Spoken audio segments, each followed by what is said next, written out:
advokasi itu sudah mendudukkan peristiwa itu sebagai kasus. Meskipun dia berdalih itu bisnis dan sebagainya, ya itu harus dijelaskan gitu. Ya apakah bisnis itu tiba-tiba gitu ya, atau hanya terjadi setelah orang tuanya atau bapaknya itu menjadi pejabat negara atau menjadi presiden gitu. Itu yang tonggak yang paling penting yang harus dibuktikan oleh KPK nantinya. Kaisang masih punya waktu 30 hari sejak dia berangkat itu, ya, untuk melaporkan, terutama presiden, ya, untuk melaporkan bahwa itu bukan gratifikasi.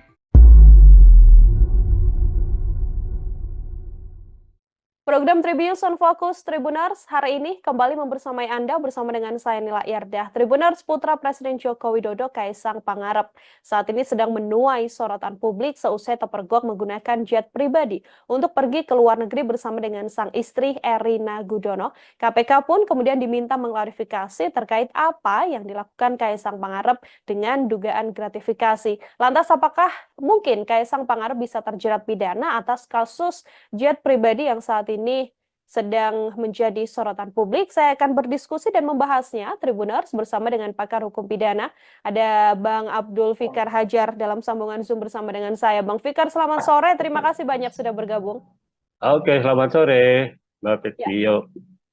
ya Bang Fikar, sebelum Ya, kemudian kita membaca apakah ada potensi pidana yang bisa menjerat Kaisang Pangarep begitu ya, Bang. Saya ingin minta pengantar terlebih dahulu dari sudut pandang hukum pidana, bagaimana melihat polemik Kaisang Pangarep dengan penggunaan jet pribadi ini, Bang? ya, ada kecenderungan para pejabat publik itu, ya, meskipun tidak secara sengaja melakukan memanfaatkan jabatan publiknya, ya, tetapi masyarakat, terutama masyarakat yang eh, berhubungan dengan jabatan publik itu seringkali mempengaruhi dengan hadiah-hadiah atau kenangan-kenangan atau apapun namanya gitu ya, yang sebenarnya berkaitan dengan tugas dan kewenangannya. Di sisi yang lain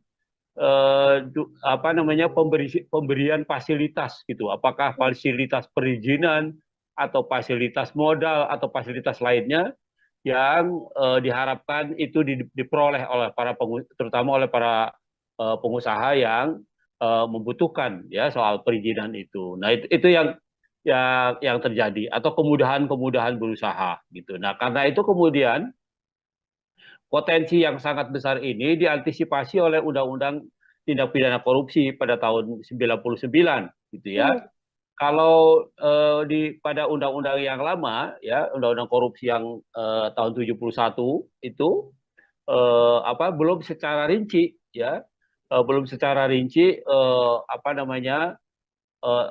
tindak pidana atau perbuatan apa saja yang termasuk bagian dari korupsi. Hmm, Korupsi hanya dirumuskan sebagai perbuatan yang merugikan keuangan negara, ya, baik dilakukan dengan melawan hukum atau dilakukan dengan menggunakan jabatannya. Nah, itu yang ada. Tetapi di dalam undang-undang korupsi yang baru, ya, yang 3199 kemudian 2021, ya, di perubahannya gitu ya. Itu selain merugikan keuangan negara, ya, karena perbuatan melawan hukum atau karena penyalahgunaan jabatan, di situ ada juga umpamanya korupsi yang lahir karena suap menyuap, gitu hmm, ya. Korupsi yang lahir karena gratifikasi, ya, menerima hadiah, gitu. Kemudian korupsi yang lahir karena penyalahgunaan jabatan, gitu ya, dalam pengertian yang luas gitu ya, hmm, tidak hanya jabatan dalam pengertian berkaitan dengan usaha atau perizinan yang di bawah kewenangannya, tapi juga jabatan secara umum gitu, jabatan publik secara umum. Nah, jadi dengan undang-undang yang baru, undang-undang korupsi yang baru, ya, itu pengertian korupsi itu diperluas gitu ya, diperluas, tidak melulu pada perbuatan melawan hukum atau penyalahgunaan jabatan, tapi juga ada pemerasan, suap menyuap, ya, kemudian perbuatan curang, gitu ya, eh, dan seterusnya, gitu ya. Jadi ada banyak, kalau buka Undang-Undang Nomor 20 tahun 2021, ya, itu akan kelihatan, ya, model-model korupsi, gitu ya. Jadi tidak Hmm. melulu pada tekanannya pada penyalahgunaan keuangan negara. Jadi kerugiannya bisa tidak langsung keuangan negara, gitu. Tetapi bagaimana seorang pejabat publik itu mendapat keuntungan karena menyalahgunakan jabatannya. Nah, tekanannya pada itu, gitu. Jadi di Hmm. samping kerugian negara, tapi juga keuntungan yang didapat oleh pejabat publik, ya, karena menyalahgunakan jabatannya. Nah, itu saya kira begitu perkembangan tindak pidana korupsi itu Hmm. seperti itu. Begitu. Nah, Oke, artinya langkah KPK untuk kemudian diminta untuk mengklarifikasi Kaisang Pangarep dengan dugaan ya. gratifikasi yang sebelumnya dilaporkan dalam penggunaan jet pribadi ini juga sesuai dengan aturan hukum pidana yang berlaku, Bang Fikar? Iya, saya kira iya, meskipun kalau dikaitkan dengan tindak pidananya, Hmm? yaitu gratifikasi, gratifikasi itu menerima hadiah, ya, Ya. pejabat negara atau pejabat publik yang menerima hadiah, gitu, ya, ancamannya cukup berat, ya, 4 sampai 10 tahun tuh, ya.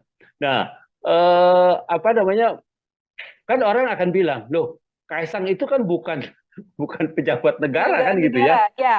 Ya, dia kan orang sipil, gitu. Nah, Hmm. tetapi kan orang harusnya juga berpikir, apakah dia mungkin diberikan fasilitas jet umpamanya kalau dia tidak punya, tentu Ya. saja ada sesuatu yang diharapkan, nah, gitu. Nah, karena itu menjadi peristiwanya. Tetapi kalau mengadvokasi itu sudah mendudukan peristiwa itu sebagai kasus, gitu. Hmm. Ya, peristiwa itu sebagai kasus korupsi. Nah, karena itu hanya menjerat pejabat publik, pejabat Hmm. negara, Hmm. gitu.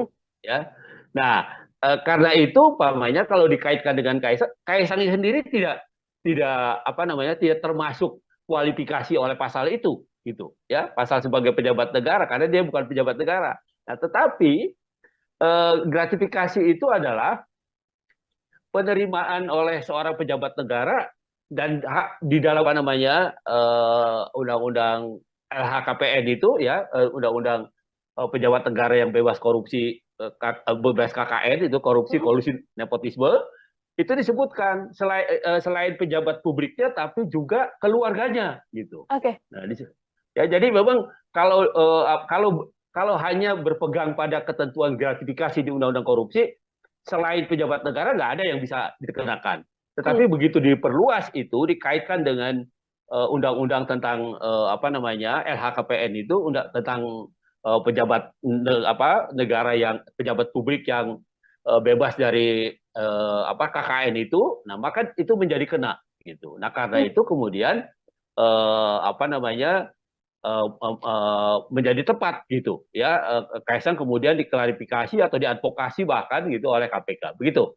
Oke, meskipun bukan penyelenggara negara, tapi dari aturan yang ada, keluarga dari penyelenggara negara ini juga bisa kemudian dilakukan penyelidikan ya, Bang Fikar ya, untuk dugaan Ya, gratifikasi yang mungkin dilakukan. Kalau dalam case kasus Kaisang Pangarep ini, kalau dari analisa Bang Fikar sendiri, cukupkah dengan klarifikasi atau tadi yang sempat disampaikan Bang, harus diadvokasi atau kemudian diinvestigasi mendalam, begitu? ya, saya kira sesuai dengan kedudukannya, gitu Hmm? ya.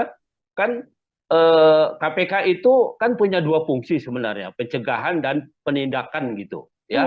Kalau pencegahan itu peristiwanya belum terjadi, gitu Hmm. ya.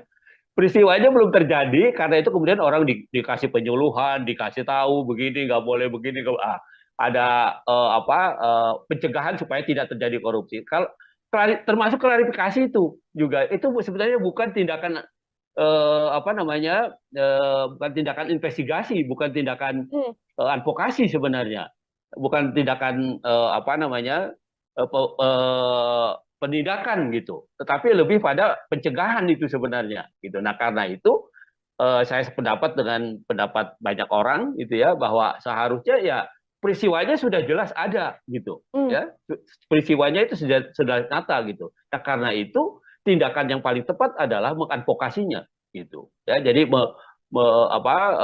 menginvestigasi kemudian mengadvokasi karena peristiwanya sudah ada gitu. Mhm. Kasusnya yang kemudian saat ini mencuat di dalam negeri kan Kaisang justru tidak muncul begitu ya, Bang Fikar ya. Posisinya Ya, sedang berada di luar negeri dan dari sejumlah konfirmasi yang dilakukan oleh media bahkan belum ada kabar apapun. PSI termasuk juga mengatakan belum mendapatkan informasi dari Kaisang Pangarep. Artinya perlukah kemudian sampai di momen sekarang ini pihak terkait di Indonesia ini bekerja sama dengan penegak hukum di luar negeri untuk cepat-cepat menyelesaikan perkara yang menyeret Kaisang Pangarep ini, Bang? gini.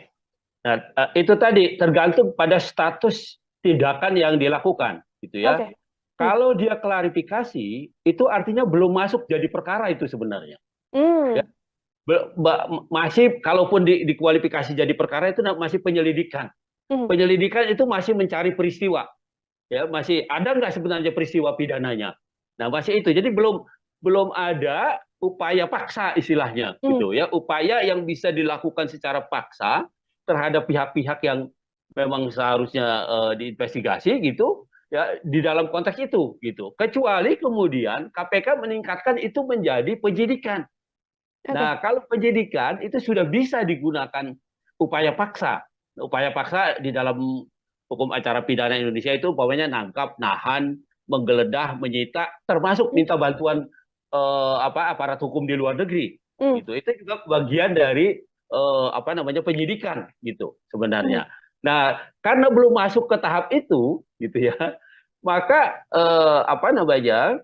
agak sulit ya, kecuali memang KPK punya hubungan baik umpamanya dengan KPK Singapura atau dengan KPK Malaysia atau dengan KPK Amerika umpamanya ya. Ya. Dia punya hubungan baik, ya dia bersurat gitu ya, minta informasi ya bisa saja itu. Hmm. Artinya tidak secara formal gitu. Tetapi secara formal karena peristiwa ini belum diinvestigasi menjadi penyidikan gitu ya, maka belum lahir kewenangan paksa, Hmm. kewenangan melakukan upaya paksa di KPK gitu. Nah, karena Hmm. itu ya itu tadi saya bilang kritik-kritik masyarakat itu kenapa hanya diklarifikasi bukan diinvestigasi gitu ya. Ya. Nah, itu menjadi relevan gitu. Hmm. Nah, ketika KPK masuk ke wilayah investigasi, penyidikan, maka dia punya kewenangan.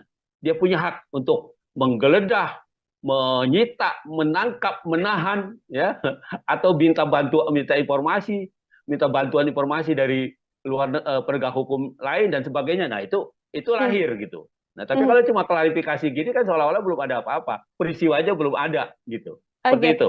Oke, Bang Fikar, klarifikasi kan dilakukan terhadap Kaisang Pangarep begitu ya. Apabila kemudian ada pendalaman-pendalaman seperti yang juga beredar di media, MOU soal manifest pesawat yang kemudian dirahasiakan dan sebagainya. Apakah hal-hal semacam itu kemudian bisa menjadi bekal bagi KPK untuk bisa next step begitu, tidak hanya mengklarifikasi tapi langsung melakukan investigasi dalam kasus ini? Iya, saya kira itu satu kemungkinan gitu Hmm? ya. Satu kemungkinan yang sampai sekarang kita belum belum menyaksikan juga ini KPK mau Hmm. meningkatkan walaupun kritik di sana sini muncul gitu Ya. ya. Kritik di sana sini muncul gitu. Nah, itu yang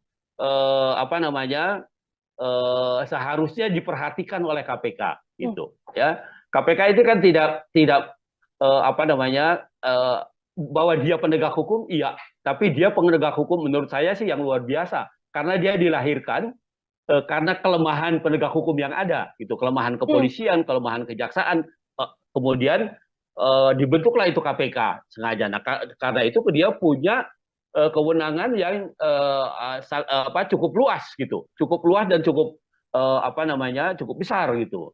Nah, karena itu oleh negara diberikan itu ya. Nah, karena itu kemudian seharusnya dia lebih berani gitu, lebih meningkat, tidak melulu atau tidak hanya mengklarifikasi tapi juga sudah masuk ke investigasi. Kalau Hmm. sudah dinyatakan investigasi itu ini KPK sudah leluasa gitu loh, Ya. leluasa menggunakan tindakannya atau kewenangannya ya untuk mencari tahu ya untuk bahkan menyita alat buktinya dan sebagainya itu sudah timbul gitu. Nah, tapi kalau Hmm. sekarang ketika KPK baru mengklarifikasi saja, eh, bahkan kan panggilannya juga bentuknya kan undangan, iya Ya. kan? Undangan itu sama dengan Anda diundang makan bakso, ya Hmm. nggak datang nggak makan siang pokoknya, tidak datang pun tidak ada sanksinya gitu, namanya kan undangan gitu. Tetapi kalau Hmm. sudah investigasi, sudah penyidikan, maka dia undangan itu berubah menjadi panggilan. Nah, panggilan kalau tidak didatangi 2 kali maka bisa dipanggil secara paksa. Nah, jadi Hmm. kalau umpamanya sekarang apa namanya ketika mau diklarifikasi diundang orang apa tidak datang, tidak tahu orangnya berada di mana gitu ya, nggak ada yang bisa dilakukan Oke. oleh KPK. Paling hanya mengundang, menghimbau untuk datang gitu. Hmm. Nah, padahal di sisi yang lain undangan itu tidak punya konsekuensi yuridis. Dia ya diundang, namanya undangan, diundang makan gitu, nggak datang pun nggak apa-apa gitu. Seperti itu. Hmm. Oke, artinya klarifikasi ini belum kemudian bisa menyelesaikan dugaan gratifikasi atau mungkin laporan-laporan yang juga muncul di publik ya, Bang Fikar ya, ya apa yang dilakukan Betul, oleh KPK. Kecuali betul. nanti KPK melayangkan surat untuk penyidikan terhadap Kaisang Pangarep dan itu wajib dihadiri oleh Kaisang. Apabila tidak dihadiri, tindakan langsung selain kemudian menunggu klarifikasi Kaisang juga bisa langsung dilakukan oleh KPK seperti itu. Betul, Mhm. betul. Oke, Jadi Bang Fikar, silakan. ya, ya udah apa silakan lanjutkan. Mhm. Oke, ini kemudian kita membaca dugaan gratifikasi yang kemudian bisa berpotensi menjerat Kaisang Pangarep begitu ya, Bang Fikar. Potensi jeratan pidana yang bisa disangkakan pada Kaisang Pangarep jika terbukti ada gratifikasi ini seperti apa, Bang? Oke, ya gini, itu tadi yang saya bilang. Hmm, Gratifikasi itu objeknya adalah pejabat publik oke. atau pejabat negara. Itu objeknya itu dia. Hmm, Jadi kalau yang bukan pejabat publik tidak kena. Artinya kalau Kaisang kemudian terbukti dia menerima sesuatu ada kaitannya dengan jabatan bapaknya, hmm, maka sebenarnya bapaknya yang kena, gitu loh. oke. Hmm, Jadi sebenarnya arahnya itu pada apakah ini sepengetahuan presiden atau tidak? Apakah ini bagian dari sesuatu yang diberikan karena jabatan bapaknya atau tidak? Sebenarnya itu ininya arahnya hmm, gitu. Nah, padahal kalau mau dipikir pakai logika terbalik kan, siapa sih yang mau kasih fasilitas pesawat terbang, ya kan? hmm, Kalau yang memberikan itu tidak ada yang dipandang atau tidak dapat apa-apa atau tidak orang yang diberikan pesawat terbang itu bukan siapa-siapa, bukan pejabat negara, bukan, atau mungkin kecuali dia punya perjanjian bisnis gitu, ya. Dan itu pun sebenarnya harus diklarifikasi bahwa bisnisnya itu sudah lahir jauh sebelum umpamanya orang tuanya atau bapaknya itu menjabat sebagai pejabat negara. Nah, itu yang harus diklarifikasikan gitu. Bahkan kan di dalam undang-undang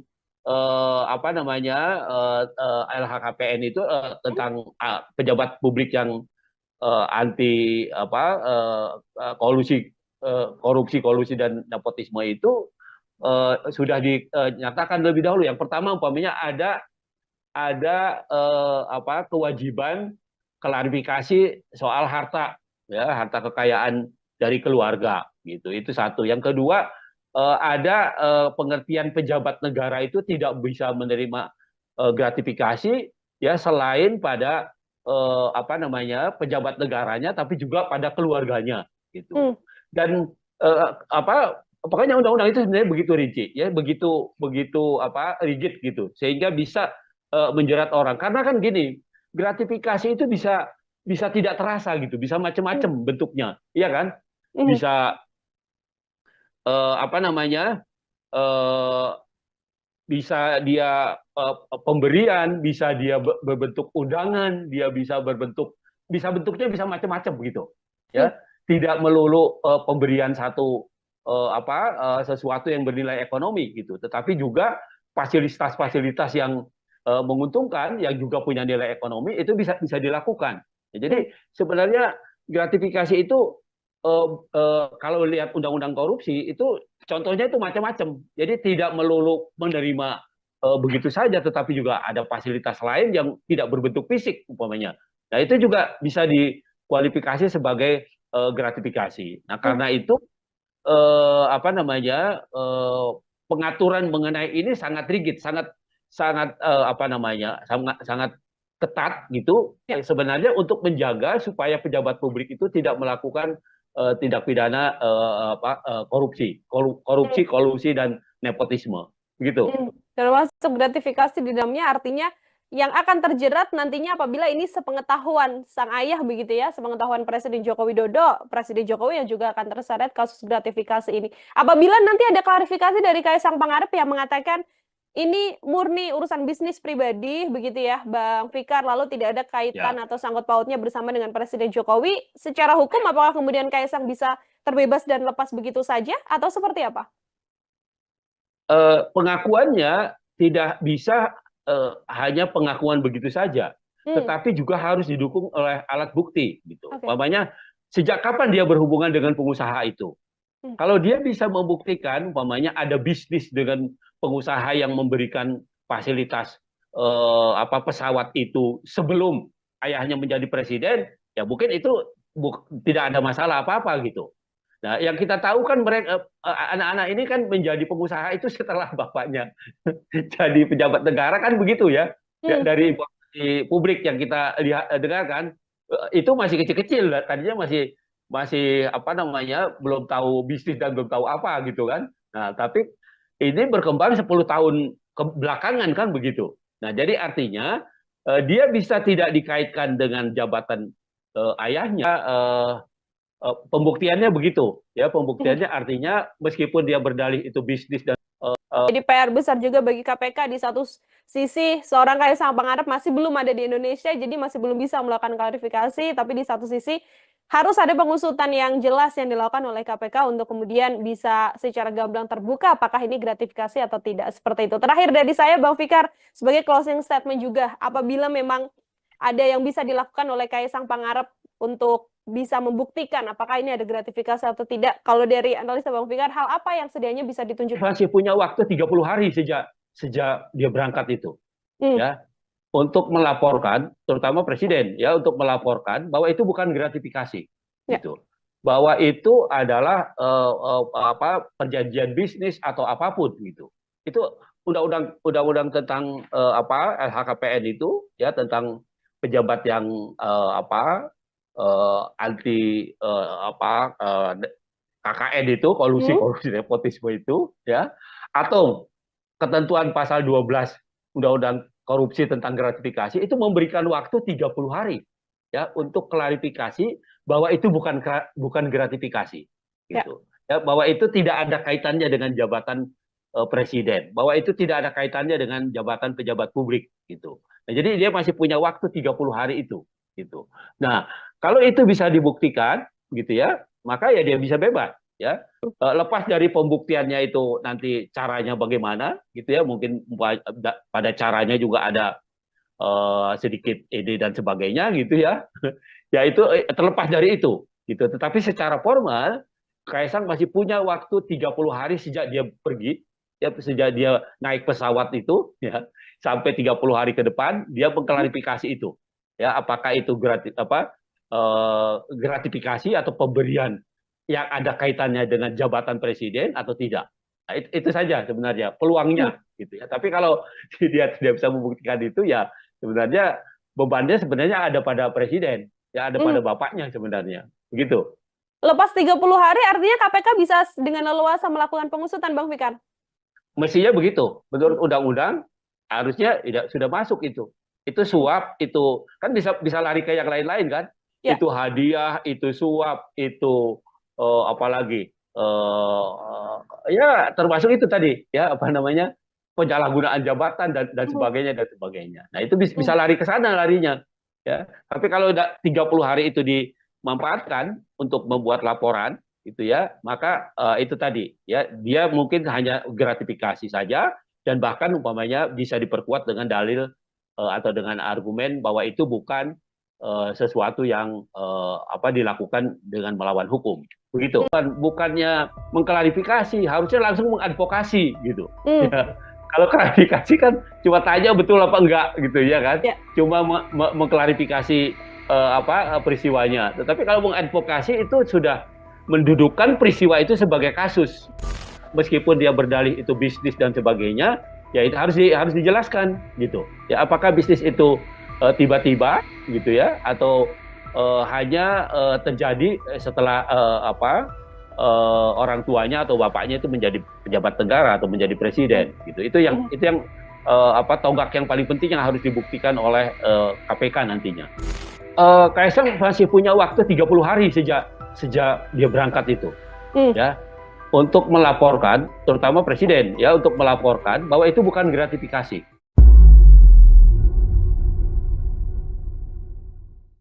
Program Tribunnews on Fokus Tribuners hari ini kembali membersamai Anda bersama dengan saya Nila Yardah. Tribuners, putra Presiden Joko Widodo Kaisang Pangarep saat ini sedang menuai sorotan publik seusai terpergok menggunakan jet pribadi untuk pergi ke luar negeri bersama dengan sang istri Erina Gudono. KPK pun kemudian diminta mengklarifikasi terkait apa yang dilakukan Kaisang Pangarep dengan dugaan gratifikasi. Lantas apakah mungkin Kaisang Pangarep bisa terjerat pidana atas kasus jet pribadi yang saat ini sedang menjadi sorotan publik? Saya akan berdiskusi dan membahasnya, Tribuners, bersama dengan pakar hukum pidana.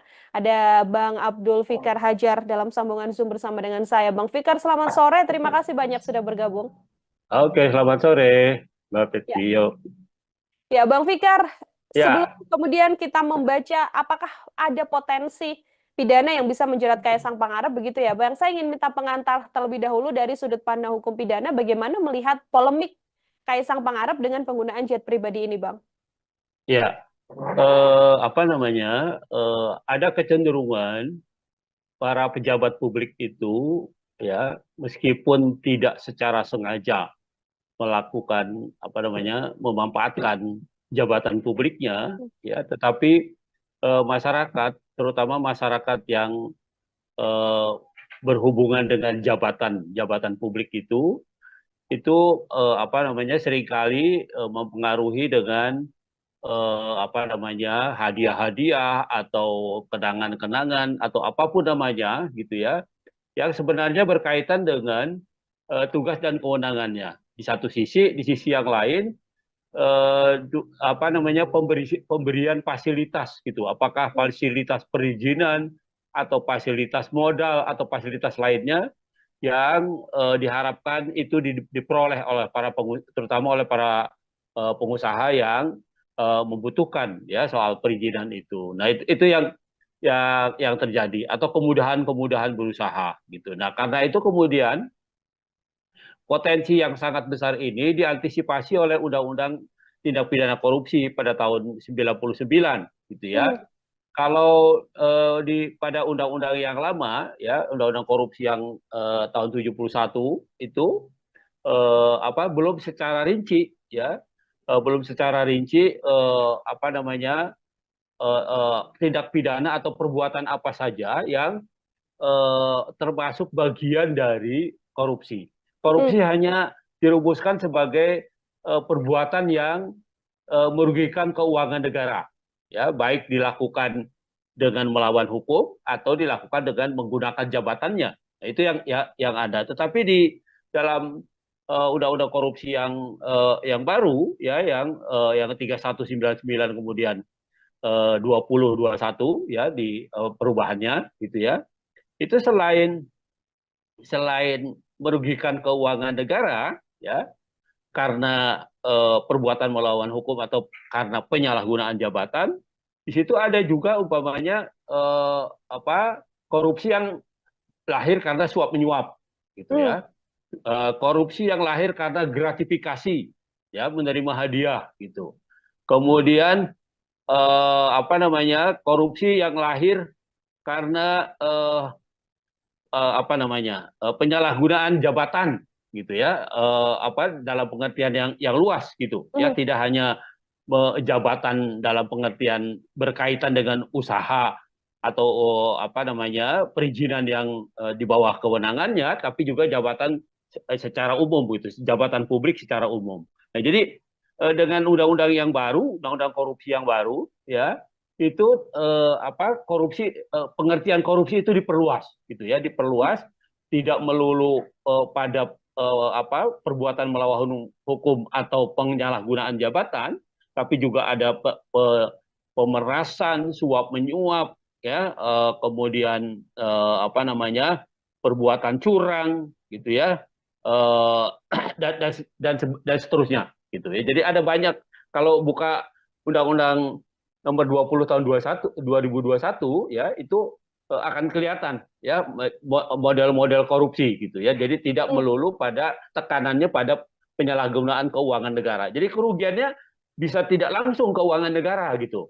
Tetapi bagaimana apa namanya seorang pejabat publik itu mendapat keuntungan karena menyalahgunakan jabatannya. Nah, tekanannya pada itu gitu. Jadi di Hmm. samping kerugian negara, tapi juga keuntungan yang didapat oleh pejabat publik ya karena menyalahgunakan jabatannya. Nah itu saya kira begitu perkembangan tindak pidana korupsi itu Hmm. seperti itu. Begitu.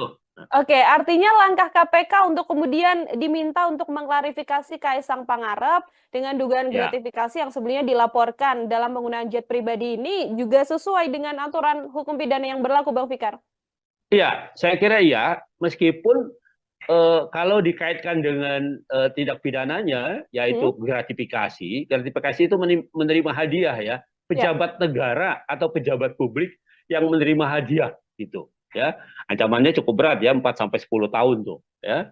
Nah, apa namanya, kan orang akan bilang, loh, Kaisang itu kan bukan bukan pejabat negara Penyelenggara kan gitu negara, ya. ya. Ya, dia kan orang sipil gitu. Nah, Hmm. tetapi kan orang harusnya juga berpikir, apakah dia mungkin diberikan fasilitas jet umpamanya kalau dia tidak punya pemberinya itu, pengusahanya itu atau orang yang memberi gratifikasi itu punya kepentingan Hmm. ya terhadap dia dan keluarganya, tentunya seperti itu gitu ya. Nah, dalam hal ini umpamanya ayahnya kan sebagai seorang presiden, tentu Ya. saja ada sesuatu yang diharapkan dari fasilitas yang diberikan oleh pengusaha itu dengan memberikan fasilitas jet dan sebagainya gitu. Nah, karena itu menjadi sangat relevan ya, apa namanya, malah ada teman saya yang di Jogja itu bilang KPK ini keterlaluan, bukannya mengklarifikasi, harusnya langsung mengadvokasi gitu.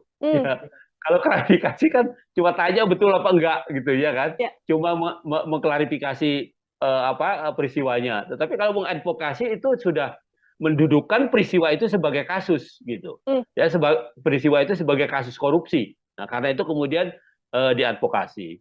Nah, sayangnya memang apa namanya gratifikasi itu hanya menjerat pejabat publik, Hmm. pejabat negara Hmm. gitu ya.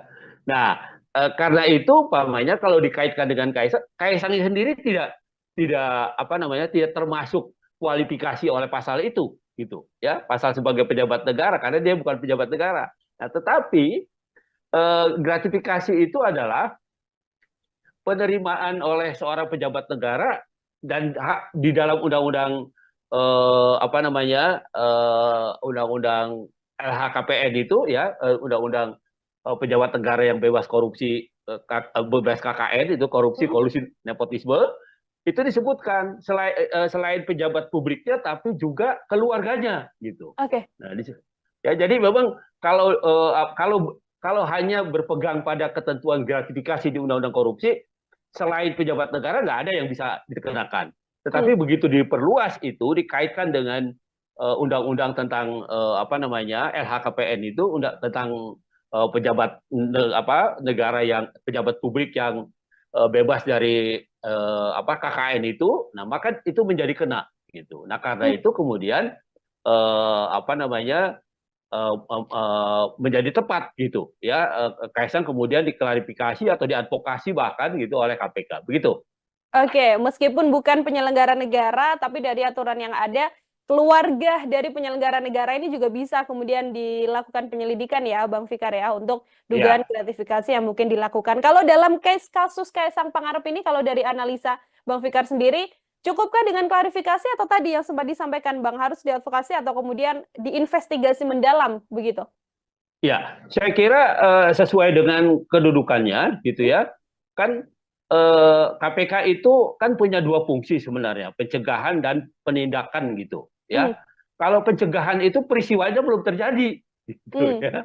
Peristiwanya belum terjadi, karena itu kemudian orang dikasih penyuluhan, dikasih tahu begini nggak boleh begini, ada pencegahan supaya tidak terjadi korupsi.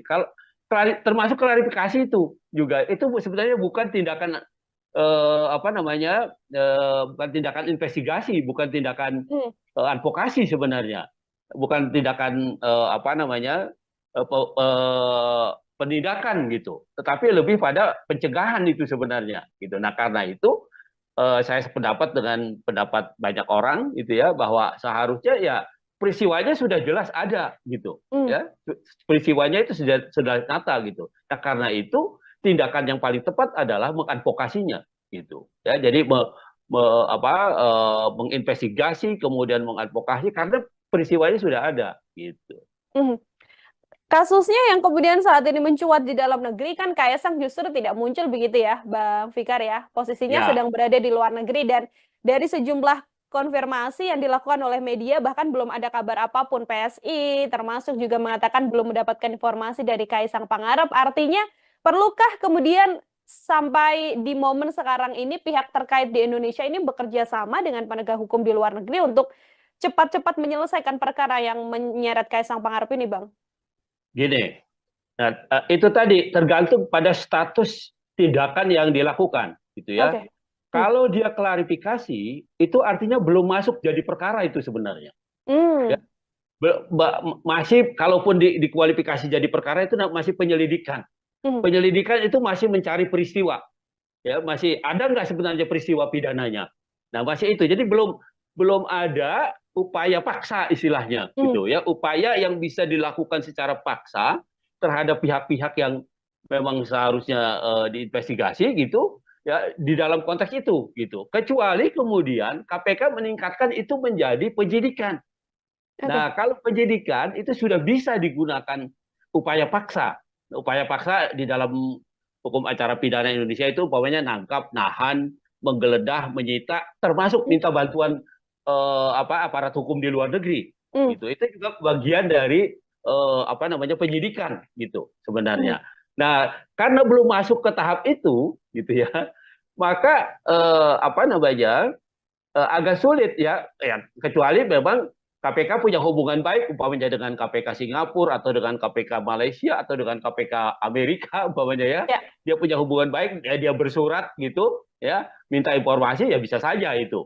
Hmm. Artinya tidak secara formal gitu, tetapi secara formal karena peristiwa ini belum diinvestigasi menjadi penyidikan gitu ya, maka belum belum lahir kewenangan paksa, Hmm. kewenangan melakukan upaya paksa di KPK gitu. Nah, karena Hmm. itu ya itu tadi saya bilang, kritik-kritik masyarakat itu kenapa hanya diklarifikasi bukan diinvestigasi gitu ya. Ya. Nah, itu menjadi relevan gitu. Hmm. Nah, ketika KPK masuk ke wilayah investigasi, penyidikan, maka dia punya kewenangan.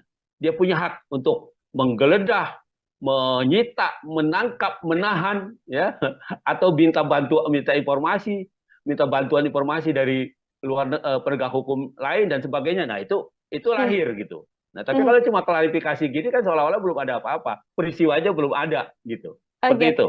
Oke, Bang Fikar, klarifikasi kan dilakukan terhadap Kaisang Pangarep begitu ya. Apabila kemudian ada pendalaman-pendalaman seperti yang juga beredar di media, MOU soal manifest pesawat yang kemudian dirahasiakan dan sebagainya. Apakah hal-hal semacam itu kemudian bisa menjadi bekal bagi KPK untuk bisa next step begitu, tidak hanya mengklarifikasi tapi langsung melakukan investigasi dalam kasus ini?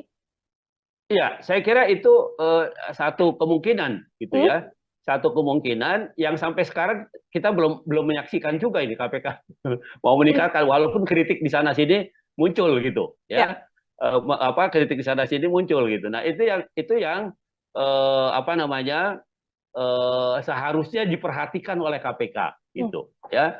KPK itu kan tidak tidak eh, apa namanya eh, bahwa dia penegak hukum, iya, tapi dia penegak hukum menurut saya sih yang luar biasa karena dia dilahirkan karena kelemahan penegak hukum yang ada gitu, kelemahan Hmm. kepolisian, kelemahan kejaksaan, kemudian dibentuklah itu KPK sengaja. Nah, karena itu dia punya kewenangan yang cukup luas gitu, cukup luas dan cukup cukup besar gitu. Nah, karena itu oleh negara diberikan itu ya. Nah, karena itu kemudian seharusnya dia lebih berani gitu, lebih meningkat, tidak melulu atau tidak hanya dengan mengklarifikasi, tapi juga sudah masuk ke investigasi. Kalau sudah dinyatakan investigasi, itu ini apa namanya, KPK sudah leluasa gitu loh, Ya. leluasa menggunakan tindakannya atau kewenangannya ya untuk mencari tahu ya, untuk bahkan menyita alat buktinya dan sebagainya, itu sudah timbul gitu. Nah, tapi kalau sekarang ketika KPK baru mengklarifikasi saja, bahkan kan panggilannya juga bentuknya kan undangan, iya Ya. kan? Undangan itu sama dengan Anda diundang makan bakso, ya nggak datang, nggak makan siang, pokoknya tidak datang pun tidak ada sanksinya, gitu. Namanya kan undangan, gitu. Tetapi kalau sudah investigasi, sudah penyidikan, maka dia undangan itu berubah menjadi panggilan. Nah, panggilan kalau tidak didatangi 2 kali, maka bisa dipanggil secara paksa. Nah, jadi kalau umpamanya sekarang apa namanya, ketika mau diklarifikasi diundang, orang apa tidak datang, tidak tahu orangnya berada di mana, gitu ya, nggak ada yang bisa dilakukan oleh Oke. oleh KPK. Paling hanya menghimbau untuk datang gitu. Nah, padahal di sisi yang lain undangan itu tidak punya konsekuensi yuridis. Dia ya diundang, namanya undangan, diundang makan gitu, nggak datang pun nggak apa-apa gitu. Seperti itu. Oke, artinya klarifikasi ini belum kemudian bisa menyelesaikan dugaan gratifikasi atau mungkin laporan-laporan yang juga muncul di publik ya, Bang Fikar ya, ya apa yang dilakukan Betul, oleh KPK. Kecuali betul. nanti KPK melayangkan surat untuk penyidikan terhadap Kaisang Pangarep dan itu wajib dihadiri oleh Kaisang. Apabila tidak dihadiri, tindakan langsung selain kemudian menunggu klarifikasi Kaisang juga bisa langsung dilakukan oleh KPK seperti itu. Betul, betul. Oke, Jadi Bang Fikar, ya, silakan. ya udah, silakan lanjutkan. Oke, ini kemudian kita membaca dugaan gratifikasi yang kemudian bisa berpotensi menjerat Kaisang Pangarep begitu ya, Bang Fikar. Potensi jeratan pidana yang bisa disangkakan pada Kaisang Pangarep jika terbukti ada gratifikasi ini seperti apa, Bang? Oke, ya gini, itu tadi yang saya bilang, Hmm, gratifikasi itu objeknya adalah pejabat publik oke. atau pejabat negara. Itu objeknya itu dia. Hmm, Jadi kalau yang bukan pejabat publik tidak kena. Artinya, kalau Kaisang kemudian terbukti dia menerima sesuatu ada kaitannya dengan jabatan bapaknya, hmm, maka sebenarnya bapaknya yang kena, gitu loh. oke. Hmm, Jadi sebenarnya arahnya itu pada apakah ini sepengetahuan presiden atau tidak? Apakah ini bagian dari sesuatu yang diberikan karena jabatan bapaknya atau tidak? Sebenarnya itu ininya arahnya, hmm, gitu. Nah, padahal kalau mau dipikir pakai logika terbalik kan, siapa sih yang mau kasih fasilitas pesawat terbang, ya kan? hmm, Kalau yang memberikan itu tidak ada yang dipandang atau tidak dapat apa-apa atau tidak orang yang diberikan pesawat terbang itu bukan siapa-siapa, bukan pejabat negara, bukan, atau mungkin kecuali dia punya perjanjian bisnis gitu ya, dan itu pun sebenarnya harus diklarifikasi bahwa bisnisnya itu sudah lahir jauh sebelum umpamanya orang tuanya atau bapaknya itu menjabat sebagai pejabat negara. Itu yang harus diklarifikasikan gitu. Bahkan kan di dalam undang-undang LHKPN itu tentang pejabat publik yang anti korupsi dan nepotisme itu sudah dinyatakan lebih dahulu. Yang pertama umpamanya ada kewajiban klarifikasi soal harta, ya, harta kekayaan dari keluarga gitu. Itu satu. Yang kedua, ada pengertian pejabat negara itu tidak bisa menerima gratifikasi ya selain pada pejabat negaranya, tapi juga pada keluarganya gitu. hmm, Dan pokoknya undang-undang itu sebenarnya begitu rinci, ya, begitu begitu rigid gitu, sehingga bisa menjerat orang. Karena kan gini, gratifikasi itu bisa bisa tidak terasa gitu, bisa hmm, macam-macam bentuknya, iya kan? hmm, Bisa eh, apa namanya eh, bisa dia pemberian, bisa dia berbentuk undangan, dia bisa bentuknya bisa macam-macam begitu, hmm, ya. Tidak melulu pemberian satu sesuatu yang bernilai ekonomi gitu, tetapi juga fasilitas-fasilitas yang menguntungkan yang juga punya nilai ekonomi itu bisa dilakukan. Ya, jadi sebenarnya gratifikasi itu kalau lihat undang-undang korupsi itu contohnya itu macam-macam. Jadi tidak melulu menerima begitu saja, tetapi juga ada fasilitas lain yang tidak berbentuk fisik umpamanya. Nah itu juga bisa dikualifikasi sebagai gratifikasi. Nah karena itu apa namanya pengaturan mengenai ini sangat rigid, sangat sangat apa namanya sangat ketat gitu sebenarnya untuk menjaga supaya pejabat publik itu tidak melakukan tindak pidana korupsi, kolusi dan nepotisme gitu. Termasuk gratifikasi di dalamnya artinya yang akan terjerat nantinya apabila ini sepengetahuan sang ayah begitu ya, sepengetahuan Presiden Joko Widodo, Presiden Jokowi yang juga akan terseret kasus gratifikasi ini. Apabila nanti ada klarifikasi dari Kaisang Pangarep yang mengatakan ini murni urusan bisnis pribadi begitu ya, Bang Fikar, lalu tidak ada kaitan Ya. atau sangkut pautnya bersama dengan Presiden Jokowi, secara hukum apakah kemudian Kaisang bisa terbebas dan lepas begitu saja atau seperti apa? Pengakuannya tidak bisa hanya pengakuan begitu saja, Hmm, tetapi juga harus didukung oleh alat bukti gitu. oke. Umpamanya sejak kapan dia berhubungan dengan pengusaha itu? Hmm, Kalau dia bisa membuktikan umpamanya ada bisnis dengan pengusaha yang memberikan fasilitas pesawat itu sebelum ayahnya menjadi presiden, ya mungkin itu tidak ada masalah apa-apa gitu. Nah, yang kita tahu kan mereka anak-anak ini kan menjadi pengusaha itu setelah bapaknya jadi pejabat negara kan begitu ya. Ya, hmm, dari informasi publik yang kita lihat dengarkan itu masih kecil-kecil, tadinya masih masih apa namanya belum tahu bisnis dan belum tahu apa gitu kan. Nah, tapi ini berkembang 10 tahun belakangan kan begitu. Nah, jadi artinya dia bisa tidak dikaitkan dengan jabatan ayahnya atau jabatan presiden kalau bisa membuktikan bahwa hubungan bisnisnya dengan pemberi gratifikasi itu atau dengan pemberi fasilitas pesawat itu jauh sebelum ayahnya menjadi pejabat publik. oke. Nah, itu yang bisa apa namanya yang bisa meringankan atau menghindarkan dia dari pengertian gratifikasi itu. Hmm. Selagi memang pemberian fasilitas ini dilakukan atau diberikan ketika Kaisang Pangarep dikenal sebagai putra dari Presiden Republik Indonesia, artinya masih tetap ini bisa masuk ke dugaan gratifikasi ya, Bang Fikar? Betul. Hmm, Jadi itu yang pembuktiannya begitu ya, hmm, pembuktiannya artinya meskipun dia berdalih itu bisnis dan sebagainya ya itu harus dijelaskan gitu ya, apakah bisnis itu tiba-tiba gitu ya atau hanya terjadi setelah orang tuanya atau bapaknya itu menjadi pejabat negara atau menjadi hmm, presiden gitu. hmm. Itu yang tonggak yang paling penting yang harus dibuktikan oleh KPK nantinya begitu. Hmm. Oke, akan jadi PR besar juga bagi KPK. Di satu sisi, seorang Kaisang Pangarep masih belum ada di Indonesia, jadi masih belum bisa melakukan klarifikasi. Tapi di satu sisi, harus ada pengusutan yang jelas yang dilakukan oleh KPK untuk kemudian bisa secara gamblang terbuka apakah ini gratifikasi atau tidak. Seperti itu. Terakhir dari saya, Bang Fikar, sebagai closing statement juga, apabila memang ada yang bisa dilakukan oleh Kaisang Pangarep untuk bisa membuktikan apakah ini ada gratifikasi atau tidak. Kalau dari analisa Bang Fikar, hal apa yang sedianya bisa ditunjukkan oleh Kaisang? Kaisang masih punya waktu 30 hari sejak sejak dia berangkat itu Hmm, ya untuk melaporkan terutama presiden ya untuk melaporkan bahwa itu bukan gratifikasi ya. gitu. Bahwa itu adalah perjanjian bisnis atau apapun gitu.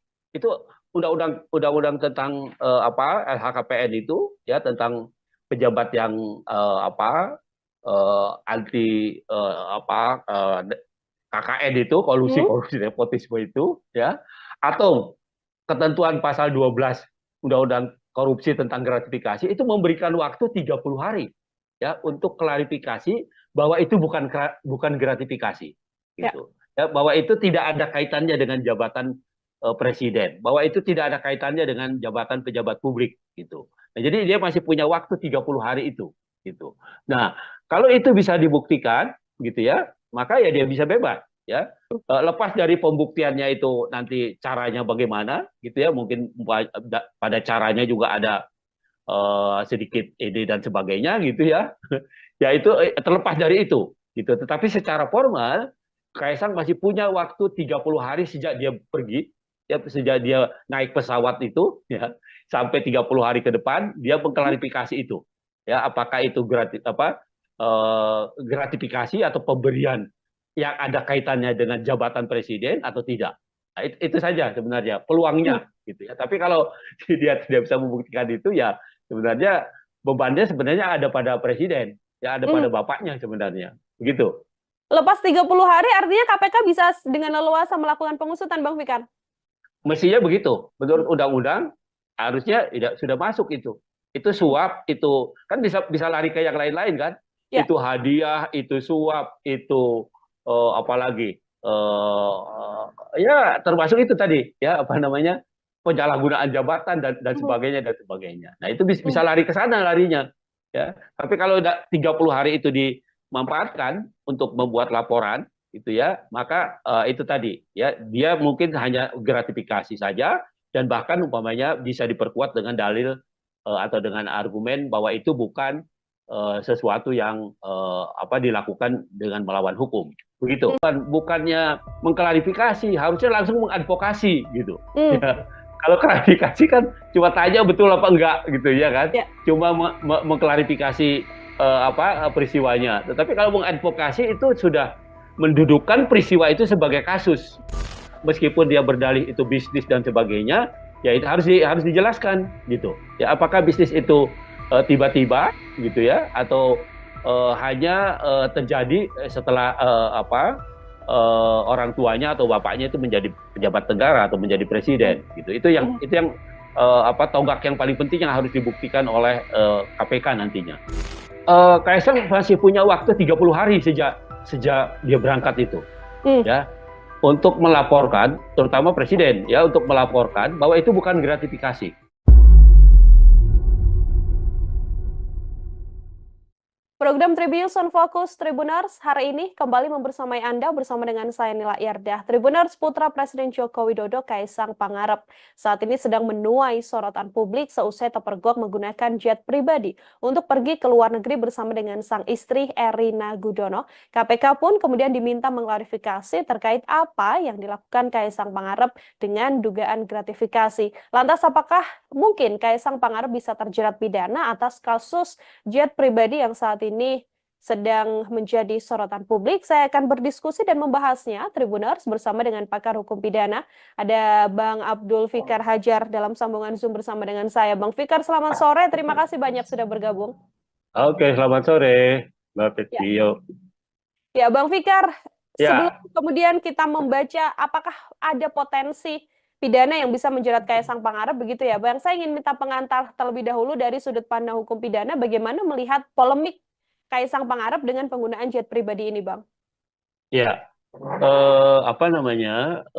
ada kecenderungan para pejabat publik itu, ya, meskipun tidak secara sengaja melakukan memanfaatkan jabatan publiknya, ya, tetapi masyarakat, terutama masyarakat yang berhubungan dengan jabatan publik itu seringkali mempengaruhi dengan hadiah-hadiah atau kenangan-kenangan atau apapun namanya gitu ya, yang sebenarnya berkaitan dengan tugas dan kewenangannya. Di sisi yang lain pemberian fasilitas gitu, apakah fasilitas perizinan atau fasilitas modal atau fasilitas lainnya yang diharapkan itu diperoleh oleh terutama oleh para pengusaha yang membutuhkan ya soal perizinan itu. Nah itu yang terjadi atau kemudahan berusaha gitu. Nah karena itu kemudian potensi yang sangat besar ini diantisipasi oleh Undang-Undang Tindak Pidana Korupsi pada tahun 99 gitu ya. Kalau pada undang-undang yang lama ya, undang-undang korupsi yang tahun 71 itu belum secara rinci ya, tindak pidana atau perbuatan apa saja yang termasuk bagian dari korupsi. Hmm. Korupsi hanya dirumuskan sebagai perbuatan yang merugikan keuangan negara, ya, baik dilakukan dengan melawan hukum atau dilakukan dengan menggunakan jabatannya. Nah, itu yang ada. Tetapi di dalam undang-undang korupsi yang baru, ya, yang 3199 kemudian 2021, ya, di perubahannya gitu ya.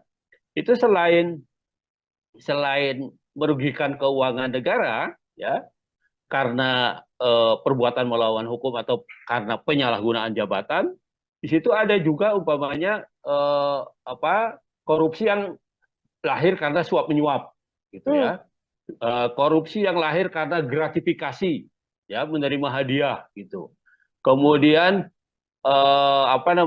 korupsi yang lahir karena penyalahgunaan jabatan, gitu ya, dalam pengertian yang luas, gitu ya, Hmm. tidak hanya jabatan dalam pengertian berkaitan dengan usaha atau perizinan yang di bawah kewenangannya, tapi juga jabatan secara umum, gitu, jabatan publik secara umum. Nah, jadi dengan undang-undang yang baru, undang-undang korupsi yang baru, ya, itu pengertian korupsi itu diperluas, gitu ya, diperluas, tidak melulu pada perbuatan melawan hukum atau penyalahgunaan jabatan, tapi juga ada pemerasan, suap menyuap, ya, kemudian perbuatan curang, gitu ya, eh, dan seterusnya, gitu ya. Jadi ada banyak, kalau buka undang-undang nomor 20 tahun 2021, ya, itu akan kelihatan, ya, model-model korupsi, gitu ya. Jadi tidak Hmm. melulu pada tekanannya pada penyalahgunaan keuangan negara. Jadi kerugiannya bisa tidak langsung keuangan negara, gitu. Tetapi bagaimana seorang pejabat publik itu mendapat keuntungan karena menyalahgunakan jabatannya. Nah, tekanannya pada itu, gitu. Jadi di Hmm. samping kerugian negara, tapi juga keuntungan yang didapat oleh pejabat publik, ya, karena menyalahgunakan jabatannya. Nah, itu saya kira begitu perkembangan tindak pidana korupsi itu Hmm. seperti itu. Begitu.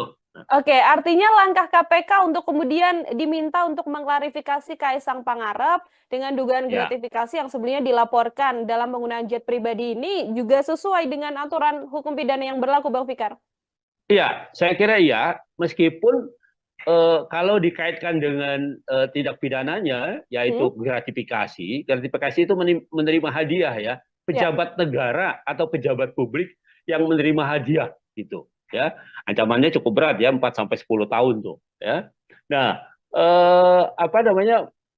kan orang akan bilang, loh, Kaisang itu kan bukan bukan pejabat negara, Pejabat kan, gitu ya. negara, ya. Ya, dia kan orang sipil, gitu. Nah, Hmm. tetapi kan orang harusnya juga berpikir, apakah dia mungkin diberikan fasilitas jet umpamanya kalau dia tidak punya pemberinya itu, pengusahanya itu, atau orang yang memberi gratifikasi itu punya kepentingan, Hmm. ya, terhadap dia dan keluarganya, tentunya seperti itu, gitu ya. Nah, dalam hal ini umpamanya ayahnya kan sebagai seorang presiden, tentu Ya. saja ada sesuatu yang diharapkan dari fasilitas yang diberikan oleh pengusaha itu dengan memberikan fasilitas jet dan sebagainya, gitu. Nah, karena itu menjadi sangat relevan, ya, malah ada teman saya yang di Jogja itu bilang KPK ini keterlaluan, bukannya mengklarifikasi, harusnya langsung mengadvokasi, gitu. Hmm. Ya, kalau klarifikasi kan cuma tanya betul apa enggak, gitu ya kan, Ya. cuma mengklarifikasi peristiwanya. Tetapi kalau mengadvokasi itu sudah mendudukan peristiwa itu sebagai kasus, gitu Hmm. ya, peristiwa itu sebagai kasus korupsi. Nah, karena itu kemudian diadvokasi. Nah, sayangnya memang gratifikasi itu hanya menjerat pejabat publik, pejabat Hmm. negara, Hmm. gitu ya. Nah, karena itu umpamanya kalau dikaitkan dengan Kaisang, Kaisang sendiri tidak termasuk kualifikasi oleh pasal itu, gitu ya, pasal sebagai pejabat negara, karena dia bukan pejabat negara. Nah, tetapi gratifikasi itu adalah penerimaan oleh seorang pejabat negara dan hak di dalam undang-undang apa namanya undang-undang LHKPN itu ya, undang-undang pejabat negara yang bebas korupsi, bebas KKN itu korupsi, Hmm. kolusi, nepotisme, itu disebutkan selain pejabat publiknya tapi juga keluarganya gitu. Oke. Nah, ya jadi memang kalau hanya berpegang pada ketentuan gratifikasi di Undang-Undang Korupsi, selain pejabat negara nggak ada yang bisa dikenakan. Hmm. Tetapi begitu diperluas itu dikaitkan dengan undang-undang tentang apa namanya LHKPN itu tentang pejabat negara yang pejabat publik yang bebas dari apa KKN itu, nah maka itu menjadi kena gitu. Nah karena Hmm. itu kemudian apa namanya menjadi tepat gitu ya, Kaisang kemudian diklarifikasi atau diadvokasi bahkan gitu oleh KPK begitu. Oke, meskipun bukan penyelenggara negara, tapi dari aturan yang ada, keluarga dari penyelenggara negara ini juga bisa kemudian dilakukan penyelidikan ya, Bang Fikar ya, untuk dugaan Ya, gratifikasi yang mungkin dilakukan. Kalau dalam kasus Kaisang Pangarep ini, kalau dari analisa Bang Fikar sendiri, cukupkah dengan klarifikasi atau tadi yang sempat disampaikan Bang, harus diadvokasi atau kemudian diinvestigasi mendalam begitu? ya, saya kira sesuai dengan kedudukannya gitu Hmm? ya. Kan KPK itu kan punya dua fungsi sebenarnya, pencegahan dan penindakan gitu Hmm. ya. Kalau pencegahan itu peristiwanya belum terjadi gitu Hmm. ya. Peristiwanya belum terjadi karena itu kemudian orang dikasih penyuluhan, dikasih tahu begini nggak boleh begini ada apa pencegahan supaya tidak terjadi korupsi. Kalau termasuk klarifikasi itu juga itu sebenarnya bukan tindakan apa namanya bukan tindakan investigasi, bukan tindakan Hmm. advokasi sebenarnya, bukan tindakan apa namanya penindakan gitu, tetapi lebih pada pencegahan itu sebenarnya gitu. Nah karena itu saya sependapat dengan pendapat banyak orang gitu ya bahwa seharusnya ya peristiwanya sudah jelas ada gitu Hmm. ya, peristiwanya itu sudah nyata gitu. Nah karena itu tindakan yang paling tepat adalah mengadvokasinya gitu ya, jadi menginvestigasi kemudian mengadvokasi karena peristiwanya sudah ada gitu. Hmm.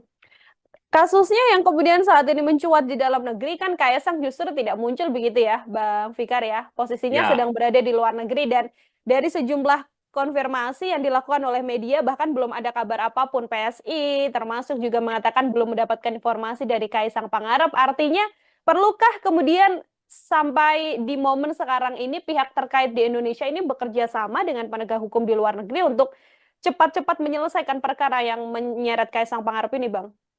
gini. Nah, itu tadi tergantung pada status tindakan yang dilakukan, gitu ya. Oke. Hmm. Kalau dia klarifikasi, itu artinya belum masuk jadi perkara itu sebenarnya. Ya, Hmm. masih kalaupun dikualifikasi jadi perkara itu masih penyelidikan. Hmm. Penyelidikan itu masih mencari peristiwa, ya masih ada nggak sebenarnya peristiwa pidananya.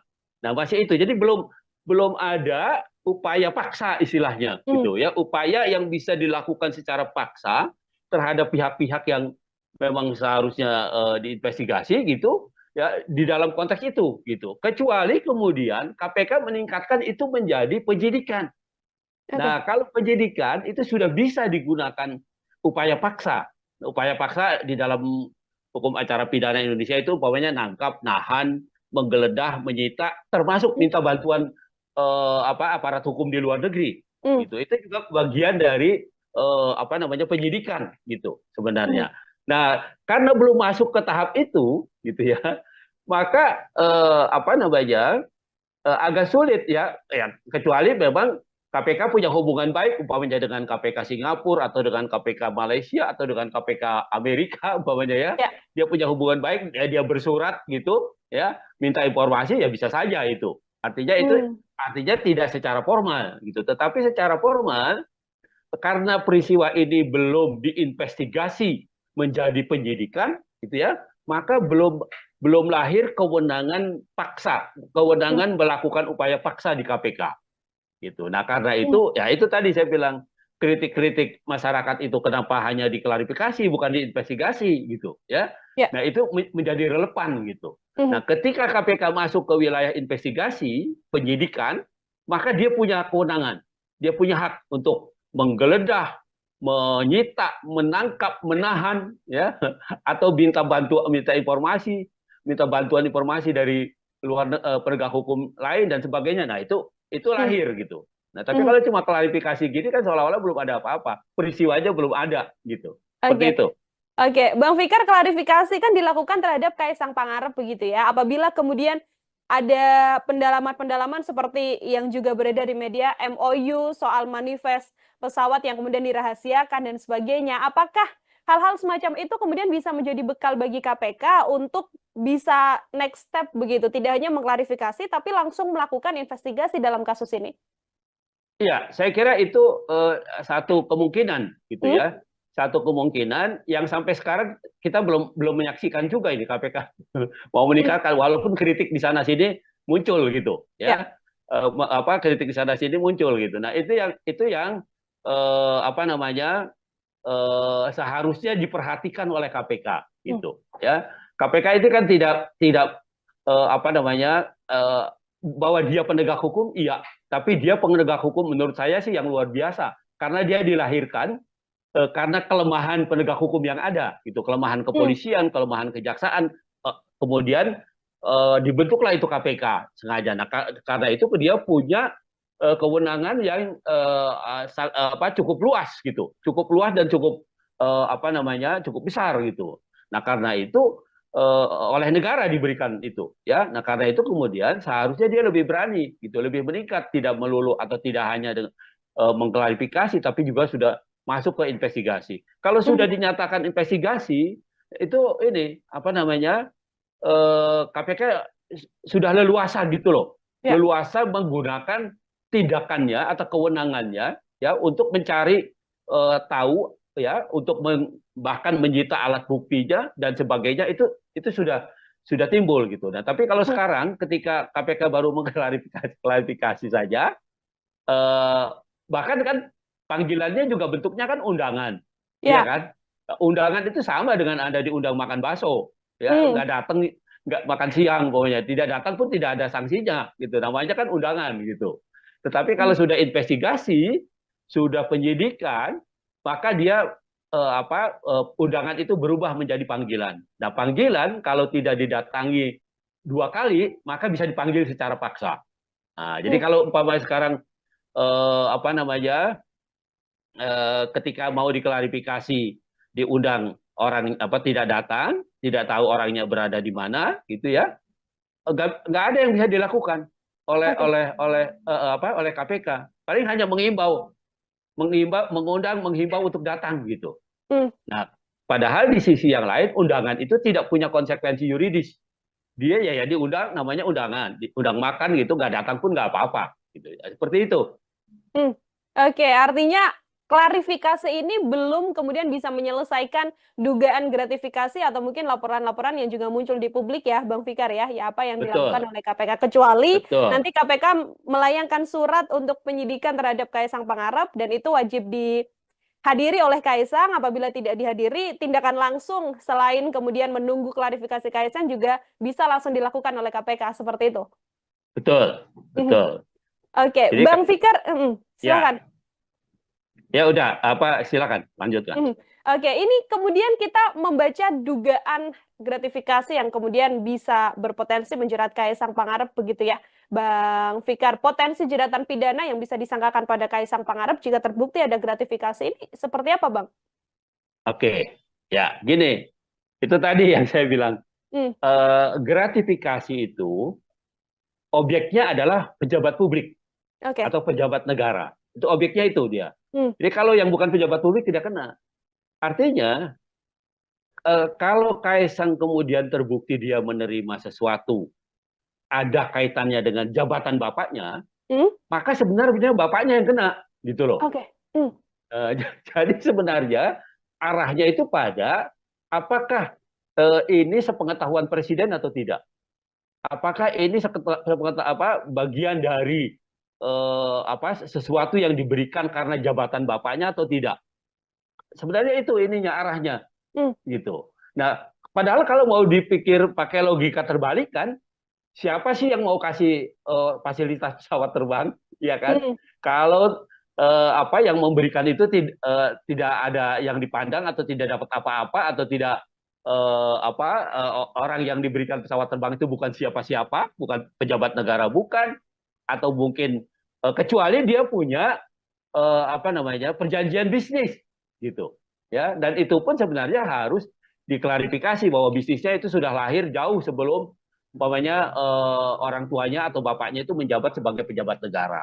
Nah, itu yang harus diklarifikasikan gitu. Bahkan kan di dalam undang-undang apa namanya LHKPN itu tentang pejabat publik yang anti apa kolusi korupsi, kolusi dan nepotisme itu sudah dinyatakan lebih dahulu. Yang pertama umpamanya ada apa kewajiban klarifikasi soal harta, ya, harta kekayaan dari keluarga gitu. Itu satu. Yang kedua ada pengertian pejabat negara itu tidak bisa menerima gratifikasi ya selain pada apa namanya pejabat negaranya tapi juga pada keluarganya gitu. Hmm. Dan apa pokoknya undang-undang itu sebenarnya begitu rinci ya, begitu begitu apa rigid gitu sehingga bisa menjerat orang. Karena kan gini, gratifikasi itu bisa tidak terasa gitu, bisa macam-macam bentuknya, iya kan? Bisa apa namanya? eh, bisa dia pemberian, bisa dia berbentuk undangan, dia bisa bentuknya bisa macam-macam begitu. Ya, tidak melulu pemberian satu sesuatu yang bernilai ekonomi gitu, tetapi juga fasilitas-fasilitas yang menguntungkan yang juga punya nilai ekonomi itu bisa bisa dilakukan. Ya, jadi sebenarnya gratifikasi itu kalau lihat undang-undang korupsi itu contohnya itu macam-macam. Jadi tidak melulu menerima begitu saja, tetapi juga ada fasilitas lain yang tidak berbentuk fisik umpamanya.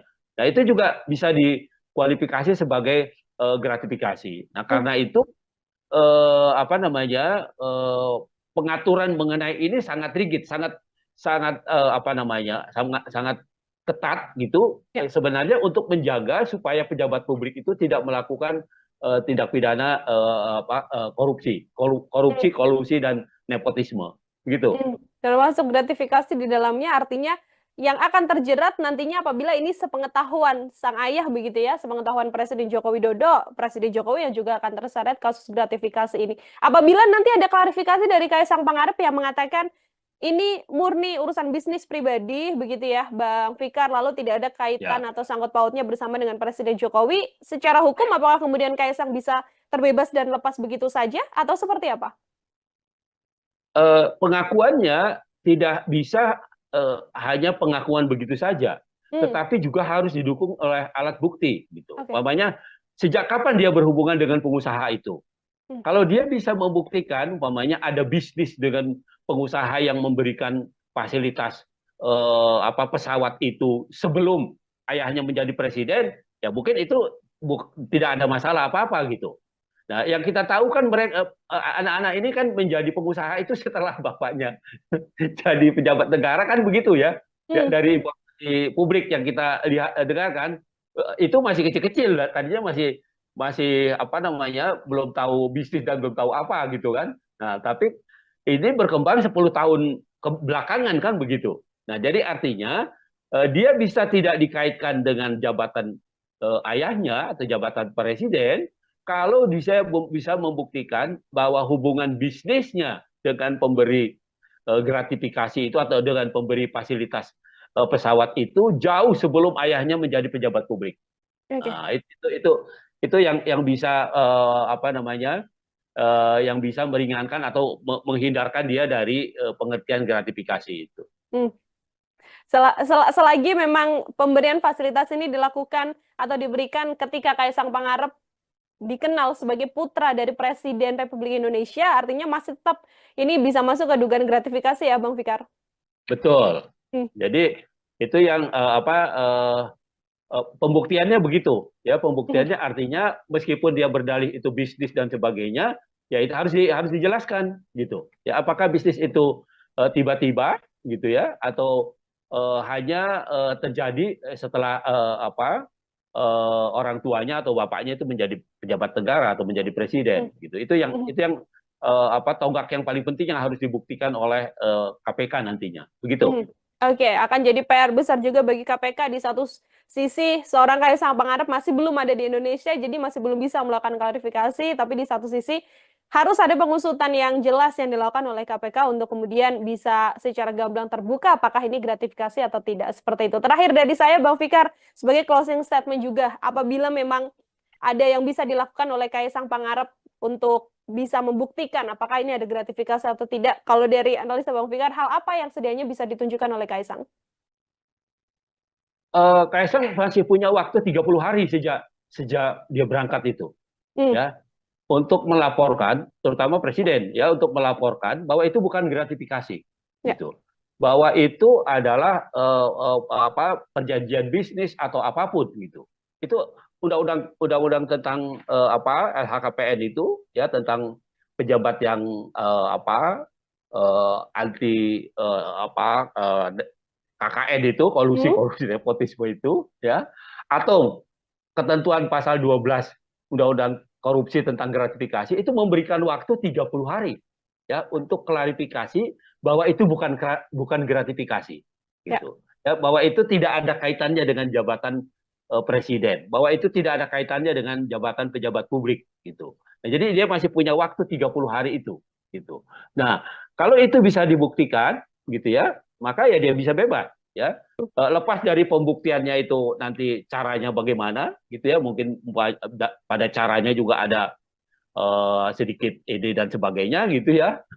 Ya itu terlepas dari itu, gitu. Tetapi secara formal Kaisang masih punya waktu 30 hari sejak dia pergi, ya, sejak dia naik pesawat itu, ya, sampai 30 hari ke depan dia mengklarifikasi itu, ya, apakah itu gratifikasi atau pemberian yang ada kaitannya dengan jabatan presiden atau tidak. Nah, itu saja sebenarnya peluangnya, gitu ya. Tapi kalau dia tidak bisa membuktikan itu, ya sebenarnya bebannya sebenarnya ada pada presiden, ya, ada pada bapaknya sebenarnya, begitu. Lepas 30 hari artinya KPK bisa dengan leluasa melakukan pengusutan, Bang Fikar? Mestinya begitu. Menurut undang-undang harusnya sudah masuk itu. Itu suap, itu kan bisa lari ke yang lain-lain kan?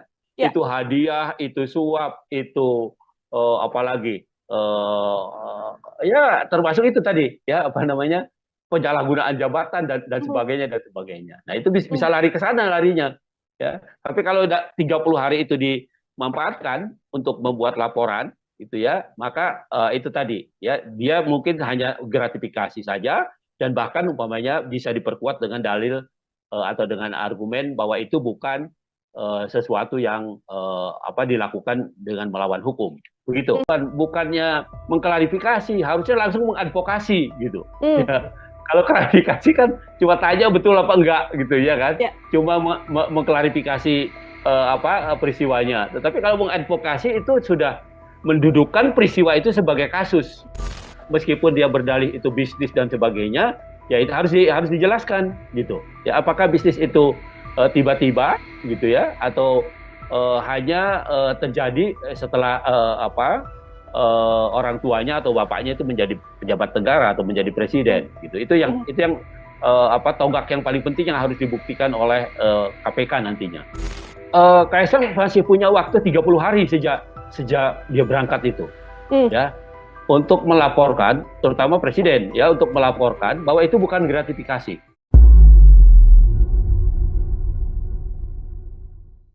Program Tribunnews on Focus Tribuners hari ini kembali membersamai Anda bersama dengan saya Nila Yardah. Tribuners, putra Presiden Joko Widodo Kaisang Pangarep saat ini sedang menuai sorotan publik seusai terpergok menggunakan jet pribadi untuk pergi ke luar negeri bersama dengan sang istri Erina Gudono. KPK pun kemudian diminta mengklarifikasi terkait apa yang dilakukan Kaisang Pangarep dengan dugaan gratifikasi. Lantas apakah mungkin Kaisang Pangarep bisa terjerat pidana atas kasus jet pribadi yang saat ini sedang menjadi sorotan publik? Saya akan berdiskusi dan membahasnya, Tribuners, bersama dengan pakar hukum pidana.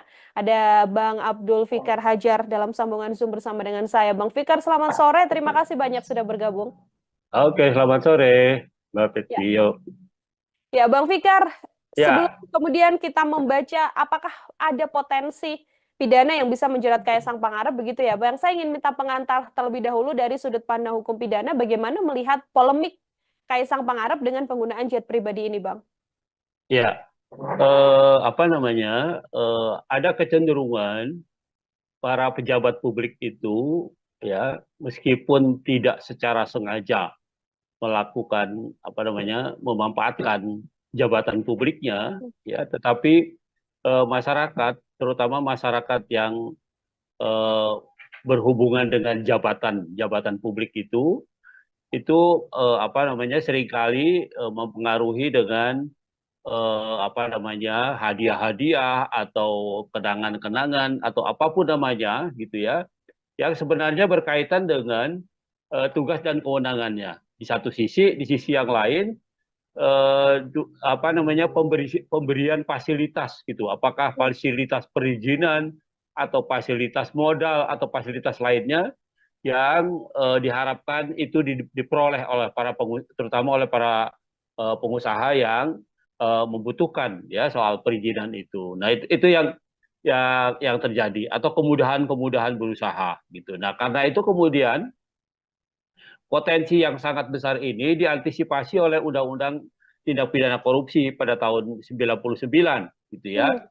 Kalau pada undang-undang yang lama ya, undang-undang korupsi yang tahun 71 itu apa, belum secara rinci ya, belum secara rinci apa namanya, tindak pidana atau perbuatan apa saja yang termasuk bagian dari korupsi. Korupsi Hmm, hanya dirumuskan sebagai perbuatan yang merugikan keuangan negara, ya, baik dilakukan dengan melawan hukum atau dilakukan dengan menggunakan jabatannya. Nah, itu yang ada. Tetapi di dalam undang-undang korupsi yang baru ya, yang 3199 kemudian 2021 ya, di perubahannya gitu ya. Itu selain selain merugikan keuangan negara ya, karena perbuatan melawan hukum atau karena penyalahgunaan jabatan, di situ ada juga umpamanya apa, korupsi yang lahir karena suap menyuap gitu hmm, ya. Korupsi yang lahir karena gratifikasi ya, menerima hadiah gitu. Kemudian apa namanya, korupsi yang lahir karena apa namanya, penyalahgunaan jabatan gitu ya, apa, dalam pengertian yang luas gitu ya, hmm. tidak hanya jabatan dalam pengertian berkaitan dengan usaha atau apa namanya, perizinan yang di bawah kewenangannya, tapi juga jabatan secara umum gitu, jabatan publik secara umum. Nah, jadi dengan undang-undang yang baru, undang-undang korupsi yang baru ya, itu apa, pengertian korupsi itu diperluas gitu ya, diperluas, tidak melulu pada apa, perbuatan melawan hukum atau penyalahgunaan jabatan, tapi juga ada pemerasan, suap menyuap ya, kemudian apa namanya, perbuatan curang gitu ya, eh, dan seterusnya gitu ya. Jadi ada banyak, kalau buka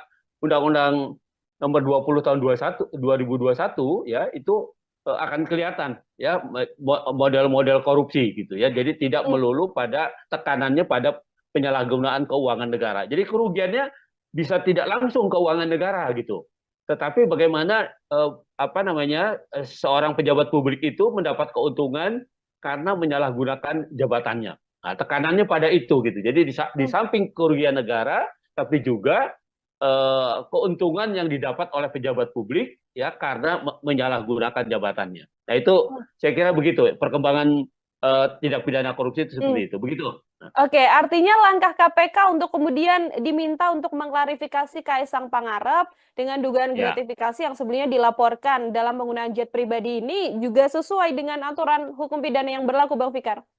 Iya, saya kira iya, meskipun kalau dikaitkan dengan tindak pidananya, Hmm? yaitu gratifikasi, gratifikasi itu menerima hadiah ya, Ya. pejabat negara atau pejabat publik yang menerima hadiah gitu, ya, ancamannya cukup berat ya, 4 sampai 10 tahun tuh, ya. Nah, apa namanya, kan orang akan bilang, loh, Kaisang itu kan bukan bukan pejabat negara Penyelenggara kan gitu ya. negara, ya. Ya, dia kan orang sipil gitu. Nah, tetapi kan orang harusnya juga berpikir, apakah dia mungkin diberikan fasilitas jet umpamanya kalau dia tidak punya pemberinya itu, pengusahanya itu atau orang yang memberi gratifikasi itu punya kepentingan Hmm, ya terhadap dia dan keluarganya, tentunya seperti itu gitu ya. Nah, dalam hal ini umpamanya ayahnya kan sebagai seorang presiden, tentu ya. saja ada sesuatu yang diharapkan dari fasilitas yang diberikan oleh pengusaha itu dengan memberikan fasilitas jet dan sebagainya gitu. Nah, karena itu menjadi sangat relevan ya, apa namanya, malah ada teman saya yang di Jogja itu bilang KPK ini keterlaluan, bukannya mengklarifikasi, harusnya langsung mengadvokasi gitu. Hmm, Ya, kalau klarifikasi kan cuma tanya betul apa enggak gitu ya kan, ya. cuma mengklarifikasi peristiwanya. Tetapi kalau mengadvokasi itu sudah mendudukkan peristiwa itu sebagai kasus gitu, Hmm, ya peristiwa itu sebagai kasus korupsi. Nah, karena itu kemudian diadvokasi. Nah, sayangnya memang apa namanya, gratifikasi itu hanya menjerat pejabat publik, pejabat hmm, negara hmm. gitu ya. Nah, karena itu pamannya kalau dikaitkan dengan Kaisang, Kaisang sendiri tidak apa namanya, tidak termasuk kualifikasi oleh pasal itu gitu ya, pasal sebagai pejabat negara karena dia bukan pejabat negara. Nah, tetapi gratifikasi itu adalah penerimaan oleh seorang pejabat negara dan hak di dalam undang-undang apa namanya, undang-undang LHKPN itu ya, undang-undang pejabat negara yang bebas korupsi, bebas KKN itu korupsi Hmm. kolusi nepotisme itu disebutkan selain pejabat publiknya tapi juga keluarganya gitu. Oke. Nah, ya jadi memang kalau hanya berpegang pada ketentuan gratifikasi di undang-undang korupsi, selain pejabat negara nggak ada yang bisa dikenakan. Hmm, Tetapi begitu diperluas itu dikaitkan dengan undang-undang tentang apa namanya LHKPN itu tentang pejabat negara yang pejabat publik yang bebas dari KKN itu, nah maka itu menjadi kena gitu. Nah karena hmm. itu kemudian apa namanya, menjadi tepat gitu ya, Kaisang kemudian diklarifikasi atau diadvokasi bahkan gitu oleh KPK begitu. Oke, meskipun bukan penyelenggara negara, tapi dari aturan yang ada, keluarga dari penyelenggara negara ini juga bisa kemudian dilakukan penyelidikan ya, Bang Fikar ya, untuk dugaan Ya, gratifikasi yang mungkin dilakukan. Kalau dalam case kasus Kaisang Pangarep ini, kalau dari analisa Bang Fikar sendiri, cukupkah dengan klarifikasi atau tadi yang sempat disampaikan Bang, harus diadvokasi atau kemudian diinvestigasi mendalam begitu? ya, saya kira sesuai dengan kedudukannya gitu Hmm, ya. Kan KPK itu kan punya dua fungsi sebenarnya, pencegahan dan penindakan gitu hmm, ya. Kalau pencegahan itu peristiwanya belum terjadi gitu hmm, ya. Peristiwanya belum terjadi karena itu kemudian orang dikasih penyuluhan, dikasih tahu begini nggak boleh begini, ada pencegahan supaya tidak terjadi korupsi. Kalau termasuk klarifikasi itu juga itu sebenarnya bukan tindakan apa namanya, bukan tindakan investigasi, bukan tindakan hmm, advokasi sebenarnya, bukan tindakan apa namanya, penindakan gitu, tetapi lebih pada pencegahan itu sebenarnya gitu. Nah karena itu saya sependapat dengan pendapat banyak orang gitu ya, bahwa seharusnya ya peristiwanya sudah jelas ada gitu hmm. ya, peristiwanya itu sudah nyata gitu. Nah karena itu tindakan yang paling tepat adalah mengadvokasinya gitu ya, jadi menginvestigasi kemudian mengadvokasi karena peristiwanya sudah ada gitu. Hmm. Kasusnya yang kemudian saat ini mencuat di dalam negeri kan Kaisang justru tidak muncul begitu ya, Bang Fikar ya. Posisinya Ya, sedang berada di luar negeri dan dari sejumlah konfirmasi yang dilakukan oleh media bahkan belum ada kabar apapun. PSI termasuk juga mengatakan belum mendapatkan informasi dari Kaisang Pangarep. Artinya perlukah kemudian sampai di momen sekarang ini pihak terkait di Indonesia ini bekerja sama dengan penegak hukum di luar negeri untuk cepat-cepat menyelesaikan perkara yang menyeret Kaisang Pangarep ini, Bang? gini. Nah, itu tadi tergantung pada status tindakan yang dilakukan, gitu ya. Oke. Hmm. Kalau dia klarifikasi, itu artinya belum masuk jadi perkara itu sebenarnya. Ya. Hmm. masih kalaupun dikualifikasi jadi perkara itu masih penyelidikan. Penyelidikan itu masih mencari peristiwa, ya masih ada nggak sebenarnya peristiwa pidananya.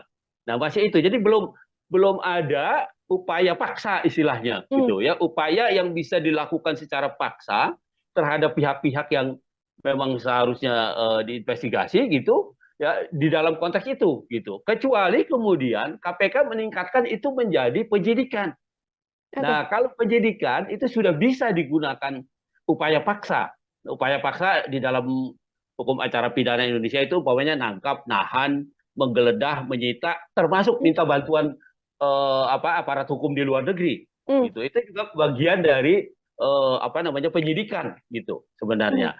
Nah, karena belum masuk ke tahap itu, gitu ya, maka agak sulit ya, kecuali memang KPK punya hubungan baik umpamanya dengan KPK Singapura atau dengan KPK Malaysia atau dengan KPK Amerika umpamanya ya. Dia punya hubungan baik, ya dia bersurat gitu ya, minta informasi ya bisa saja itu. Artinya tidak secara formal gitu. Tetapi secara formal karena peristiwa ini belum diinvestigasi menjadi penyidikan gitu ya, maka belum lahir kewenangan paksa, kewenangan melakukan upaya paksa di KPK. Gitu. Nah, karena itu, ya itu tadi saya bilang, kritik-kritik masyarakat itu kenapa hanya diklarifikasi bukan diinvestigasi gitu ya. Nah, itu menjadi relevan gitu. Nah, ketika KPK masuk ke wilayah investigasi, penyidikan, maka dia punya kewenangan. Dia punya hak untuk menggeledah, menyita, menangkap, menahan ya, atau minta bantuan informasi dari luar penegak hukum lain dan sebagainya. Nah, itu lahir gitu. Nah, tapi kalau cuma klarifikasi gini kan seolah-olah belum ada apa-apa. Peristiwanya belum ada gitu. Seperti itu.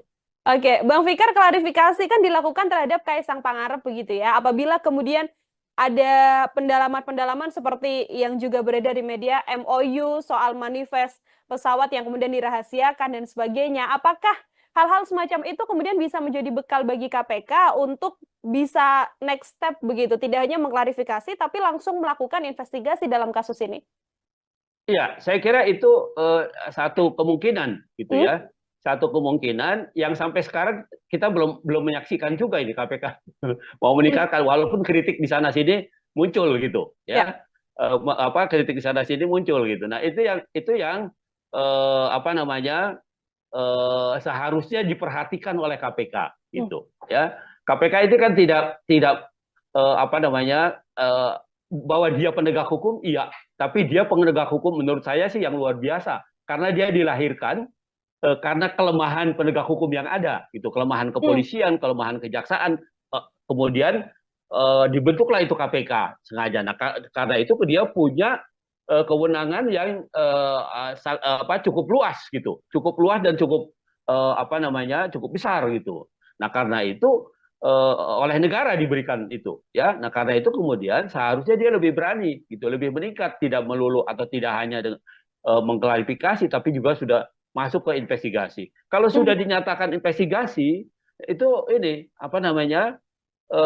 KPK sudah leluasa gitu loh. Leluasa menggunakan tindakannya atau kewenangannya ya untuk mencari tahu ya, untuk bahkan menyita alat buktinya dan sebagainya, itu sudah timbul gitu. Nah, tapi kalau sekarang ketika KPK baru mengklarifikasi saja, bahkan kan panggilannya juga bentuknya kan undangan, ya kan? Undangan itu sama dengan Anda diundang makan bakso, ya nggak datang, nggak makan siang, pokoknya tidak datang pun tidak ada sanksinya, gitu. Namanya kan undangan gitu. Tetapi kalau sudah investigasi, sudah penyidikan, maka dia undangan itu berubah menjadi panggilan. Nah, panggilan kalau tidak didatangi 2 kali, maka bisa dipanggil secara paksa. Nah, jadi kalau umpamanya sekarang ketika mau diklarifikasi diundang orang tidak datang, tidak tahu orangnya berada di mana, gitu ya, nggak ada yang bisa dilakukan oleh KPK. Paling hanya menghimbau untuk datang gitu. Nah, padahal di sisi yang lain undangan itu tidak punya konsekuensi yuridis. Dia ya diundang, namanya undangan, diundang makan gitu, nggak datang pun nggak apa-apa gitu. Seperti itu. Oke, artinya klarifikasi ini belum kemudian bisa menyelesaikan dugaan gratifikasi atau mungkin laporan-laporan yang juga muncul di publik ya, Bang Fikar ya, ya apa yang dilakukan Betul, oleh KPK. Kecuali betul, nanti KPK melayangkan surat untuk penyidikan terhadap Kaisang Pangarep dan itu wajib dihadiri oleh Kaisang. Apabila tidak dihadiri, tindakan langsung selain kemudian menunggu klarifikasi Kaisang juga bisa langsung dilakukan oleh KPK seperti itu. betul, Mhm. betul. Oke, Jadi Bang Fikar, ya, silakan. ya udah, apa silakan lanjutkan. Mhm. Oke, ini kemudian kita membaca dugaan gratifikasi yang kemudian bisa berpotensi menjerat Kaisang Pangarep begitu ya, Bang Fikar. Potensi jeratan pidana yang bisa disangkakan pada Kaisang Pangarep jika terbukti ada gratifikasi ini seperti apa, Bang? Oke, ya gini, itu tadi yang saya bilang, Hmm, gratifikasi itu objeknya adalah pejabat publik oke. atau pejabat negara. Itu objeknya itu dia. Hmm, Jadi kalau yang bukan pejabat publik tidak kena. Artinya, kalau Kaisang kemudian terbukti dia menerima sesuatu, ada kaitannya dengan jabatan bapaknya, hmm, maka sebenarnya bapaknya yang kena, gitu loh. oke. Hmm, Eh, jadi sebenarnya arahnya itu pada apakah ini sepengetahuan presiden atau tidak? Apakah ini bagian dari sesuatu yang diberikan karena jabatan bapaknya atau tidak? Sebenarnya itu ininya arahnya hmm, gitu. Nah, padahal kalau mau dipikir pakai logika terbalik kan, siapa sih yang mau kasih fasilitas pesawat terbang, ya kan? hmm, Kalau yang memberikan itu tidak ada yang dipandang atau tidak dapat apa-apa atau tidak orang yang diberikan pesawat terbang itu bukan siapa-siapa, bukan pejabat negara, bukan, atau mungkin kecuali dia punya perjanjian bisnis gitu, ya. Dan itu pun sebenarnya harus diklarifikasi bahwa bisnisnya itu sudah lahir jauh sebelum umpamanya orang tuanya atau bapaknya itu menjabat sebagai pejabat negara. Nah, itu yang harus diklarifikasikan gitu. Bahkan kan di dalam undang-undang LHKPN itu tentang pejabat publik yang anti kolusi korupsi dan nepotisme itu sudah dinyatakan lebih dahulu. Yang pertama umpamanya ada kewajiban klarifikasi soal harta, ya, harta kekayaan dari keluarga gitu. Itu satu. Yang kedua, ada pengertian pejabat negara itu tidak bisa menerima gratifikasi, ya, selain pada pejabat negaranya tapi juga pada keluarganya gitu. hmm, Dan pokoknya undang-undang itu sebenarnya begitu rinci, ya, begitu begitu rigid gitu, sehingga bisa menjerat orang. Karena kan gini, gratifikasi itu bisa bisa tidak terasa gitu, bisa hmm, macam-macam bentuknya, iya kan? hmm, Bisa eh, apa namanya eh, bisa dia pemberian, bisa dia berbentuk undangan, dia bisa bentuknya bisa macam-macam begitu, hmm, ya.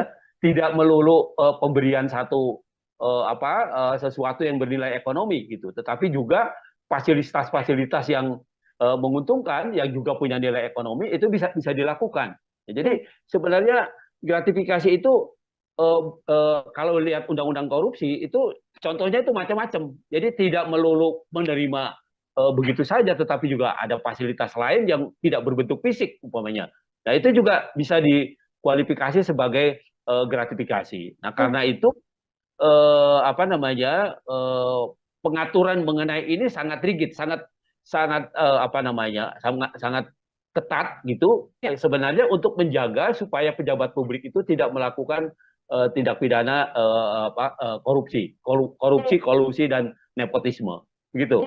Termasuk gratifikasi di dalamnya artinya yang akan terjerat nantinya apabila ini sepengetahuan sang ayah begitu ya, sepengetahuan Presiden Joko Widodo, Presiden Jokowi yang juga akan terseret kasus gratifikasi ini. Apabila nanti ada klarifikasi dari Kaisang Pangarep yang mengatakan ini murni urusan bisnis pribadi begitu ya, Bang Fikar, lalu tidak ada kaitan Ya, atau sangkut pautnya bersama dengan Presiden Jokowi, secara hukum apakah kemudian Kaisang bisa terbebas dan lepas begitu saja atau seperti apa? pengakuannya tidak bisa hanya pengakuan begitu saja, Hmm, tetapi juga harus didukung oleh alat bukti gitu. oke. Umpamanya sejak kapan dia berhubungan dengan pengusaha itu? Kalau dia bisa membuktikan, umpamanya ada bisnis dengan pengusaha yang memberikan fasilitas pesawat itu sebelum ayahnya menjadi presiden, ya mungkin itu tidak ada masalah apa-apa gitu. Nah, yang kita tahu kan mereka anak-anak ini kan menjadi pengusaha itu setelah bapaknya jadi pejabat negara kan begitu ya. Dari informasi publik yang kita dengarkan itu masih kecil-kecil, tadinya masih masih apa namanya belum tahu bisnis dan belum tahu apa gitu kan. Nah, tapi ini berkembang 10 tahun ke belakangan kan begitu. Nah, jadi artinya dia bisa tidak dikaitkan dengan jabatan ayahnya atau jabatan presiden kalau bisa membuktikan bahwa hubungan bisnisnya dengan pemberi gratifikasi itu atau dengan pemberi fasilitas pesawat itu jauh sebelum ayahnya menjadi pejabat publik. Oke. Nah, itu yang bisa apa namanya yang bisa meringankan atau menghindarkan dia dari pengertian gratifikasi itu. Selagi memang pemberian fasilitas ini dilakukan atau diberikan ketika Kaisang Pangarep dikenal sebagai putra dari Presiden Republik Indonesia, artinya masih tetap ini bisa masuk ke dugaan gratifikasi ya, Bang Fikar? Betul. Jadi itu yang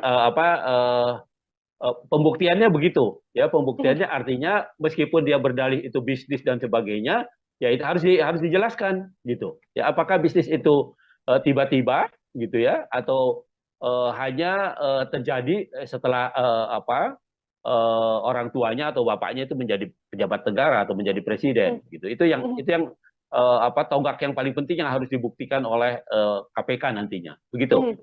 Oke, akan jadi PR besar juga bagi KPK. Di satu sisi, seorang Kaisang Pangarep masih belum ada di Indonesia, jadi masih belum bisa melakukan klarifikasi, tapi di satu sisi harus ada pengusutan yang jelas yang dilakukan oleh KPK untuk kemudian bisa secara gamblang terbuka apakah ini gratifikasi atau tidak, seperti itu. Terakhir dari saya, Bang Fikar, sebagai closing statement juga, apabila memang ada yang bisa dilakukan oleh Kaisang Pangarep untuk bisa membuktikan apakah ini ada gratifikasi atau tidak. Kalau dari analisa Bang Fikar, hal apa yang sedianya bisa ditunjukkan oleh Kaisang? Kaisang masih punya waktu 30 hari sejak dia berangkat itu, ya, untuk melaporkan, terutama presiden, ya, untuk melaporkan bahwa itu bukan gratifikasi, gitu, bahwa itu adalah perjanjian bisnis atau apapun, gitu. Itu undang-undang tentang LHKPN itu, ya, tentang pejabat yang anti KKN itu, kolusi nepotisme itu, ya, atau ketentuan pasal 12 Undang-Undang korupsi tentang gratifikasi itu memberikan waktu 30 hari ya untuk klarifikasi bahwa itu bukan gratifikasi gitu. Ya, bahwa itu tidak ada kaitannya dengan jabatan presiden, bahwa itu tidak ada kaitannya dengan jabatan pejabat publik gitu. Nah, jadi dia masih punya waktu 30 hari itu gitu. Nah, kalau itu bisa dibuktikan gitu ya, maka ya dia bisa bebas ya. Lepas dari pembuktiannya itu nanti caranya bagaimana gitu ya, mungkin pada caranya juga ada sedikit ide dan sebagainya gitu ya. Ya itu terlepas dari itu gitu. Tetapi secara formal Kaisang masih punya waktu 30 hari sejak dia pergi, ya, sejak dia naik pesawat itu ya, sampai 30 hari ke depan dia mengklarifikasi itu. Ya, apakah itu gratifikasi atau pemberian yang ada kaitannya dengan jabatan presiden atau tidak. Nah, itu saja sebenarnya peluangnya gitu ya. Tapi kalau dia tidak bisa membuktikan itu ya sebenarnya bebannya sebenarnya ada pada presiden, ya ada pada bapaknya sebenarnya. Begitu. Lepas 30 hari artinya KPK bisa dengan leluasa melakukan pengusutan, Bang Fikar? Mestinya begitu. Menurut undang-undang harusnya sudah masuk itu. Itu suap, itu kan bisa lari ke yang lain-lain kan? Ya. Itu hadiah, itu suap, itu apalagi ya termasuk itu tadi ya apa namanya penyalahgunaan jabatan dan sebagainya dan sebagainya. Nah itu bisa lari ke sana larinya ya. Tapi kalau 30 hari itu dimanfaatkan untuk membuat laporan itu ya, maka itu tadi ya dia mungkin hanya gratifikasi saja dan bahkan umpamanya bisa diperkuat dengan dalil atau dengan argumen bahwa itu bukan sesuatu yang dilakukan dengan melawan hukum. Begitu. Bukannya mengklarifikasi, harusnya langsung mengadvokasi gitu. Ya. Kalau klarifikasi kan cuma tanya betul apa enggak gitu ya kan, Ya. cuma mengklarifikasi peristiwanya. Tetapi kalau mengadvokasi itu sudah mendudukkan peristiwa itu sebagai kasus, meskipun dia berdalih itu bisnis dan sebagainya, ya itu harus dijelaskan gitu. Ya apakah bisnis itu tiba-tiba gitu ya, atau hanya terjadi setelah orang tuanya atau bapaknya itu menjadi pejabat negara atau menjadi presiden gitu. Itu yang tonggak yang paling penting yang harus dibuktikan oleh KPK nantinya. Kaisang masih punya waktu 30 hari sejak dia berangkat itu, ya, untuk melaporkan, terutama presiden, ya, untuk melaporkan bahwa itu bukan gratifikasi.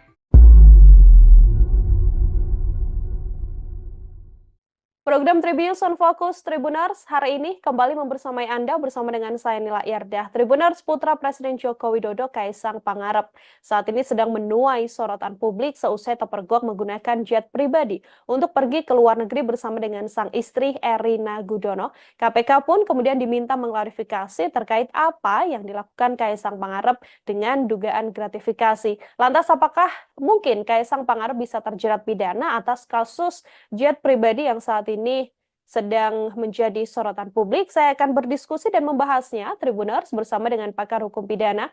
Ada Bang Abdul Fikar Hajar dalam sambungan Zoom bersama dengan saya. Bang Fikar, selamat sore. Terima kasih banyak sudah bergabung. Oke, selamat sore, Mbak Ya, Petio. ya Bang Fikar, sebelum Ya, kemudian kita membaca apakah ada potensi pidana yang bisa menjerat Kaisang Pangarep, begitu ya Bang? Saya ingin minta pengantar terlebih dahulu dari sudut pandang hukum pidana, bagaimana melihat polemik Kaisang Pangarep dengan penggunaan jet pribadi ini, Bang? ya. Ada kecenderungan para pejabat publik itu, ya, meskipun tidak secara sengaja melakukan memanfaatkan jabatan publiknya, ya, tetapi masyarakat, terutama masyarakat yang eh, berhubungan dengan jabatan publik itu seringkali mempengaruhi dengan hadiah-hadiah atau kenangan-kenangan atau apapun namanya gitu ya, yang sebenarnya berkaitan dengan tugas dan kewenangannya. Di satu sisi, di sisi yang lain pemberian fasilitas gitu. Apakah fasilitas perizinan atau fasilitas modal atau fasilitas lainnya yang diharapkan itu diperoleh oleh terutama oleh para pengusaha yang membutuhkan, ya, soal perizinan itu. Nah, itu yang terjadi, atau kemudahan-kemudahan berusaha gitu. Nah, karena itu kemudian potensi yang sangat besar ini diantisipasi oleh Undang-Undang Tindak Pidana Korupsi pada tahun 99 gitu ya. Kalau pada undang-undang yang lama, ya, undang-undang korupsi yang tahun 71 itu belum secara rinci, ya, belum secara rinci tindak pidana atau perbuatan apa saja yang termasuk bagian dari korupsi. Korupsi hanya dirumuskan sebagai perbuatan yang merugikan keuangan negara, ya, baik dilakukan dengan melawan hukum atau dilakukan dengan menggunakan jabatannya. Nah, itu yang ada. Tetapi di dalam undang-undang korupsi yang baru, ya, yang 3199 kemudian 2021, ya, di perubahannya gitu ya. Itu selain merugikan keuangan negara, ya, karena perbuatan melawan hukum atau karena penyalahgunaan jabatan, di situ ada juga umpamanya korupsi yang lahir karena suap menyuap, gitu ya. Korupsi yang lahir karena gratifikasi, ya, menerima hadiah, gitu. Kemudian korupsi yang lahir karena penyalahgunaan jabatan, gitu ya, dalam pengertian yang luas gitu ya, tidak hanya jabatan dalam pengertian berkaitan dengan usaha atau perizinan yang di bawah kewenangannya, tapi juga jabatan secara umum gitu, jabatan publik secara umum. Nah, jadi dengan undang-undang yang baru, undang-undang korupsi yang baru, ya, itu korupsi, pengertian korupsi itu diperluas gitu ya, diperluas, tidak melulu pada perbuatan melawan hukum atau penyalahgunaan jabatan, tapi juga ada pemerasan, suap menyuap, ya, kemudian perbuatan curang gitu ya, eh, dan seterusnya gitu ya. Jadi ada banyak, kalau buka Undang-Undang nomor 20 tahun 2021 ya, itu akan kelihatan ya model-model korupsi gitu ya. Jadi tidak Hmm. melulu pada tekanannya pada penyalahgunaan keuangan negara. Jadi kerugiannya bisa tidak langsung keuangan negara gitu. Tetapi bagaimana seorang pejabat publik itu mendapat keuntungan karena menyalahgunakan jabatannya. Nah, tekanannya pada itu gitu. Jadi di samping kerugian negara, tapi juga keuntungan yang didapat oleh pejabat publik ya karena menyalahgunakan jabatannya. Nah itu saya kira begitu perkembangan tindak pidana korupsi itu Hmm. seperti itu. Begitu. Oke, artinya langkah KPK untuk kemudian diminta untuk mengklarifikasi Kaisang Pangarep dengan dugaan Ya, gratifikasi yang sebelumnya dilaporkan dalam penggunaan jet pribadi ini juga sesuai dengan aturan hukum pidana yang berlaku, Bang Fikar.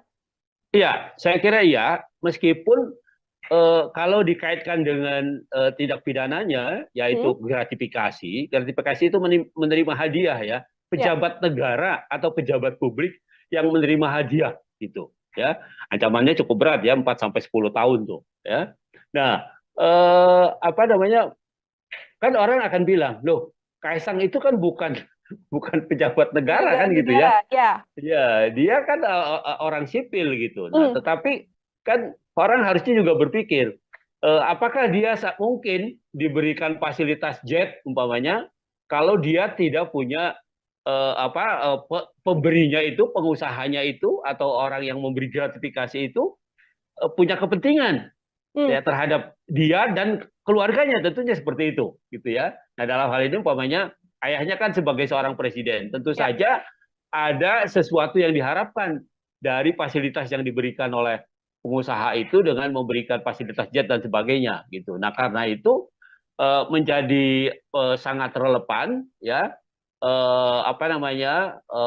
malah ada teman saya yang di Jogja itu bilang KPK ini keterlaluan, bukannya mengklarifikasi, harusnya langsung mengadvokasi gitu. Hmm. Ya, kalau klarifikasi kan cuma tanya betul apa enggak gitu ya kan, Ya. cuma mengklarifikasi peristiwanya. Tetapi kalau mengadvokasi itu sudah mendudukan peristiwa itu sebagai kasus gitu. Hmm. Ya, peristiwa itu sebagai kasus korupsi. Nah, karena itu kemudian diadvokasi.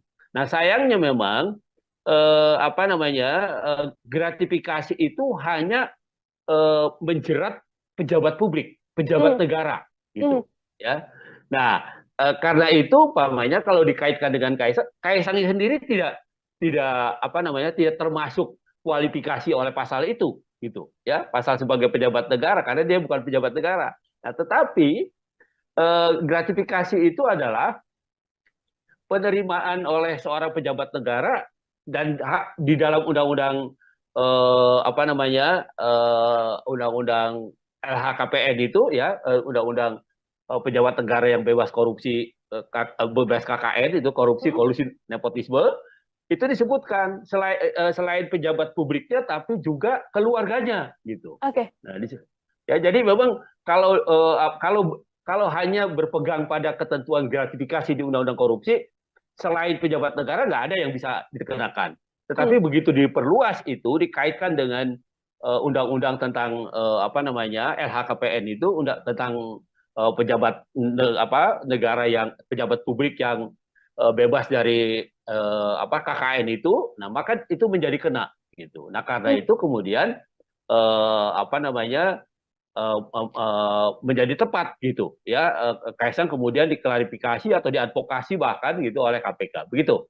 Oke, meskipun bukan penyelenggara negara, tapi dari aturan yang ada, keluarga dari penyelenggara negara ini juga bisa kemudian dilakukan penyelidikan ya, Bang Fikar ya, untuk dugaan Ya, gratifikasi yang mungkin dilakukan. Kalau dalam case kasus Kaisang Pangarep ini, kalau dari analisa Bang Fikar sendiri, cukupkah dengan klarifikasi atau tadi yang sempat disampaikan Bang, harus diadvokasi atau kemudian diinvestigasi mendalam begitu? ya, saya kira sesuai dengan kedudukannya gitu Hmm? ya, kan KPK itu kan punya dua fungsi sebenarnya, pencegahan dan penindakan gitu Hmm, ya. Kalau pencegahan itu peristiwanya belum terjadi gitu hmm, ya. Peristiwanya belum terjadi, karena itu kemudian orang dikasih penyuluhan, dikasih tahu begini nggak boleh begini, ada pencegahan supaya tidak terjadi korupsi. Kalau termasuk klarifikasi itu sebenarnya bukan tindakan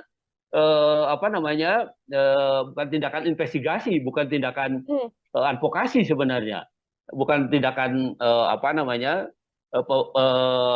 penindakan gitu, tetapi lebih pada pencegahan itu sebenarnya gitu. Nah karena itu saya sependapat dengan pendapat banyak orang gitu ya, bahwa seharusnya ya peristiwanya sudah jelas ada gitu Hmm. ya, peristiwanya itu sudah nyata gitu. Nah karena itu tindakan yang paling tepat adalah mengadvokasinya gitu ya. Jadi menginvestigasi kemudian mengadvokasi karena peristiwanya sudah ada gitu. Hmm. Kasusnya yang kemudian saat ini mencuat di dalam negeri kan Kaisang justru tidak muncul begitu ya, Bang Fikar ya. Posisinya Ya, sedang berada di luar negeri dan dari sejumlah konfirmasi yang dilakukan oleh media bahkan belum ada kabar apapun. PSI termasuk juga mengatakan belum mendapatkan informasi dari Kaisang Pangarep. Artinya perlukah kemudian sampai di momen sekarang ini pihak terkait di Indonesia ini bekerja sama dengan penegak hukum di luar negeri untuk cepat-cepat menyelesaikan perkara yang menyeret Kaisang Pangarep ini, Bang? gini. Nah, itu tadi tergantung pada status tindakan yang dilakukan, gitu ya. Oke. Hmm. Kalau dia klarifikasi, itu artinya belum masuk jadi perkara itu sebenarnya. Ya, Hmm. masih kalaupun dikualifikasi jadi perkara itu masih penyelidikan. Hmm. Penyelidikan itu masih mencari peristiwa, ya masih ada nggak sebenarnya peristiwa pidananya.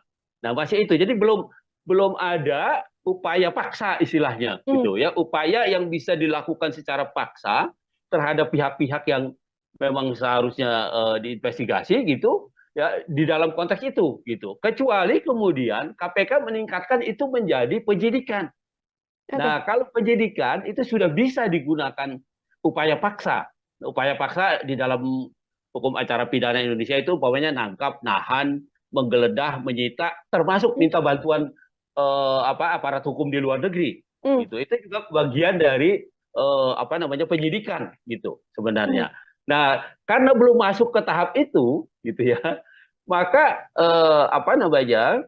agak sulit ya, kecuali memang KPK punya hubungan baik umpamanya dengan KPK Singapura atau dengan KPK Malaysia atau dengan KPK Amerika umpamanya ya, Ya. dia punya hubungan baik ya, dia bersurat gitu ya, minta informasi ya bisa saja itu. Hmm. Artinya tidak secara formal gitu, tetapi secara formal karena peristiwa ini belum diinvestigasi menjadi penyidikan gitu ya, maka belum lahir kewenangan paksa, Hmm. kewenangan melakukan upaya paksa di KPK gitu. Nah, karena Hmm. itu ya itu tadi saya bilang, kritik-kritik masyarakat itu kenapa hanya diklarifikasi bukan diinvestigasi gitu ya. Ya. Nah, itu menjadi relevan gitu. Hmm. Nah, ketika KPK masuk ke wilayah investigasi, penyidikan, maka dia punya kewenangan. Dia punya hak untuk menggeledah, menyita, menangkap, menahan ya, atau minta bantuan informasi dari penegak hukum lain dan sebagainya. Nah, itu Hmm. lahir gitu. Nah, tapi Hmm. kalau cuma klarifikasi gini kan seolah-olah belum ada apa-apa. Peristiwanya belum ada gitu. Seperti Oke. itu. Oke, Bang Fikar, klarifikasi kan dilakukan terhadap Kaisang Pangarep begitu ya. Apabila kemudian ada pendalaman-pendalaman seperti yang juga beredar di media, MOU soal manifest pesawat yang kemudian dirahasiakan dan sebagainya. Apakah hal-hal semacam itu kemudian bisa menjadi bekal bagi KPK untuk bisa next step begitu, tidak hanya mengklarifikasi tapi langsung melakukan investigasi dalam kasus ini? Iya, saya kira itu satu kemungkinan gitu Hmm? ya. Satu kemungkinan yang sampai sekarang kita belum belum menyaksikan juga ini KPK mau Hmm. meningkatkan, walaupun kritik di sana sini muncul gitu Ya. ya. Kritik di sana sini muncul gitu. Nah, itu yang seharusnya diperhatikan oleh KPK Hmm. gitu ya. KPK itu kan tidak tidak eh, apa namanya eh, bahwa dia penegak hukum, iya, tapi dia penegak hukum menurut saya sih yang luar biasa, karena dia dilahirkan karena kelemahan penegak hukum yang ada gitu, kelemahan Hmm. kepolisian, kelemahan kejaksaan, kemudian dibentuklah itu KPK sengaja. Nah, karena itu dia punya kewenangan yang cukup luas gitu, cukup luas dan cukup cukup besar gitu. Nah karena itu oleh negara diberikan itu, ya. Nah karena itu kemudian seharusnya dia lebih berani gitu, lebih meningkat, tidak melulu atau tidak hanya dengan mengklarifikasi, tapi juga sudah masuk ke investigasi. Kalau sudah dinyatakan investigasi, itu ini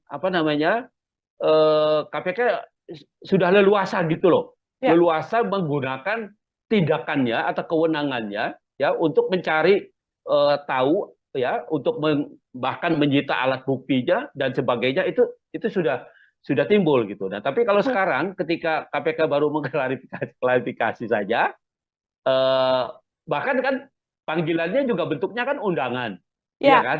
Undangan itu sama dengan Anda diundang makan bakso, ya Hmm. nggak datang, nggak makan siang, pokoknya tidak datang pun tidak ada sanksinya, gitu. Namanya kan undangan gitu. Tetapi kalau sudah investigasi, sudah penyidikan, maka dia undangan itu berubah menjadi panggilan. Nah panggilan kalau tidak didatangi 2 kali, maka bisa dipanggil secara paksa. Nah, jadi kalau umpamanya sekarang ketika mau diklarifikasi diundang, orang tidak datang, tidak tahu orangnya berada di mana gitu ya, nggak ada yang bisa dilakukan oleh Oke. oleh KPK. Paling hanya mengundang, menghimbau untuk datang gitu. Hmm. Nah padahal di sisi yang lain undangan itu tidak punya konsekuensi yuridis. Dia ya diundang, namanya undangan, diundang makan gitu, nggak datang pun nggak apa-apa gitu. Seperti itu. Hmm. Oke, artinya klarifikasi ini belum kemudian bisa menyelesaikan dugaan gratifikasi atau mungkin laporan-laporan yang juga muncul di publik ya, Bang Fikar ya, ya apa yang dilakukan Betul, oleh KPK. Kecuali betul. nanti KPK melayangkan surat untuk penyidikan terhadap Kaisang Pangarep dan itu wajib dihadiri oleh Kaisang. Apabila tidak dihadiri, tindakan langsung selain kemudian menunggu klarifikasi Kaisang juga bisa langsung dilakukan oleh KPK seperti itu. Betul, Mhm. betul. Oke, Jadi Bang Fikar, silakan. ya, ya udah, silakan lanjutkan. Mhm. Oke, ini kemudian kita membaca dugaan gratifikasi yang kemudian bisa berpotensi menjerat Kaisang Pangarep begitu ya, Bang Fikar. Potensi jeratan pidana yang bisa disangkakan pada Kaisang Pangarep jika terbukti ada gratifikasi ini seperti apa, Bang?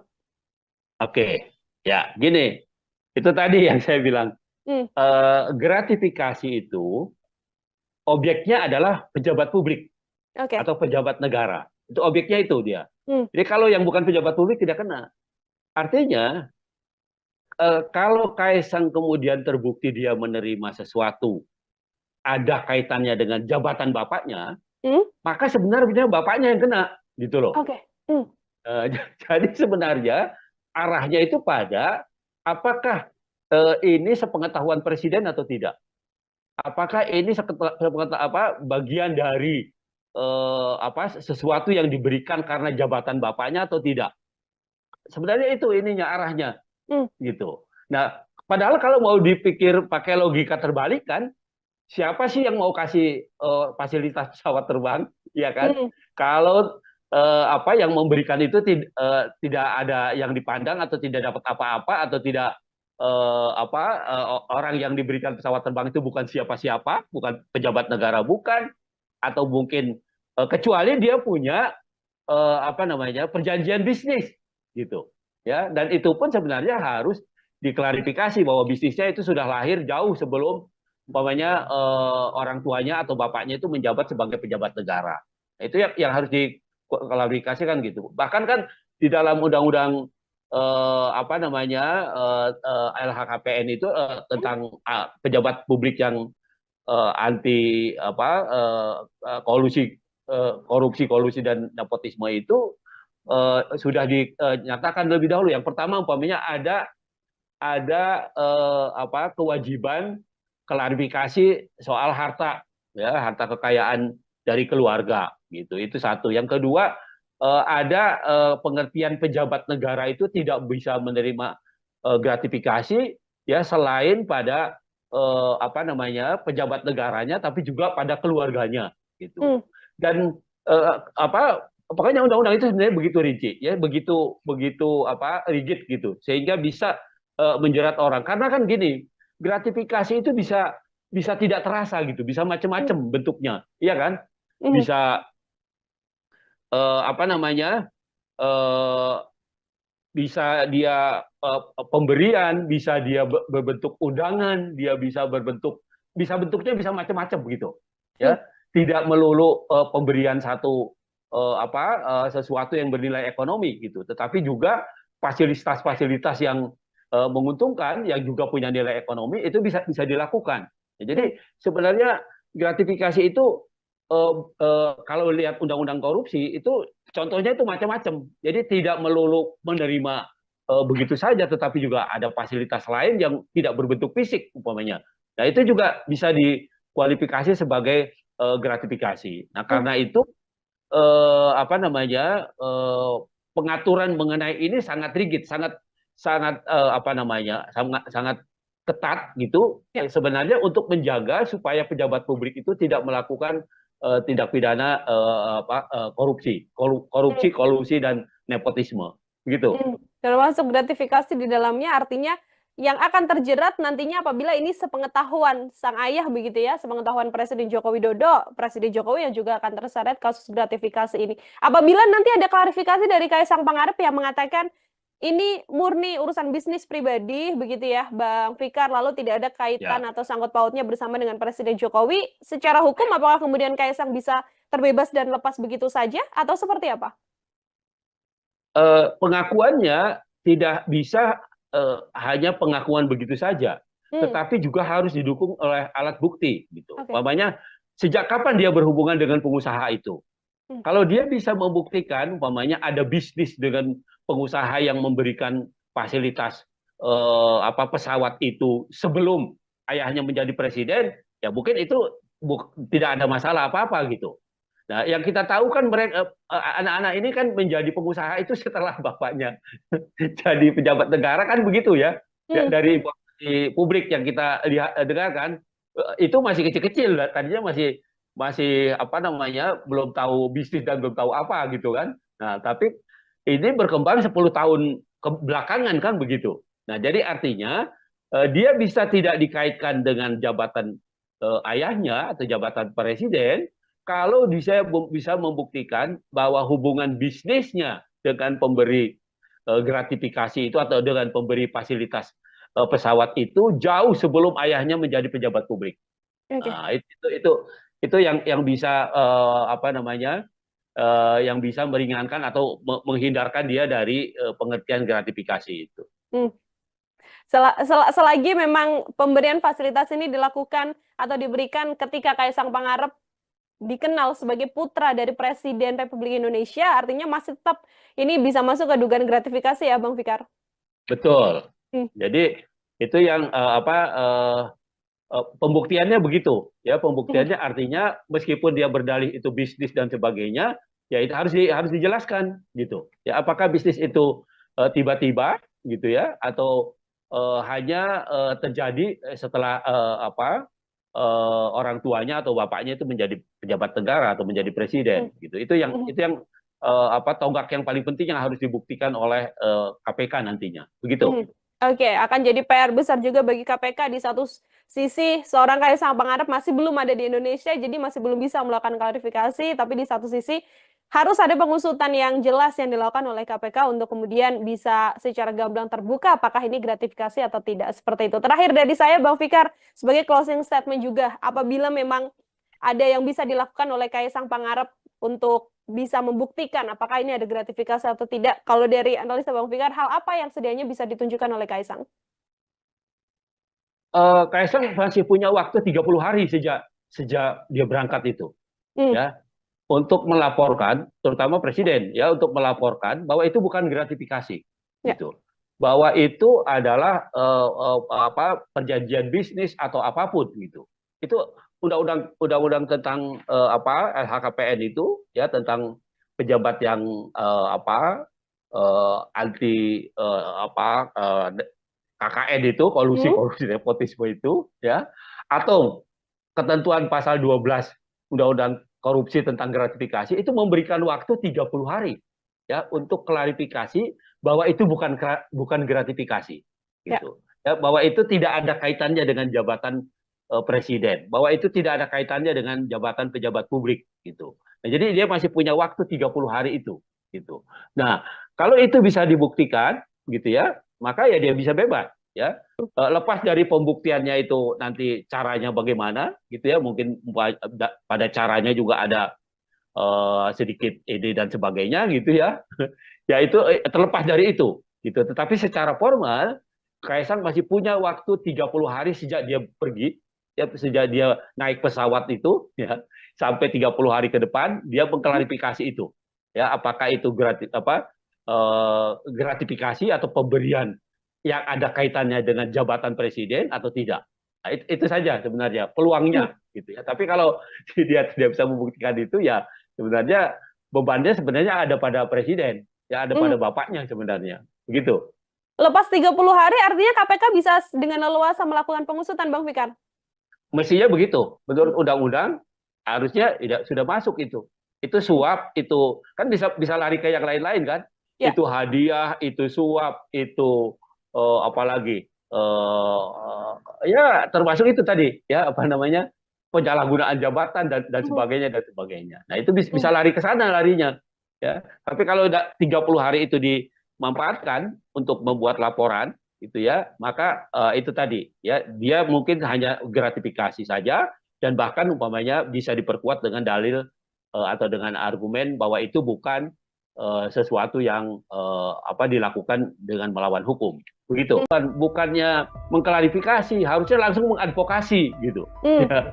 Kalau klarifikasi kan cuma tanya betul apa enggak gitu ya kan. Ya. Cuma mengklarifikasi peristiwanya. Tetapi kalau mengadvokasi itu sudah mendudukkan peristiwa itu sebagai kasus. Meskipun dia berdalih itu bisnis dan sebagainya, ya itu harus dijelaskan gitu. Ya apakah bisnis itu tiba-tiba gitu ya atau hanya terjadi setelah orang tuanya atau bapaknya itu menjadi pejabat negara atau menjadi presiden gitu. Itu yang tonggak yang paling penting yang harus dibuktikan oleh KPK nantinya. Kaisang masih punya waktu 30 hari sejak dia berangkat itu ya untuk melaporkan, terutama presiden ya, untuk melaporkan bahwa itu bukan gratifikasi.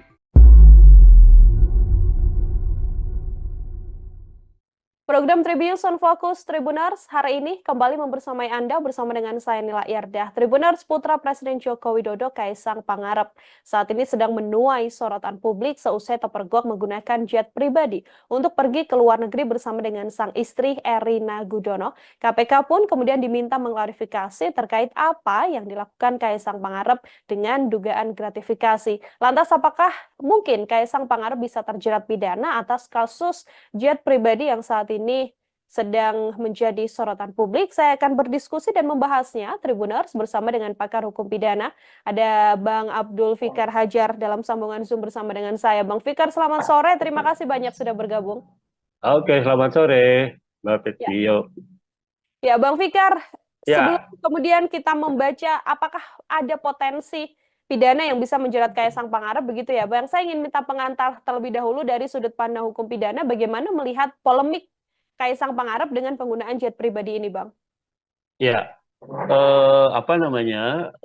ada kecenderungan para pejabat publik itu ya, meskipun tidak secara sengaja melakukan memanfaatkan jabatan publiknya ya, tetapi masyarakat, terutama masyarakat yang berhubungan dengan jabatan publik itu seringkali mempengaruhi dengan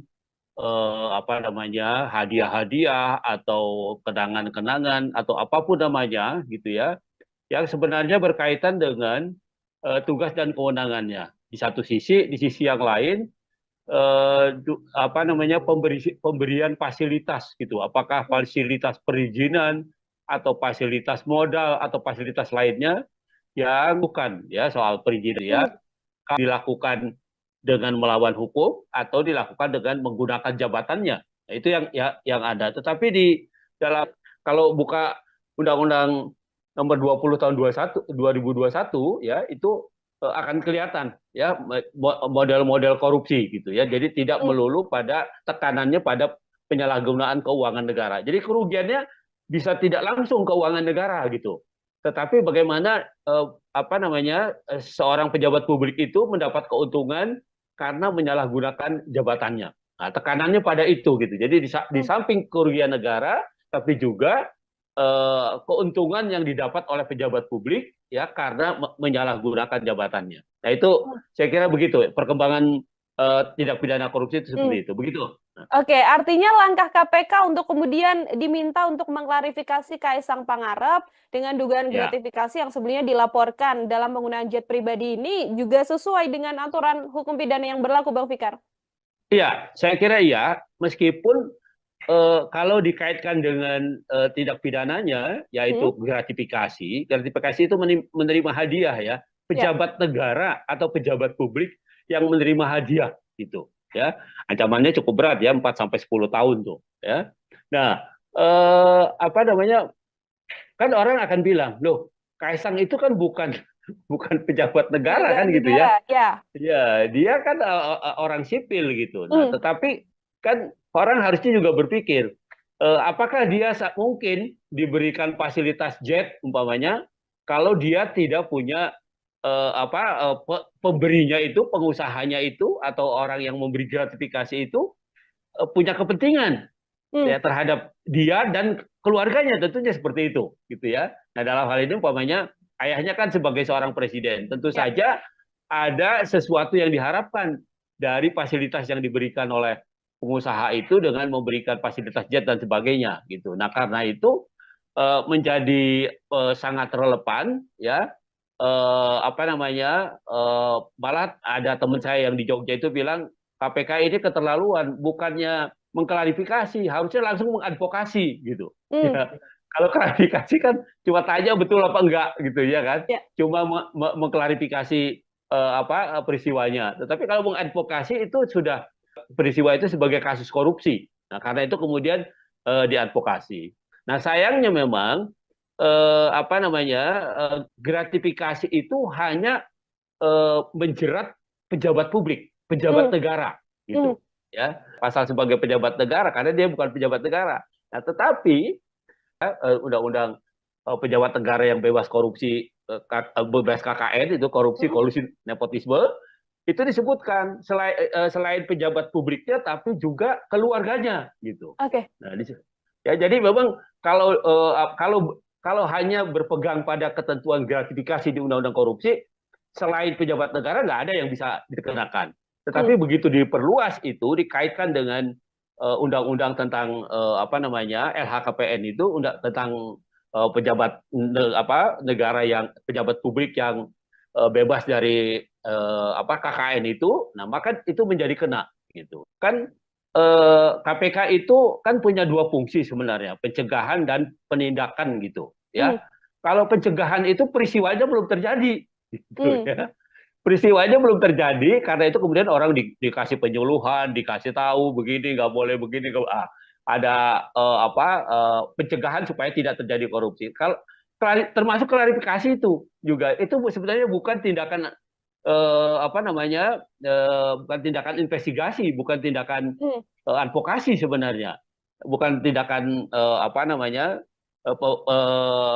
penindakan gitu, tetapi lebih pada pencegahan itu sebenarnya gitu. Nah, karena itu saya sependapat dengan pendapat banyak orang gitu ya, bahwa seharusnya ya peristiwanya sudah jelas ada gitu ya, peristiwanya itu sudah nyata gitu. Nah, karena itu tindakan yang paling tepat adalah mengadvokasinya gitu ya. Jadi menginvestigasi kemudian mengadvokasi karena peristiwanya sudah ada gitu. Kasusnya yang kemudian saat ini mencuat di dalam negeri kan Kaisang justru tidak muncul begitu ya, Bang Fikar ya. Posisinya Ya. sedang berada di luar negeri dan dari sejumlah konfirmasi yang dilakukan oleh media bahkan belum ada kabar apapun. PSI termasuk juga mengatakan belum mendapatkan informasi dari Kaisang Pangarep. Artinya perlukah kemudian sampai di momen sekarang ini pihak terkait di Indonesia ini bekerja sama dengan penegak hukum di luar negeri untuk cepat-cepat menyelesaikan perkara yang menyeret Kaisang Pangarep ini, Bang? Gini, nah, itu tadi tergantung pada status tindakan yang dilakukan, gitu ya. Oke. Kalau dia klarifikasi, itu artinya belum masuk jadi perkara itu sebenarnya. Ya. masih kalaupun dikualifikasi jadi perkara itu masih penyelidikan. Penyelidikan itu masih mencari peristiwa, ya masih ada nggak sebenarnya peristiwa pidananya. Nah masih itu, jadi belum ada upaya paksa istilahnya, gitu ya, upaya yang bisa dilakukan secara paksa terhadap pihak-pihak yang memang seharusnya diinvestigasi gitu, ya di dalam konteks itu, gitu. Kecuali kemudian KPK meningkatkan itu menjadi penyidikan. Nah, kalau penyidikan itu sudah bisa digunakan upaya paksa. Upaya paksa di dalam hukum acara pidana Indonesia itu umpamanya nangkap, nahan, menggeledah, menyita, termasuk minta bantuan aparat hukum di luar negeri. Gitu. Itu juga bagian dari penyidikan gitu sebenarnya. Nah, karena belum masuk ke tahap itu, gitu ya, maka agak sulit ya, kecuali memang KPK punya hubungan baik umpamanya dengan KPK Singapura atau dengan KPK Malaysia atau dengan KPK Amerika umpamanya ya. Dia punya hubungan baik, ya dia bersurat gitu ya, minta informasi ya bisa saja itu. Artinya tidak secara formal gitu. Tetapi secara formal karena peristiwa ini belum diinvestigasi menjadi penyidikan gitu ya, maka belum lahir kewenangan paksa, kewenangan melakukan upaya paksa di KPK. Gitu. Nah, karena itu, ya itu tadi saya bilang, kritik-kritik masyarakat itu kenapa hanya diklarifikasi, bukan diinvestigasi, gitu. Ya. Nah, itu menjadi relevan, gitu. Nah, ketika KPK masuk ke wilayah investigasi, penyidikan, maka dia punya kewenangan. Dia punya hak untuk menggeledah, menyita, menangkap, menahan, ya, atau minta bantuan informasi dari luar penegak hukum lain dan sebagainya. Nah, itu lahir gitu. Nah, tapi kalau cuma klarifikasi gini kan seolah-olah belum ada apa-apa. Peristiwa aja belum ada gitu. Seperti itu.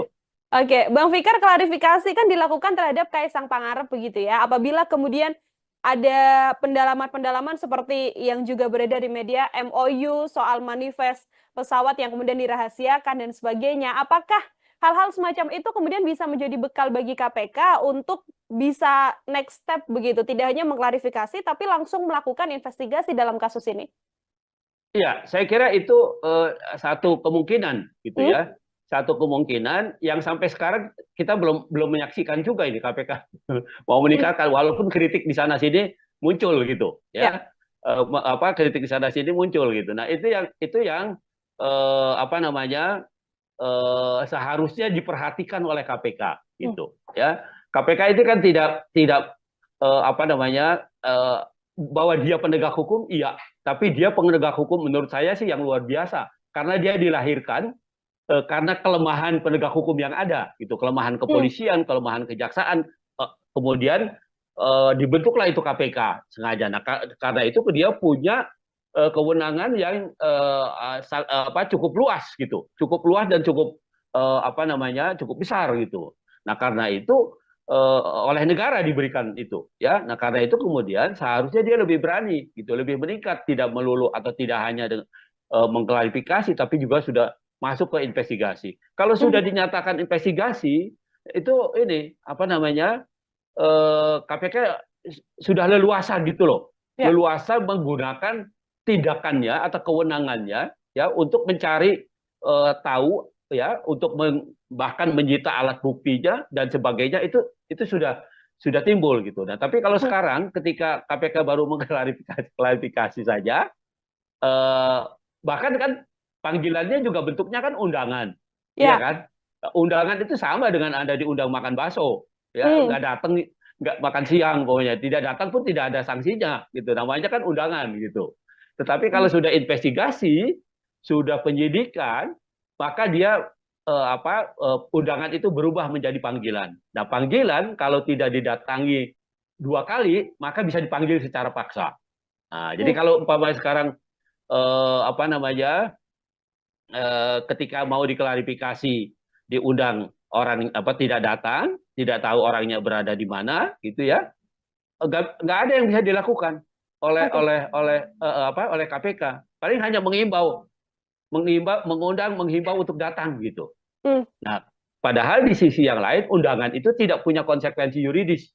Dia ya diundang, namanya undangan, diundang makan gitu, nggak datang pun nggak apa-apa gitu. Seperti itu. Oke, artinya klarifikasi ini belum kemudian bisa menyelesaikan dugaan gratifikasi atau mungkin laporan-laporan yang juga muncul di publik ya, Bang Fikar ya, ya apa yang dilakukan Betul, oleh KPK. Kecuali betul. nanti KPK melayangkan surat untuk penyidikan terhadap Kaisang Pangarep dan itu wajib dihadiri oleh Kaisang. Apabila tidak dihadiri, tindakan langsung selain kemudian menunggu klarifikasi Kaisang juga bisa langsung dilakukan oleh KPK seperti itu. Betul, Mhm. betul. Oke, Jadi Bang Fikar, ya, silakan. ya udah, apa silakan lanjutkan. Mhm. Oke, ini kemudian kita membaca dugaan gratifikasi yang kemudian bisa berpotensi menjerat Kaisang Pangarep begitu ya, Bang Fikar. Potensi jeratan pidana yang bisa disangkakan pada Kaisang Pangarep jika terbukti ada gratifikasi ini seperti apa, Bang?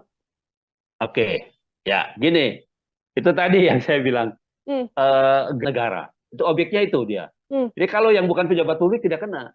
Artinya kalau Kaisang kemudian terbukti dia menerima sesuatu ada kaitannya dengan jabatan bapaknya, hmm, maka sebenarnya bapaknya yang kena, gitu loh. oke. Ini sepengetahuan presiden atau tidak? Apakah ini bagian dari sesuatu yang diberikan karena jabatan bapaknya atau tidak? Sebenarnya itu ininya arahnya, Hmm, gitu. Nah, padahal kalau mau dipikir pakai logika terbalik kan, siapa sih yang mau kasih fasilitas pesawat terbang, ya kan? hmm, Kalau pejabat negara bukan, atau mungkin kecuali dia punya perjanjian bisnis, gitu, ya. Dan itu pun sebenarnya harus diklarifikasi bahwa bisnisnya itu sudah lahir jauh sebelum umpamanya orang tuanya atau bapaknya itu menjabat sebagai pejabat negara. Itu yang harus diklarifikasikan gitu. Bahkan kan di dalam undang-undang LHKPN itu tentang pejabat publik yang anti kolusi. Yang pertama umpamanya ada kekayaan dari keluarga gitu. Itu satu. Yang kedua ada pengertian pejabat negara itu tidak bisa menerima gratifikasi ya selain pada pejabat negaranya tapi juga pada keluarganya gitu. hmm, Dan pokoknya undang-undang itu sebenarnya begitu rinci ya, begitu begitu rigid gitu sehingga bisa menjerat orang. Karena kan gini, gratifikasi hmm, bisa apa namanya eh, bisa dia pemberian, bisa dia berbentuk undangan, dia bisa bentuknya bisa macam-macam begitu, hmm, ya. Tidak melulu pemberian satu sesuatu yang bernilai ekonomi gitu, tetapi juga fasilitas-fasilitas yang menguntungkan, yang juga punya nilai ekonomi itu bisa bisa dilakukan. Ya, hmm, jadi sebenarnya gratifikasi itu kalau lihat undang-undang korupsi itu contohnya itu macam-macam. Jadi tidak melulu menerima begitu saja, tetapi juga ada fasilitas lain yang tidak berbentuk fisik umpamanya.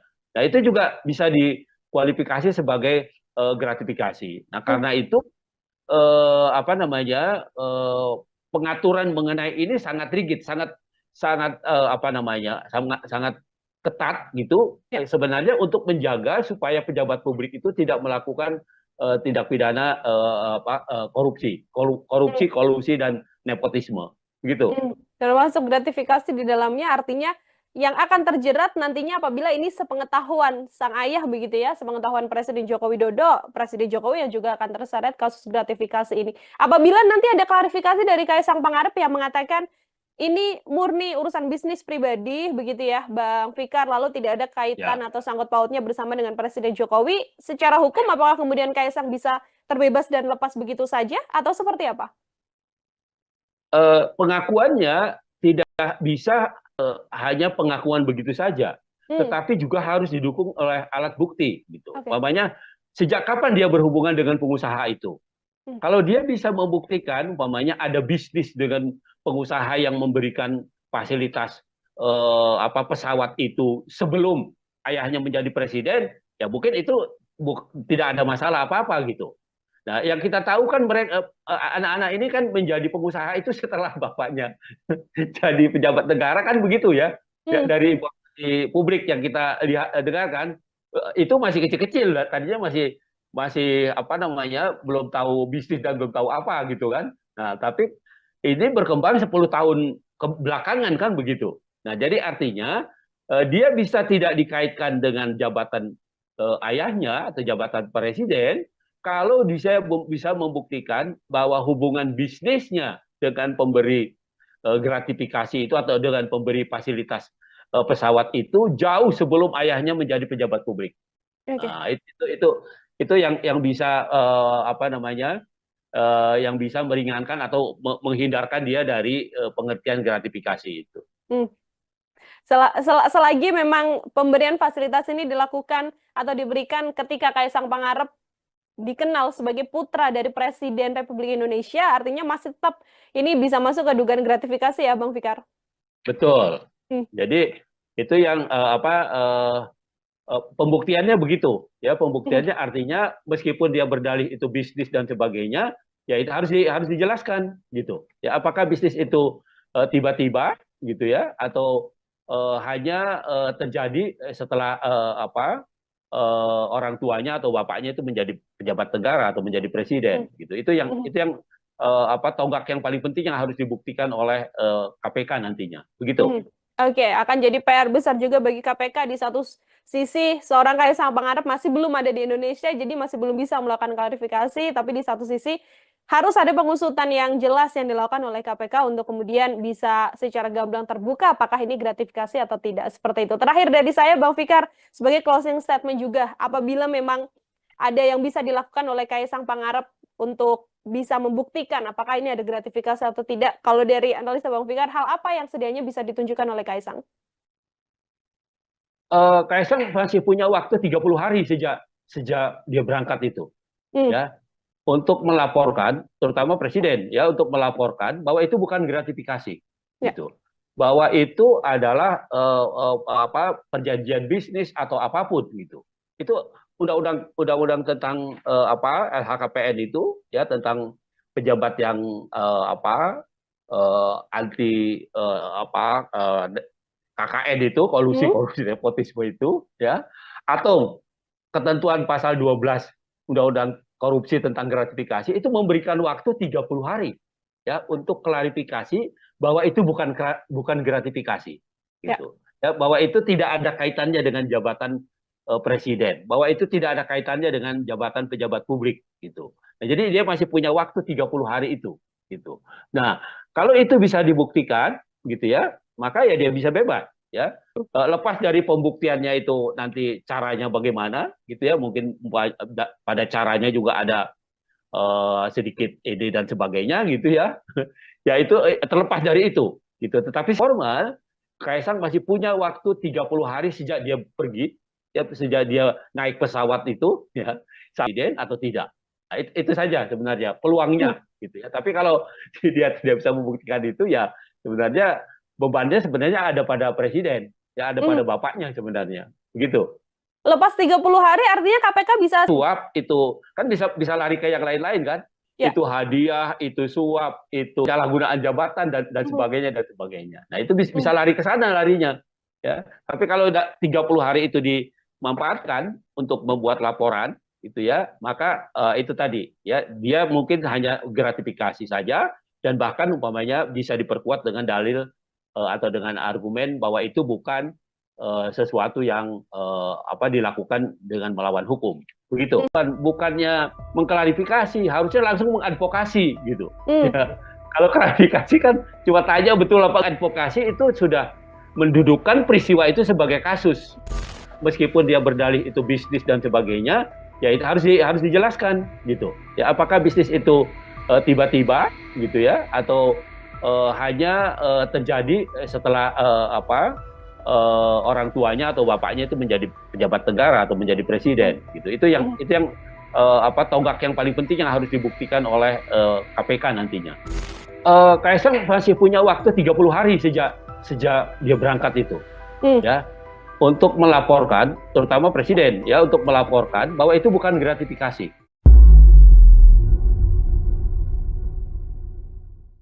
Program Tribun Fokus Tribuners hari ini kembali membersamai Anda bersama dengan saya Nila Yardah. Tribuners putra Presiden Joko Widodo Kaisang Pangarep saat ini sedang menuai sorotan publik seusai terpergok menggunakan jet pribadi untuk pergi ke luar negeri bersama dengan sang istri Erina Gudono. KPK pun kemudian diminta mengklarifikasi terkait apa yang dilakukan Kaisang Pangarep dengan dugaan gratifikasi. Lantas apakah mungkin Kaisang Pangarep bisa terjerat pidana atas kasus jet pribadi yang saat ini sedang menjadi sorotan publik? Saya akan berdiskusi dan membahasnya, Tribuners, bersama dengan pakar hukum pidana. Ada Bang Abdul Fikar Hajar dalam sambungan Zoom bersama dengan saya. Bang Fikar, selamat sore. Terima kasih banyak sudah bergabung. Oke, selamat sore, Mbak Ya, Petio. ya Bang Fikar, sebelum Ya, kemudian kita membaca apakah ada potensi pidana yang bisa menjerat Kaisang Pangarep, begitu ya Bang? Saya ingin minta pengantar terlebih dahulu dari sudut pandang hukum pidana, bagaimana melihat polemik Kaisang Pangarep dengan penggunaan jet pribadi ini, Bang? ya,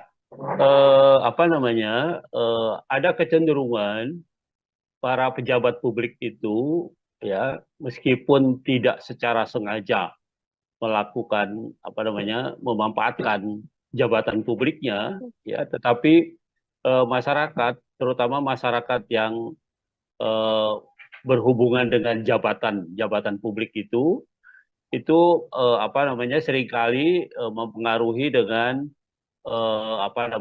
hadiah-hadiah atau kenangan-kenangan atau apapun namanya gitu ya, yang sebenarnya berkaitan dengan tugas dan kewenangannya. Di sisi yang lain pemberian fasilitas gitu, apakah fasilitas perizinan atau fasilitas modal atau fasilitas lainnya yang diharapkan itu diperoleh oleh terutama oleh para pengusaha yang membutuhkan ya soal perizinan itu. Nah, itu yang terjadi atau kemudahan-kemudahan berusaha gitu. Nah, karena itu kemudian potensi yang sangat besar ini diantisipasi oleh Undang-Undang Tindak Pidana Korupsi pada tahun 99 gitu ya. Kalau pada undang-undang yang lama ya, undang-undang korupsi yang tahun 71 itu belum secara rinci ya, tindak pidana atau perbuatan apa saja yang termasuk bagian dari korupsi. Korupsi hanya dirumuskan sebagai perbuatan yang merugikan keuangan negara, ya, baik dilakukan dengan melawan hukum atau dilakukan dengan menggunakan jabatannya. Nah, itu yang ada. Tetapi di dalam undang-undang korupsi yang baru, ya, yang 3199 kemudian 2021 ya di perubahannya gitu ya. Itu selain merugikan keuangan negara ya karena perbuatan melawan hukum atau karena penyalahgunaan jabatan, di situ ada juga umpamanya korupsi yang lahir karena suap menyuap gitu ya. Korupsi yang lahir karena gratifikasi ya, menerima hadiah gitu. Kemudian korupsi yang lahir karena penyalahgunaan jabatan gitu ya, dalam pengertian yang luas gitu ya, tidak hanya jabatan dalam pengertian berkaitan dengan usaha atau perizinan yang di bawah kewenangannya, tapi juga jabatan secara umum gitu, jabatan publik secara umum. Nah, jadi dengan undang-undang yang baru, undang-undang korupsi yang baru ya, itu pengertian korupsi itu diperluas gitu ya, diperluas, tidak melulu pada perbuatan melawan hukum atau penyalahgunaan jabatan, tapi juga ada pemerasan, suap menyuap ya, kemudian perbuatan curang gitu ya, dan seterusnya gitu ya. Jadi ada banyak, kalau buka undang-undang nomor 20 tahun 2021 ya, itu akan kelihatan ya model-model korupsi gitu ya. Jadi tidak melulu pada tekanannya pada penyalahgunaan keuangan negara. Jadi kerugiannya bisa tidak langsung keuangan negara gitu. Tetapi bagaimana seorang pejabat publik itu mendapat keuntungan karena menyalahgunakan jabatannya. Nah, tekanannya pada itu gitu. Jadi di samping kerugian negara, perkembangan tindak pidana korupsi itu seperti itu. Begitu. Oke, artinya langkah KPK untuk kemudian diminta untuk mengklarifikasi Kaisang Pangarep sesuai dengan aturan hukum pidana yang berlaku, Bang Fikar? Iya, saya kira iya, meskipun temannya cukup berat ya, 4 sampai 10 tahun tuh, ya. Nah, apa namanya? Kan orang akan bilang, "Loh, Kaisang itu kan bukan bukan pejabat negara Penyelenggara kan gitu ya." negara, ya. Ya, dia kan orang sipil gitu. Nah, tetapi kan orang harusnya juga berpikir, apakah dia mungkin diberikan fasilitas jet umpamanya kalau dia tidak punya pemberinya itu, pengusahanya itu atau orang yang memberi gratifikasi itu punya kepentingan ya terhadap dia dan keluarganya, tentunya seperti itu gitu ya. Nah, dalam hal ini umpamanya ayahnya kan sebagai seorang presiden, tentu Ya. saja ada sesuatu yang diharapkan dari fasilitas yang diberikan oleh pengusaha itu dengan memberikan fasilitas jet dan sebagainya gitu. Nah, karena itu menjadi sangat relevan ya. Apa namanya, malah ada teman saya yang di Jogja itu bilang KPK ini keterlaluan, bukannya mengklarifikasi, harusnya langsung mengadvokasi gitu. Ya, kalau klarifikasi kan cuma tanya betul apa enggak gitu ya kan, Ya. cuma mengklarifikasi peristiwanya. Tetapi kalau mengadvokasi itu sudah mendudukan peristiwa itu sebagai kasus gitu, ya peristiwa itu sebagai kasus korupsi. Nah, karena itu kemudian diadvokasi. Nah, sayangnya memang gratifikasi itu hanya menjerat pejabat publik, pejabat negara, gitu, ya. Nah, karena itu, umpamanya kalau dikaitkan dengan Kaisang sendiri tidak termasuk kualifikasi oleh pasal itu, gitu, ya, pasal sebagai pejabat negara, karena dia bukan pejabat negara. Nah, tetapi gratifikasi itu adalah penerimaan oleh seorang pejabat negara dan hak di dalam undang-undang undang-undang LHKPN itu ya, undang-undang pejabat negara yang bebas korupsi, bebas KKN itu korupsi, kolusi, nepotisme, itu disebutkan selain pejabat publiknya tapi juga keluarganya gitu. Oke. Nah, ya jadi memang kalau hanya berpegang pada ketentuan gratifikasi di undang-undang korupsi, selain pejabat negara nggak ada yang bisa dikenakan. Tetapi begitu diperluas itu dikaitkan dengan undang-undang tentang LHKPN itu, tentang pejabat negara yang pejabat publik yang bebas dari KKN itu, nah maka itu menjadi kena gitu. Nah, karena itu kemudian menjadi tepat gitu ya, Kaisang kemudian diklarifikasi atau diadvokasi bahkan gitu oleh KPK begitu. Oke, meskipun bukan penyelenggara negara, tapi dari aturan yang ada, keluarga dari penyelenggara negara ini juga bisa kemudian dilakukan penyelidikan ya, Bang Fikar ya, untuk dugaan Ya, gratifikasi yang mungkin dilakukan. Kalau dalam kasus Kaisang Pangarep ini, kalau dari analisa Bang Fikar sendiri, cukupkah dengan klarifikasi atau tadi yang sempat disampaikan Bang, harus diadvokasi atau kemudian diinvestigasi mendalam begitu? ya, saya kira sesuai dengan kedudukannya gitu ya.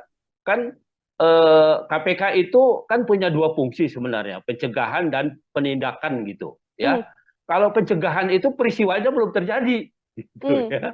Peristiwanya belum terjadi, karena itu kemudian orang dikasih penyuluhan, dikasih tahu begini nggak boleh begini, ada pencegahan supaya tidak terjadi korupsi. Kalau termasuk klarifikasi itu juga, itu sebenarnya bukan tindakan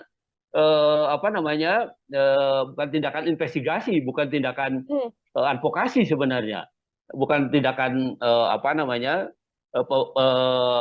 penindakan gitu, tetapi lebih pada pencegahan itu sebenarnya gitu. Nah, karena itu saya sependapat dengan pendapat banyak orang itu ya, bahwa seharusnya ya peristiwanya sudah jelas ada gitu ya, peristiwanya itu sudah nyata gitu. Nah, karena itu tindakan yang paling tepat adalah mengadvokasinya gitu ya. Jadi menginvestigasi kemudian mengadvokasi karena peristiwanya sudah ada gitu. Kasusnya yang kemudian saat ini mencuat di dalam negeri kan Kaisang justru tidak muncul begitu ya, Bang Fikar ya. Posisinya Ya, sedang berada di luar negeri dan dari sejumlah konfirmasi yang dilakukan oleh media, bahkan belum ada kabar apapun. PSI termasuk juga mengatakan belum mendapatkan informasi dari Kaisang Pangarep. Artinya, perlukah kemudian sampai di momen sekarang ini pihak terkait di Indonesia ini bekerja sama dengan penegak hukum di luar negeri untuk cepat-cepat menyelesaikan perkara yang menyeret Kaisang Pangarep ini, Bang? Gini, nah, itu tadi tergantung pada status tindakan yang dilakukan, gitu ya. Oke. Kalau dia klarifikasi, itu artinya belum masuk jadi perkara itu sebenarnya. Ya. Hmm. Masih, kalaupun dikualifikasi jadi perkara itu masih penyelidikan. Hmm. Penyelidikan itu masih mencari peristiwa. Ya, masih ada nggak sebenarnya peristiwa pidananya.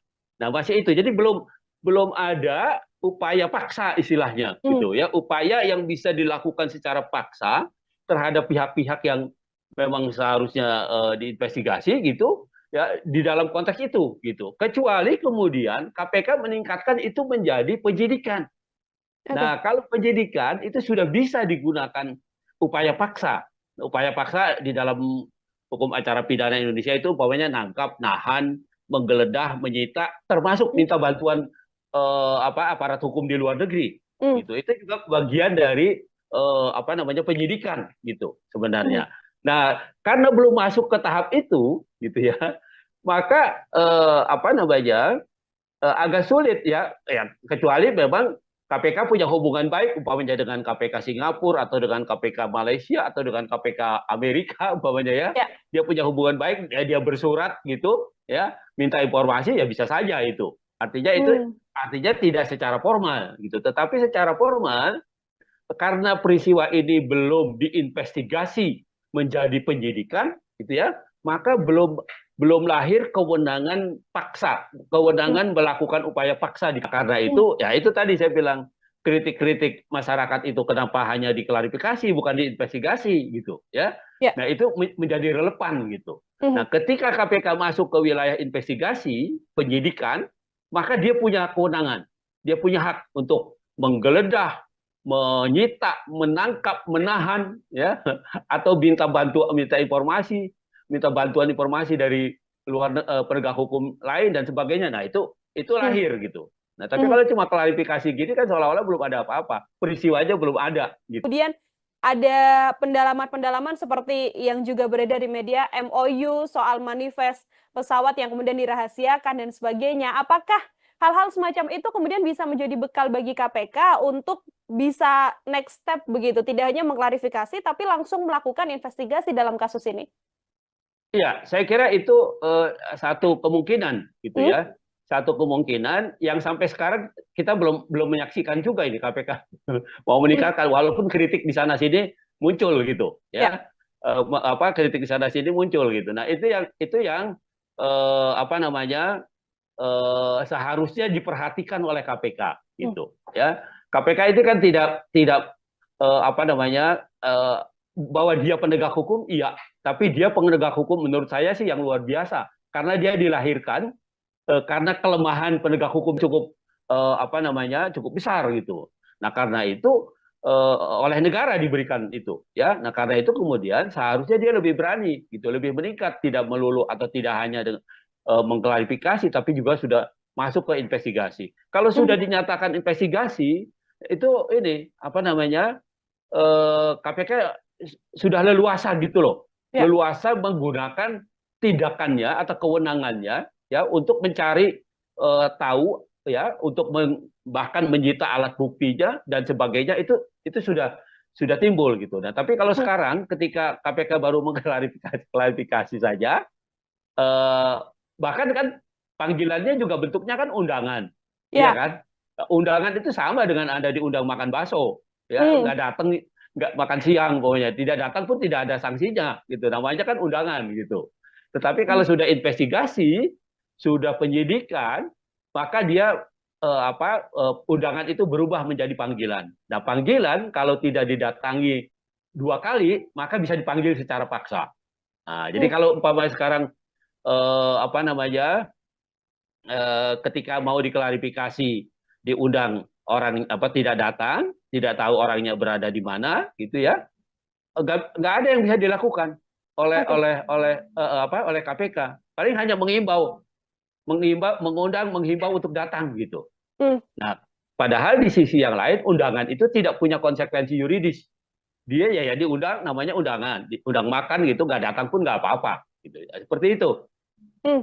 Oke, artinya klarifikasi ini belum kemudian bisa menyelesaikan dugaan gratifikasi atau mungkin laporan-laporan yang juga muncul di publik ya, Bang Fikar ya, ya apa yang dilakukan Betul, oleh KPK kecuali betul. nanti KPK melayangkan untuk penyidikan terhadap Kaisang Pangarep dan itu wajib dihadiri oleh Kaisang. Apabila tidak dihadiri, tindakan langsung selain kemudian menunggu klarifikasi Kaisang juga bisa langsung dilakukan oleh KPK seperti itu. Betul, Mhm. betul. Oke, Jadi Bang Fikar, ya, silakan. ya udah, silakan lanjutkan. Mhm. Oke, ini kemudian kita membaca dugaan gratifikasi yang kemudian bisa berpotensi menjerat Kaisang Pangarep begitu ya, Bang Fikar. Potensi jeratan pidana yang bisa disangkakan pada Kaisang Pangarep jika terbukti ada gratifikasi ini seperti apa, Bang? Oke, ya gini, itu tadi yang saya bilang, Hmm, gratifikasi itu objeknya adalah pejabat publik oke. atau pejabat negara. Itu objeknya itu dia. Hmm, Jadi kalau yang bukan pejabat publik tidak kena. Artinya, kalau Kaisang kemudian terbukti dia menerima sesuatu, ada kaitannya dengan jabatan bapaknya, hmm, maka sebenarnya bapaknya yang kena, gitu loh. oke. Hmm, Eh, jadi sebenarnya arahnya itu pada apakah ini sepengetahuan presiden atau tidak? Apakah ini bagian dari sesuatu yang diberikan karena jabatan bapaknya atau tidak? Sebenarnya itu ininya arahnya hmm, gitu. Nah, padahal kalau mau dipikir pakai logika terbalik kan, siapa sih yang mau kasih fasilitas pesawat terbang, ya kan? hmm, Kalau yang memberikan itu tidak ada yang dipandang atau tidak dapat apa-apa atau tidak orang yang diberikan pesawat terbang itu bukan siapa-siapa, bukan pejabat negara, bukan, atau mungkin kecuali dia punya perjanjian bisnis gitu, ya. Dan itu pun sebenarnya harus diklarifikasi bahwa bisnisnya itu sudah lahir jauh sebelum umpamanya orang tuanya atau bapaknya itu menjabat sebagai pejabat negara. Itu yang harus diklarifikasikan gitu. Bahkan kan di dalam undang-undang LHKPN itu tentang pejabat publik yang anti korupsi dan nepotisme itu sudah dinyatakan lebih dahulu. Yang pertama umpamanya ada kewajiban klarifikasi soal harta, ya, harta kekayaan dari keluarga gitu. Itu satu. Yang kedua, ada pengertian pejabat negara itu tidak bisa menerima gratifikasi, ya, selain pada pejabat negaranya tapi juga pada keluarganya gitu. hmm, Dan pokoknya undang-undang itu sebenarnya begitu rinci, ya, begitu begitu rigid gitu, sehingga bisa menjerat orang. Karena kan gini, gratifikasi itu bisa bisa tidak terasa gitu, bisa hmm, macam-macam bentuknya, iya kan? hmm, Bisa eh, apa namanya eh, bisa dia pemberian, bisa dia berbentuk undangan, dia bisa bentuknya bisa macam-macam begitu, hmm, ya. Tidak melulu pemberian satu sesuatu yang bernilai ekonomi gitu, tetapi juga fasilitas-fasilitas yang menguntungkan, yang juga punya nilai ekonomi itu bisa bisa dilakukan.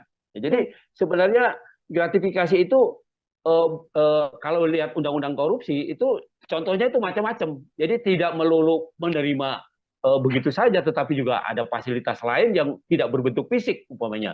Nah, itu juga bisa dikualifikasi sebagai gratifikasi. Nah, hmm. karena itu hanya tahu kan mereka anak-anak ini kan menjadi pengusaha itu setelah bapaknya jadi pejabat, masih belum tahu bisnis dan belum tahu apa gitu kan. Nah, tapi ini berkembang 10 tahun ke belakangan kan begitu. Nah, jadi artinya jauh sebelum ayah namanya yang Lakukan atau diberi artinya masih tetap ini bisa masuk ke dugaan gratifikasi ya, Bang Fikar.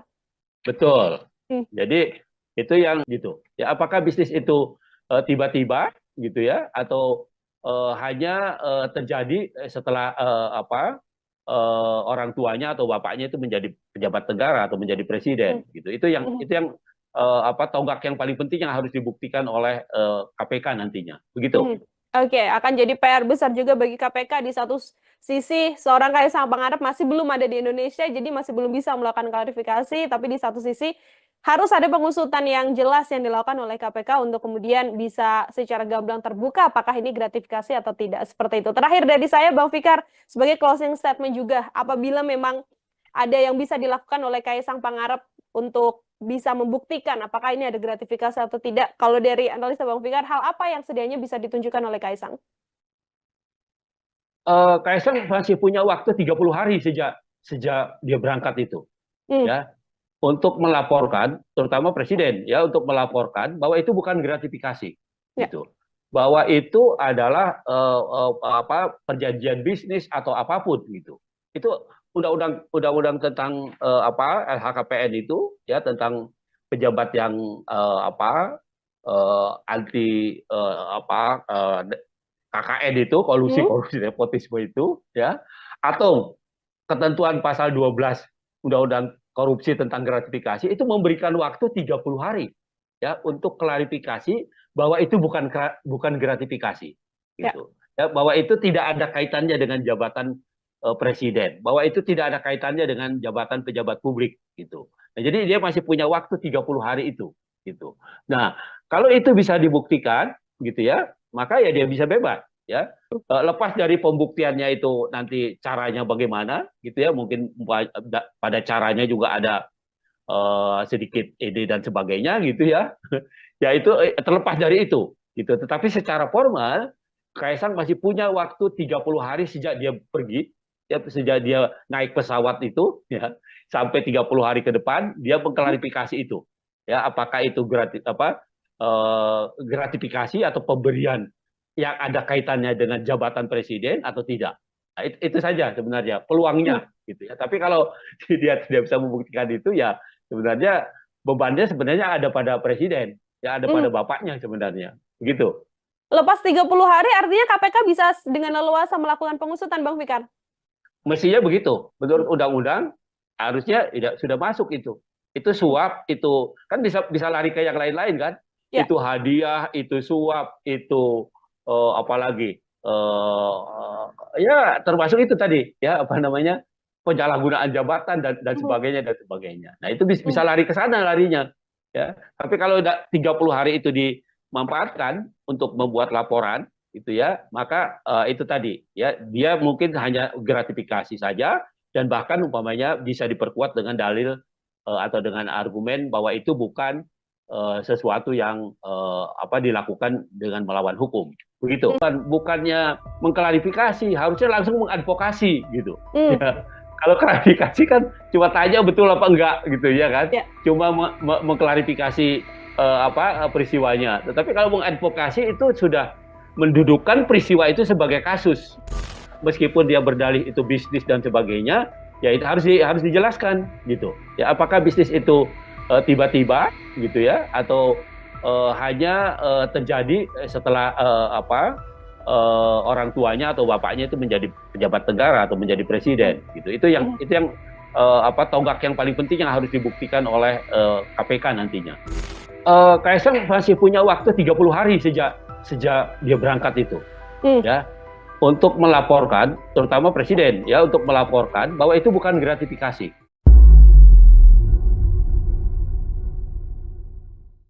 Program Tribunnews on Fokus Tribuners hari ini kembali membersamai Anda bersama dengan saya Nila Yardah. Tribuners, putra Presiden Joko Widodo Kaisang Pangarep saat ini sedang menuai sorotan publik seusai terpergok menggunakan jet pribadi untuk pergi ke luar negeri bersama dengan sang istri Erina Gudono. KPK pun kemudian diminta mengklarifikasi terkait apa yang dilakukan Kaisang Pangarep dengan dugaan gratifikasi. Lantas apakah mungkin Kaisang Pangarep bisa terjerat pidana atas kasus jet pribadi yang saat ini sedang menjadi sorotan publik? Saya akan berdiskusi dan membahasnya, Tribuners, bersama dengan pakar hukum pidana.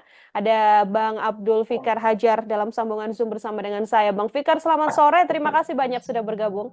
Oke, selamat sore, Mbak Ya, Petio.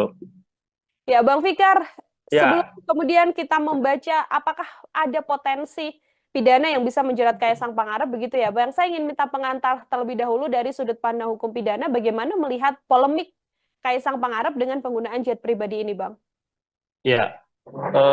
apa namanya, ada kecenderungan para pejabat publik itu, ya, meskipun tidak secara sengaja melakukan apa namanya, memanfaatkan jabatan publiknya, ya, tetapi masyarakat, terutama masyarakat yang eh, berhubungan dengan jabatan publik itu apa namanya, seringkali mempengaruhi dengan apa namanya, hadiah-hadiah atau kenangan-kenangan atau apapun namanya gitu ya, yang sebenarnya berkaitan dengan tugas dan kewenangannya. Di satu sisi, di sisi yang lain apa namanya, pemberian fasilitas gitu. Apakah fasilitas perizinan atau fasilitas modal atau fasilitas lainnya yang diharapkan itu diperoleh oleh terutama oleh para pengusaha yang membutuhkan ya soal perizinan itu. Nah, itu yang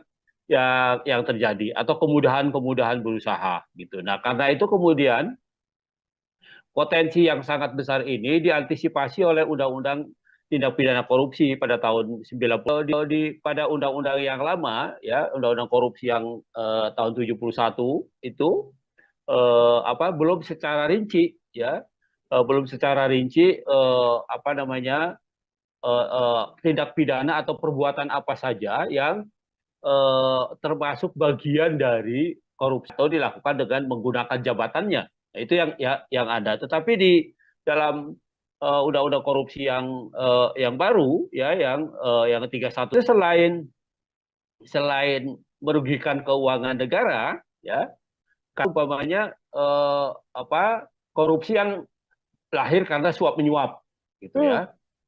Korupsi yang lahir karena gratifikasi ya, menerima hadiah gitu.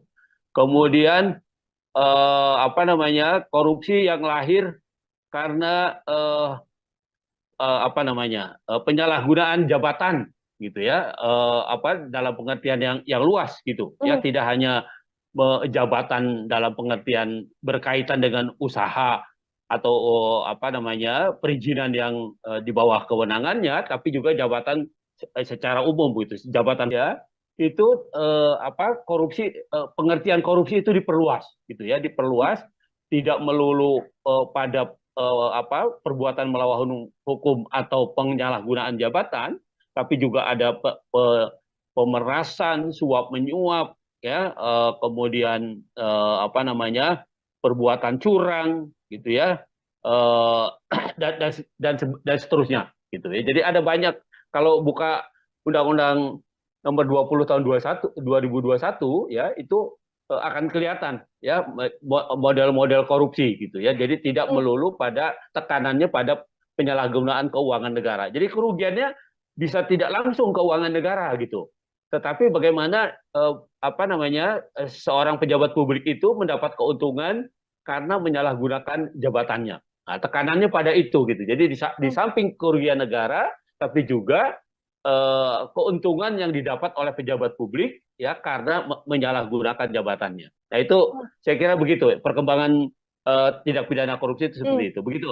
Nah, Oke, artinya langkah KPK untuk kemudian diminta untuk mengklarifikasi Kaisang Pangarep dengan dugaan ya. gratifikasi yang sebelumnya dilaporkan dalam penggunaan jet pribadi ini juga sesuai dengan aturan hukum pidana yang berlaku, Bang Fikar?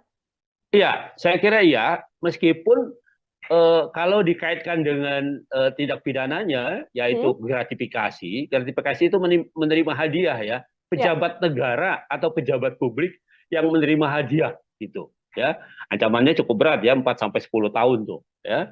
Nah, apa namanya, kan orang akan bilang, loh, Kaisang itu kan bukan bukan pejabat negara Penyelenggara kan gitu negara, ya. ya. Ya, dia kan orang sipil gitu. Nah, Hmm. tetapi kan orang harusnya juga berpikir, apakah dia mungkin diberikan fasilitas jet umpamanya kalau dia tidak punya apa, pemberinya itu, pengusahanya itu atau orang yang memberi gratifikasi itu punya kepentingan Hmm. ya terhadap dia dan keluarganya, tentunya seperti itu gitu ya. Nah, dalam hal ini umpamanya ayahnya kan sebagai seorang presiden, tentu Ya. saja ada sesuatu yang diharapkan dari fasilitas yang diberikan oleh pengusaha itu dengan memberikan fasilitas jet dan sebagainya gitu. Nah, karena itu menjadi sangat relevan, ya.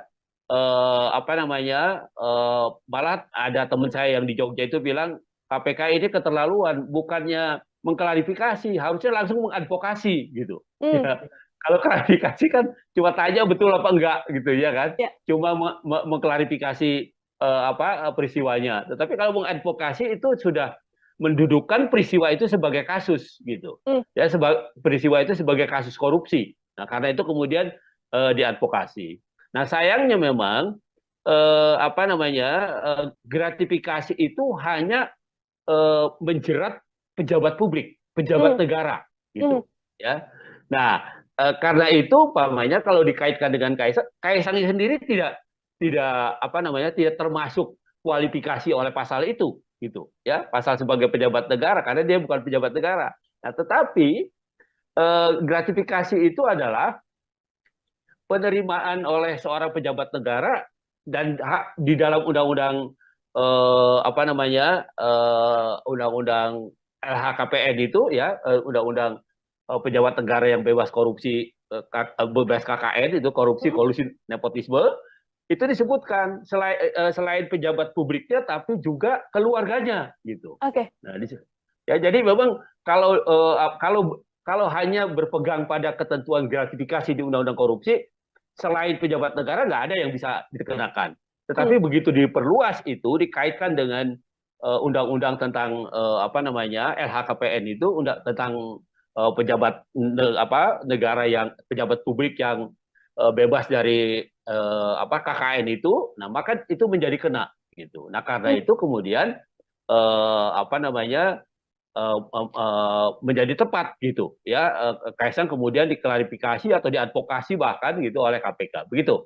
Oke, meskipun bukan penyelenggara negara, tapi dari aturan yang ada, keluarga dari penyelenggara negara ini juga bisa kemudian dilakukan penyelidikan ya, Bang Fikar ya, untuk dugaan Ya, gratifikasi yang mungkin dilakukan. Kalau dalam case kasus Kaisang Pangarep ini, kalau dari analisa Bang Fikar sendiri, cukupkah dengan klarifikasi atau tadi yang sempat disampaikan Bang, harus diadvokasi atau kemudian diinvestigasi mendalam begitu? ya, saya kira sesuai dengan kedudukannya gitu, Hmm, ya. Kan KPK itu kan punya dua fungsi sebenarnya, pencegahan dan penindakan gitu, hmm, ya. Kalau pencegahan itu peristiwanya belum terjadi gitu, hmm, ya. Peristiwanya belum terjadi, karena itu kemudian orang dikasih penyuluhan, dikasih tahu begini nggak boleh begini, ada pencegahan supaya tidak terjadi korupsi. Kalau termasuk klarifikasi itu juga, itu sebenarnya bukan tindakan apa namanya, bukan tindakan investigasi, bukan tindakan hmm, advokasi sebenarnya, bukan tindakan apa namanya, penindakan gitu, tetapi lebih pada pencegahan itu sebenarnya gitu. Nah, karena itu saya sependapat dengan pendapat banyak orang gitu, ya, bahwa seharusnya ya peristiwanya sudah jelas ada gitu, hmm. ya, peristiwanya itu sudah nyata gitu. Nah, karena itu tindakan yang paling tepat adalah mengadvokasinya gitu, ya. Jadi menginvestigasi kemudian mengadvokasi karena peristiwanya sudah ada gitu. Hmm.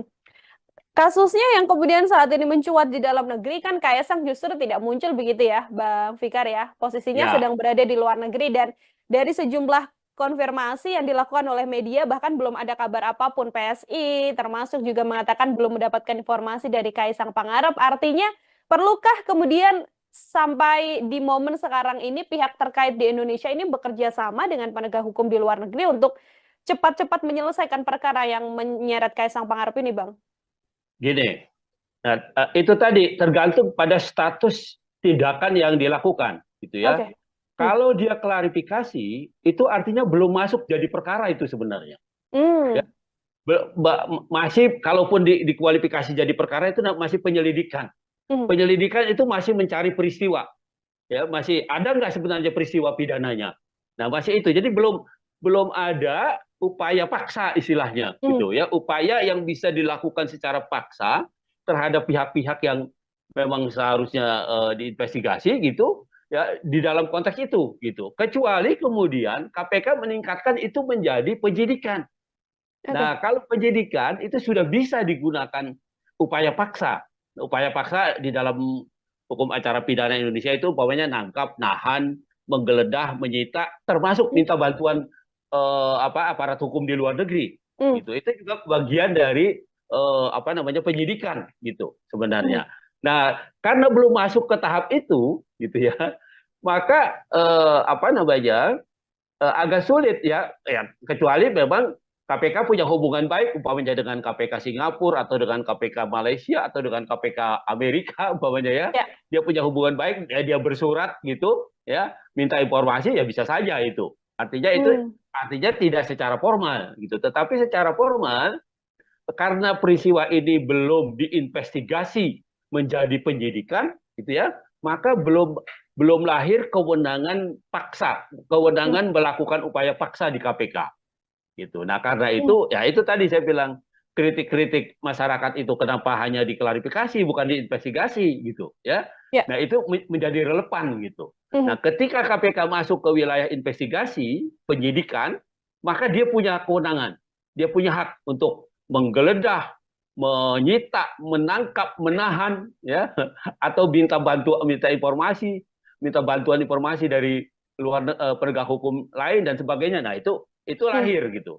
Nah, tapi kalau cuma klarifikasi gini kan seolah-olah belum ada apa-apa. Peristiwanya belum ada gitu. Seperti itu.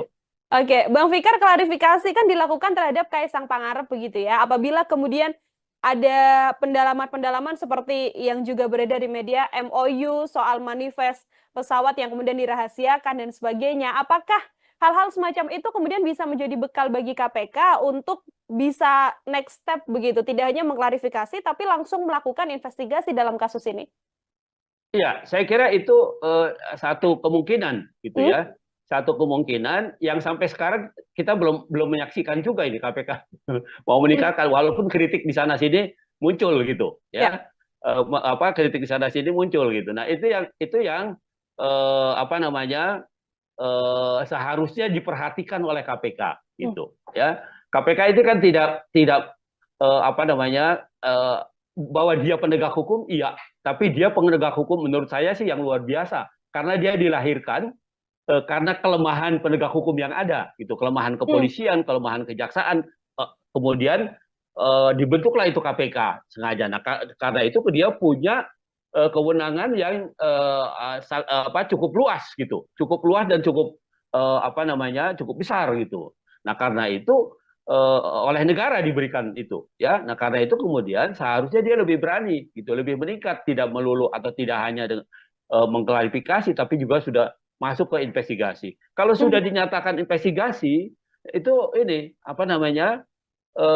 KPK sudah leluasa gitu loh, leluasa menggunakan tindakannya atau kewenangannya ya untuk mencari tahu ya, untuk bahkan menyita alat buktinya dan sebagainya, itu sudah timbul gitu. Nah, tapi kalau sekarang ketika KPK baru mengklarifikasi saja, bahkan kan panggilannya juga bentuknya kan undangan, ya kan? Undangan itu sama dengan Anda diundang makan bakso, ya, nggak datang, nggak makan siang, pokoknya tidak datang pun tidak ada sanksinya, gitu. Namanya kan undangan, gitu. Tetapi kalau sudah investigasi, sudah penyidikan, maka dia undangan itu berubah menjadi panggilan. Nah, panggilan kalau tidak didatangi 2 kali, maka bisa dipanggil secara paksa. Nah, jadi kalau umpamanya sekarang ketika mau diklarifikasi diundang orang tidak datang, tidak tahu orangnya berada di mana, gitu ya, nggak ada yang bisa dilakukan oleh KPK. Paling hanya menghimbau, menghimbau untuk datang gitu. Nah, padahal di sisi yang lain undangan itu tidak punya konsekuensi yuridis.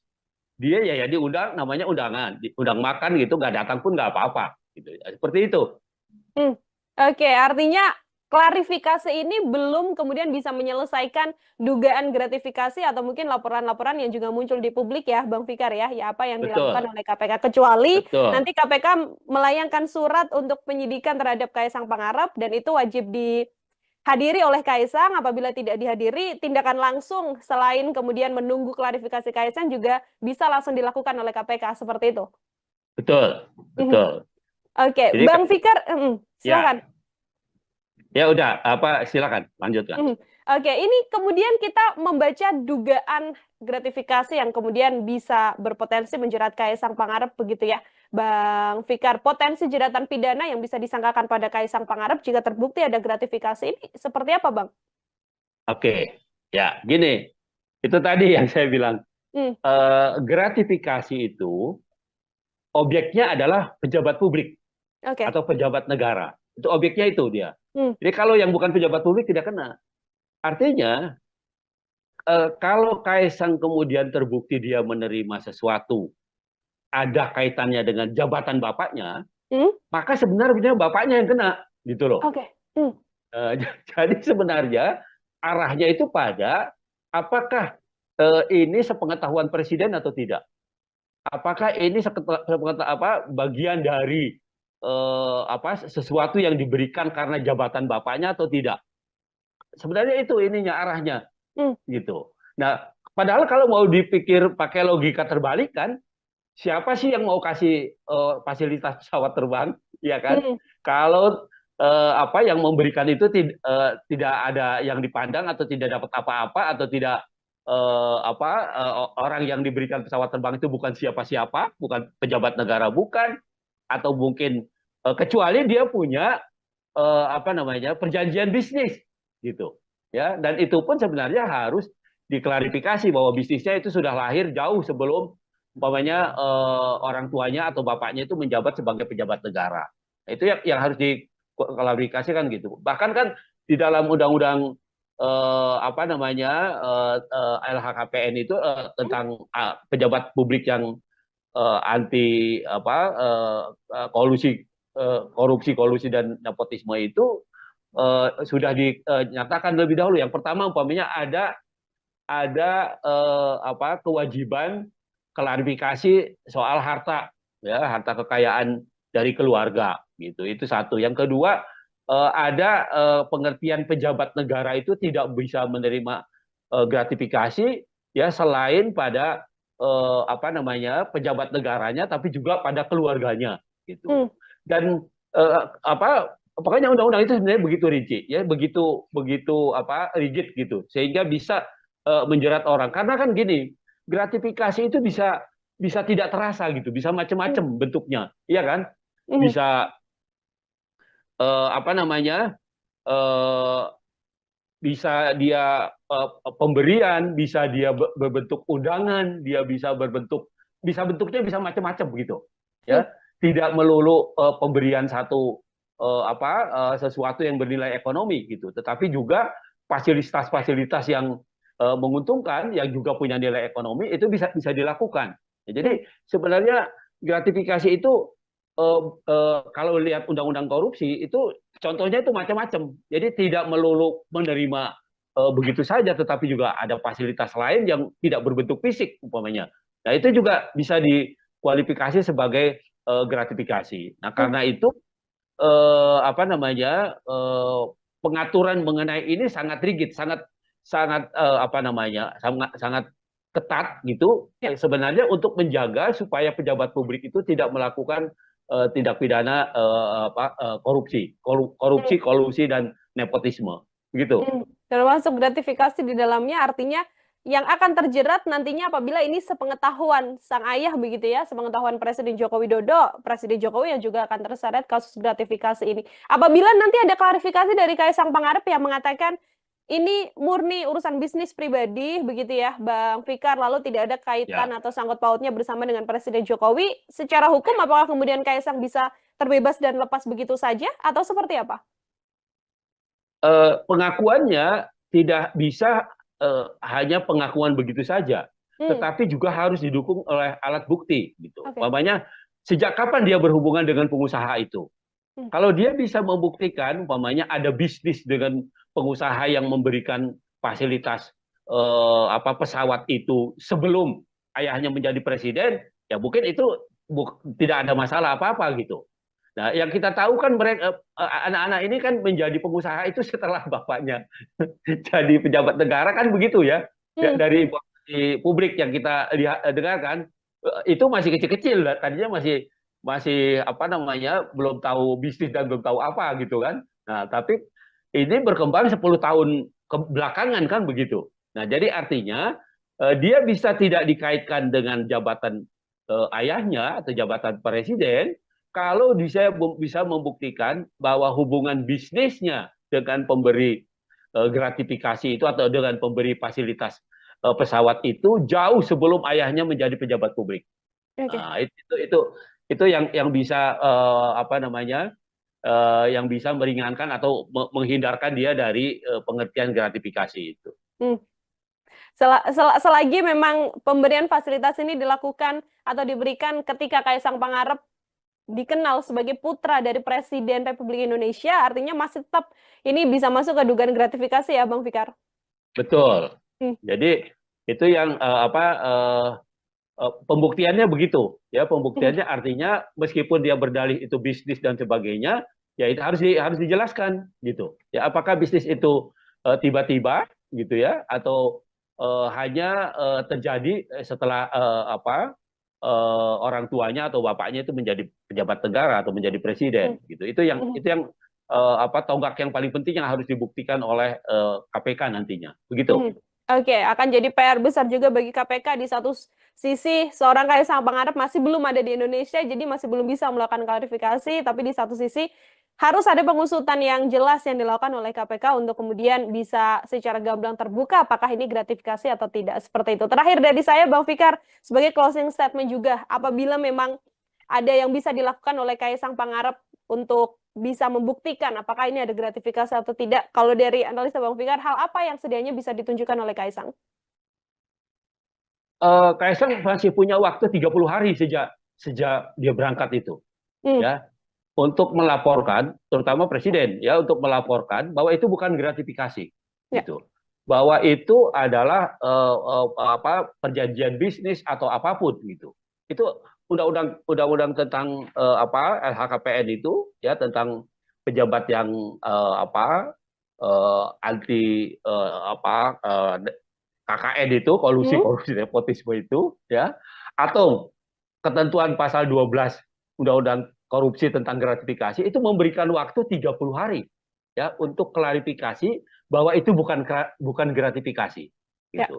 Ya, bahwa itu tidak ada kaitannya dengan jabatan presiden, bahwa itu tidak ada kaitannya dengan jabatan pejabat publik gitu. Nah, jadi dia masih punya waktu 30 hari itu gitu.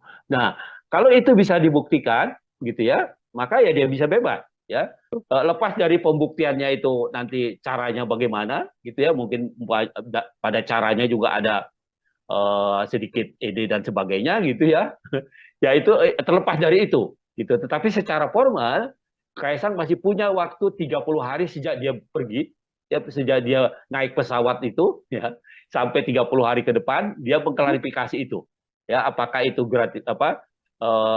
gratifikasi atau pemberian yang ada kaitannya dengan jabatan presiden atau tidak. Nah, itu saja sebenarnya peluangnya gitu ya. Tapi kalau dia tidak bisa membuktikan itu ya sebenarnya bebannya sebenarnya ada pada presiden, ya ada pada bapaknya sebenarnya. Begitu. Lepas 30 hari artinya KPK bisa dengan leluasa melakukan pengusutan, Bang Fikar? Mestinya begitu. Menurut undang-undang harusnya sudah masuk itu. Itu suap, itu kan bisa lari ke yang lain-lain kan?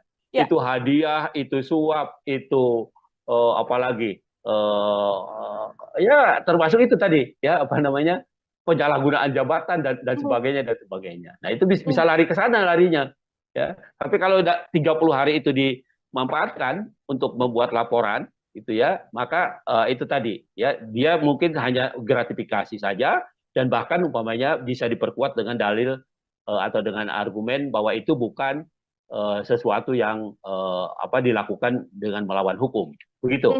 Bukannya mengklarifikasi, harusnya langsung mengadvokasi gitu. Ya. Kalau klarifikasi kan cuma tanya betul apa enggak gitu ya kan. Ya. Cuma mengklarifikasi peristiwanya. Tetapi kalau mengadvokasi itu sudah mendudukkan peristiwa itu sebagai kasus.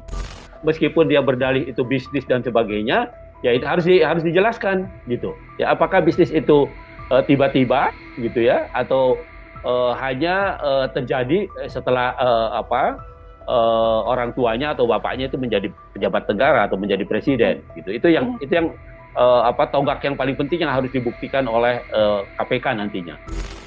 Kaisang masih punya waktu 30 hari sejak sejak dia berangkat itu, Hmm. ya, untuk melaporkan, terutama presiden, ya, untuk melaporkan bahwa itu bukan gratifikasi. Program Tribunnews on Fokus Tribuners hari ini kembali membersamai Anda bersama dengan saya Nila Yardah. Tribuners putra Presiden Joko Widodo Kaisang Pangarep saat ini sedang menuai sorotan publik seusai terpergok menggunakan jet pribadi untuk pergi ke luar negeri bersama dengan sang istri Erina Gudono. KPK pun kemudian diminta mengklarifikasi terkait apa yang dilakukan Kaisang Pangarep dengan dugaan gratifikasi. Lantas apakah mungkin Kaisang Pangarep bisa terjerat pidana atas kasus jet pribadi yang saat ini sedang menjadi sorotan publik? Saya akan berdiskusi dan membahasnya, Tribuners, bersama dengan pakar hukum pidana. Ada Bang Abdul Fikar Hajar dalam sambungan Zoom bersama dengan saya. Bang Fikar, selamat sore. Terima kasih banyak sudah bergabung. Oke, selamat sore, Mbak Ya, Petio. ya Bang Fikar, sebelum Ya, kemudian kita membaca apakah ada potensi pidana yang bisa menjerat Kaisang Pangarep begitu ya, Bang? Saya ingin minta pengantar terlebih dahulu dari sudut pandang hukum pidana, bagaimana melihat polemik Kaisang Pangarep dengan penggunaan jet pribadi ini, Bang? ya, apa namanya? Ada kecenderungan para pejabat publik itu, ya, meskipun tidak secara sengaja melakukan apa namanya, memanfaatkan jabatan publiknya, ya, tetapi masyarakat, terutama masyarakat yang eh, berhubungan dengan jabatan publik itu apa namanya, seringkali mempengaruhi dengan apa namanya, hadiah-hadiah atau kenangan-kenangan atau apapun namanya gitu ya, yang sebenarnya berkaitan dengan tugas dan kewenangannya. Di satu sisi, di sisi yang lain apa namanya, pemberian fasilitas gitu. Apakah fasilitas perizinan atau fasilitas modal atau fasilitas lainnya yang diharapkan itu diperoleh oleh terutama oleh para pengusaha yang membutuhkan, ya, soal perizinan itu. Nah, itu yang terjadi, atau kemudahan-kemudahan berusaha gitu. Nah, karena itu kemudian potensi yang sangat besar ini diantisipasi oleh Undang-Undang Tindak Pidana Korupsi pada tahun 99 gitu ya. Kalau pada undang-undang yang lama, ya, undang-undang korupsi yang tahun 71 itu apa, belum secara rinci, ya, belum secara rinci apa namanya, tindak pidana atau perbuatan apa saja yang termasuk bagian dari korupsi. Hmm. Korupsi hanya dirumuskan sebagai perbuatan yang merugikan keuangan negara, ya, baik dilakukan dengan melawan hukum atau dilakukan dengan menggunakan jabatannya. Nah, itu yang ada. Tetapi di dalam undang-undang korupsi yang baru, ya, yang 3199 kemudian 2021, ya, di perubahannya gitu ya. Itu selain merugikan keuangan negara, ya, karena perbuatan melawan hukum atau karena penyalahgunaan jabatan, di situ ada juga umpamanya apa, korupsi yang lahir karena suap menyuap gitu Hmm. ya. Korupsi yang lahir karena gratifikasi, ya, menerima hadiah gitu. Kemudian apa namanya, korupsi yang lahir karena apa namanya, penyalahgunaan jabatan gitu ya, apa, dalam pengertian yang luas gitu ya, Hmm. tidak hanya jabatan dalam pengertian berkaitan dengan usaha atau apa namanya, perizinan yang di bawah kewenangannya, tapi juga jabatan secara umum gitu, jabatan publik secara umum.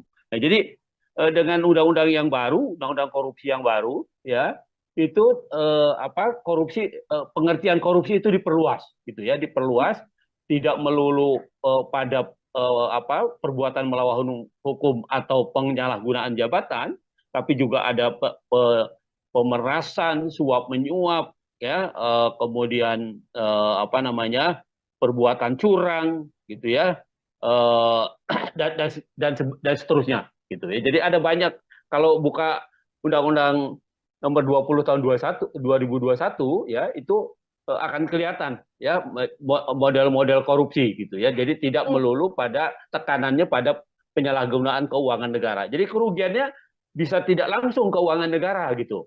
Tetapi bagaimana seorang pejabat publik itu mendapat keuntungan karena menyalahgunakan jabatannya. Nah, tekanannya pada itu gitu. Jadi di samping kerugian negara, tapi juga keuntungan yang didapat oleh pejabat publik ya karena menyalahgunakan jabatannya. Nah itu saya kira begitu perkembangan tindak pidana korupsi itu seperti itu. Begitu. Oke, artinya langkah KPK untuk kemudian diminta untuk mengklarifikasi Kaisang Pangarep dengan dugaan Ya. gratifikasi yang sebelumnya dilaporkan dalam penggunaan jet pribadi ini juga sesuai dengan aturan hukum pidana yang berlaku, Bang Fikar? Iya, saya kira iya. Meskipun kalau dikaitkan dengan tindak pidananya, yaitu gratifikasi, gratifikasi itu menerima hadiah ya, Ya. pejabat negara atau pejabat publik yang menerima hadiah gitu, ya, ancamannya cukup berat ya, 4 sampai 10 tahun tuh, ya. Nah, kan orang akan bilang, loh, Kaisang itu kan bukan bukan pejabat negara Pejabat kan gitu ya. negara, ya. Ya, dia kan orang sipil gitu. Nah, tetapi kan orang harusnya juga berpikir, apakah dia mungkin diberikan fasilitas jet umpamanya kalau dia tidak punya pemberinya itu, pengusahanya itu atau orang yang memberi gratifikasi itu punya kepentingan ya terhadap dia dan keluarganya, tentunya seperti itu gitu ya. Nah, dalam hal ini umpamanya ayahnya kan sebagai seorang presiden, tentu Ya. saja ada sesuatu yang diharapkan dari fasilitas yang diberikan oleh pengusaha itu dengan memberikan fasilitas jet dan sebagainya gitu. Nah, karena itu menjadi sangat relevan ya. Malah ada teman saya yang di Jogja itu bilang KPK ini keterlaluan, bukannya mengklarifikasi, harusnya langsung mengadvokasi gitu. Ya. Kalau klarifikasi kan cuma tanya betul apa enggak gitu ya kan, Ya. cuma mengklarifikasi peristiwanya. Tetapi kalau mengadvokasi itu sudah mendudukan peristiwa itu sebagai kasus gitu, ya peristiwa itu sebagai kasus korupsi. Nah karena itu kemudian diadvokasi. Nah sayangnya memang gratifikasi itu hanya menjerat pejabat publik, pejabat negara, gitu, ya. Nah, karena itu, pamannya kalau dikaitkan dengan Kaisang sendiri tidak termasuk kualifikasi oleh pasal itu, gitu, ya, pasal sebagai pejabat negara karena dia bukan pejabat negara. Nah, tetapi gratifikasi itu adalah penerimaan oleh seorang pejabat negara dan hak di dalam undang-undang undang-undang LHKPN itu ya, undang-undang pejabat negara yang bebas korupsi, bebas KKN itu korupsi, kolusi, nepotisme itu disebutkan selain pejabat publiknya tapi juga keluarganya gitu. Oke. Nah, di pejabat negara nggak ada yang bisa dikenakan.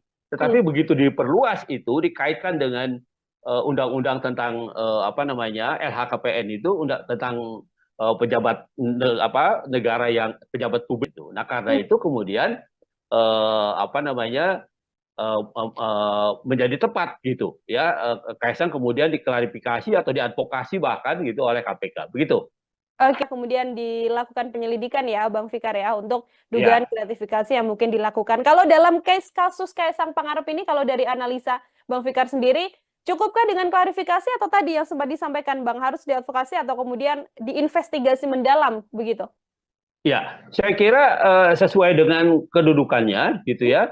Kan KPK itu kan punya dua fungsi sebenarnya, pencegahan dan penindakan gitu ya. Kalau pencegahan itu peristiwanya belum terjadi gitu ya. Peristiwanya belum terjadi karena itu kemudian orang dikasih penyuluhan, dikasih tahu begini nggak boleh begini, ada pencegahan supaya tidak terjadi korupsi. Kalau termasuk klarifikasi itu juga itu sebenarnya bukan tindakan bukan tindakan investigasi, bukan tindakan advokasi sebenarnya, bukan tindakan penindakan gitu, tetapi lebih pada pencegahan itu sebenarnya gitu. Nah karena itu saya sependapat dengan pendapat banyak orang gitu ya, bahwa seharusnya ya peristiwanya sudah jelas ada gitu ya, peristiwanya itu sudah nyata gitu. Nah karena itu tindakan yang paling tepat adalah mengadvokasinya gitu ya. Jadi menginvestigasi kemudian mengadvokasi karena peristiwanya sudah ada gitu. Mhm. Kasusnya yang kemudian saat ini mencuat di dalam negeri kan Kaisang justru tidak muncul begitu ya, Bang Fikar ya. Posisinya Ya, sedang berada di luar negeri dan dari sejumlah konfirmasi yang dilakukan oleh media bahkan belum ada kabar apapun PSI termasuk juga mengatakan belum mendapatkan informasi dari Kaisang Pangarep. Artinya perlukah kemudian sampai di momen sekarang ini pihak terkait di Indonesia ini bekerja sama dengan penegak hukum di luar negeri untuk cepat-cepat menyelesaikan perkara yang menyeret Kaisang Pangarep ini, Bang? gini. Nah, itu tadi tergantung pada status tindakan yang dilakukan, gitu ya. Oke. Kalau dia klarifikasi, itu artinya belum masuk jadi perkara itu sebenarnya. Ya, Hmm. masih kalaupun dikualifikasi jadi perkara itu masih penyelidikan. Mhm. Penyelidikan itu masih mencari peristiwa. Ya, masih ada nggak sebenarnya peristiwa pidananya. Nah, masih itu. Jadi belum ada upaya paksa istilahnya, Mhm. gitu ya. Upaya yang bisa dilakukan secara paksa terhadap pihak-pihak yang memang seharusnya diinvestigasi gitu ya di dalam konteks itu gitu. Kecuali kemudian KPK meningkatkan itu menjadi penyidikan. Oke. Nah, kalau penyidikan itu sudah bisa digunakan upaya paksa. Upaya paksa di dalam hukum acara pidana Indonesia itu umpamanya nangkap, nahan, menggeledah, menyita, termasuk Mhm. minta bantuan aparat hukum di luar negeri. Mhm. Gitu. Itu juga bagian dari penyidikan gitu Mhm. sebenarnya. Nah, karena belum masuk ke tahap itu gitu ya, maka agak sulit ya kecuali memang KPK punya hubungan baik umpamanya dengan KPK Singapura atau dengan KPK Malaysia atau dengan KPK Amerika umpamanya ya Ya. dia punya hubungan baik ya, dia bersurat gitu ya minta informasi ya bisa saja itu Hmm. artinya tidak secara formal gitu tetapi secara formal karena peristiwa ini belum diinvestigasi menjadi penyidikan gitu ya maka belum lahir kewenangan paksa Hmm. kewenangan melakukan upaya paksa di KPK gitu. Nah, karena Hmm. itu ya itu tadi saya bilang kritik-kritik masyarakat itu kenapa hanya diklarifikasi bukan diinvestigasi gitu ya. Ya. Nah, itu menjadi relevan gitu. Mhm. Nah, ketika KPK masuk ke wilayah investigasi, penyidikan, maka dia punya kewenangan. Dia punya hak untuk menggeledah, menyita, menangkap, menahan ya atau minta bantuan informasi dari penegak hukum lain dan sebagainya. Nah, itu Mhm. lahir gitu. Nah, tapi Mhm. kalau cuma klarifikasi gini kan seolah-olah belum ada apa-apa. Peristiwanya belum ada gitu. Seperti Oke. itu. Oke, Bang Fikar, klarifikasi kan dilakukan terhadap Kaisang Pangarep begitu ya. Apabila kemudian ada pendalaman-pendalaman seperti yang juga beredar di media, MOU soal manifest pesawat yang kemudian dirahasiakan dan sebagainya. Apakah hal-hal semacam itu kemudian bisa menjadi bekal bagi KPK untuk bisa next step begitu, tidak hanya mengklarifikasi tapi langsung melakukan investigasi dalam kasus ini? Iya, saya kira itu satu kemungkinan gitu Hmm? ya. Satu kemungkinan yang sampai sekarang kita belum menyaksikan juga ini KPK mau Hmm. meningkatkan walaupun kritik di sana sini muncul gitu Ya. ya. Kritik di sana sini muncul gitu. Nah, itu yang seharusnya diperhatikan oleh KPK Hmm. gitu ya. KPK itu kan tidak tidak eh, apa namanya eh, bahwa dia penegak hukum iya, tapi dia penegak hukum menurut saya sih yang luar biasa karena dia dilahirkan karena kelemahan penegak hukum yang ada gitu, kelemahan Hmm. kepolisian, kelemahan kejaksaan kemudian dibentuklah itu KPK sengaja. Nah, karena itu dia punya kewenangan yang cukup luas gitu, cukup luas dan cukup cukup besar gitu. Nah karena itu oleh negara diberikan itu ya. Nah karena itu kemudian seharusnya dia lebih berani gitu, lebih meningkat, tidak melulu atau tidak hanya dengan mengklarifikasi, tapi juga sudah masuk ke investigasi. Kalau sudah Hmm. dinyatakan investigasi itu ini KPK sudah leluasa gitu loh, Ya. leluasa menggunakan tindakannya atau kewenangannya ya untuk mencari tahu ya untuk bahkan menyita alat buktinya dan sebagainya itu sudah timbul gitu. Nah, tapi kalau Hmm. sekarang ketika KPK baru mengklarifikasi saja eh, bahkan kan panggilannya juga bentuknya kan undangan. Iya Ya. kan? Undangan itu sama dengan Anda diundang makan bakso, ya, Hmm. nggak datang nggak makan siang pokoknya tidak datang pun tidak ada sanksinya gitu namanya kan undangan gitu. Tetapi kalau sudah investigasi, sudah penyidikan, maka dia undangan itu berubah menjadi panggilan. Nah, panggilan kalau tidak didatangi 2 kali, maka bisa dipanggil secara paksa. Nah, jadi kalau umpamanya sekarang ketika mau diklarifikasi diundang orang tidak datang, tidak tahu orangnya berada di mana, gitu ya, nggak ada yang bisa dilakukan oleh KPK. Paling hanya menghimbau untuk datang gitu. Nah, padahal di sisi yang lain undangan itu tidak punya konsekuensi yuridis. Dia ya diundang, namanya undangan, undang makan gitu, nggak datang pun nggak apa-apa. Gitu. Seperti itu. Oke, artinya klarifikasi ini belum kemudian bisa menyelesaikan dugaan gratifikasi atau mungkin laporan-laporan yang juga muncul di publik ya, Bang Fikar ya, apa yang dilakukan Betul, oleh KPK. Kecuali betul. nanti KPK melayangkan surat untuk penyidikan terhadap Kaisang Pangarep dan itu wajib dihadiri oleh Kaisang. Apabila tidak dihadiri, tindakan langsung selain kemudian menunggu klarifikasi Kaisang juga bisa langsung dilakukan oleh KPK, seperti itu. Betul, betul. Oke, Jadi Bang Fikar, silakan. ya udah silakan lanjutkan.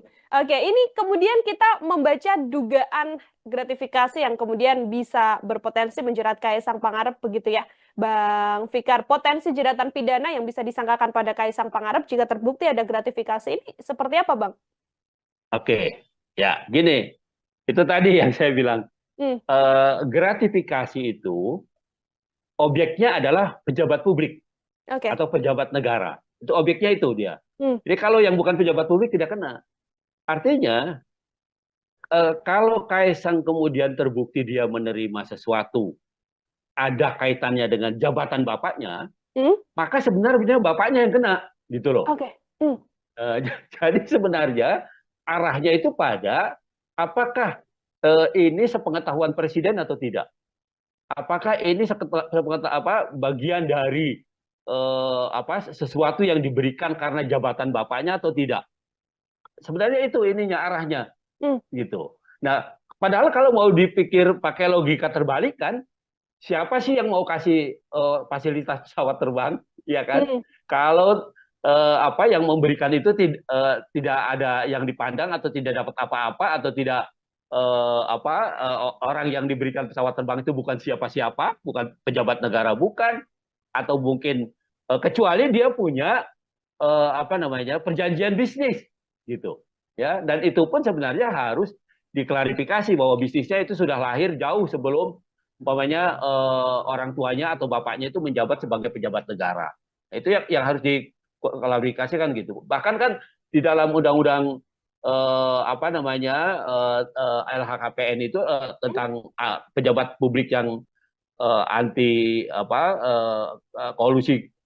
korupsi dan nepotisme itu sudah dinyatakan lebih dahulu. Yang pertama umpamanya ada kewajiban klarifikasi soal harta, ya, harta kekayaan dari keluarga, gitu. Itu satu. Yang kedua, ada pengertian pejabat negara itu tidak bisa menerima gratifikasi, ya, selain pada pejabat negaranya, tapi juga pada keluarganya, gitu.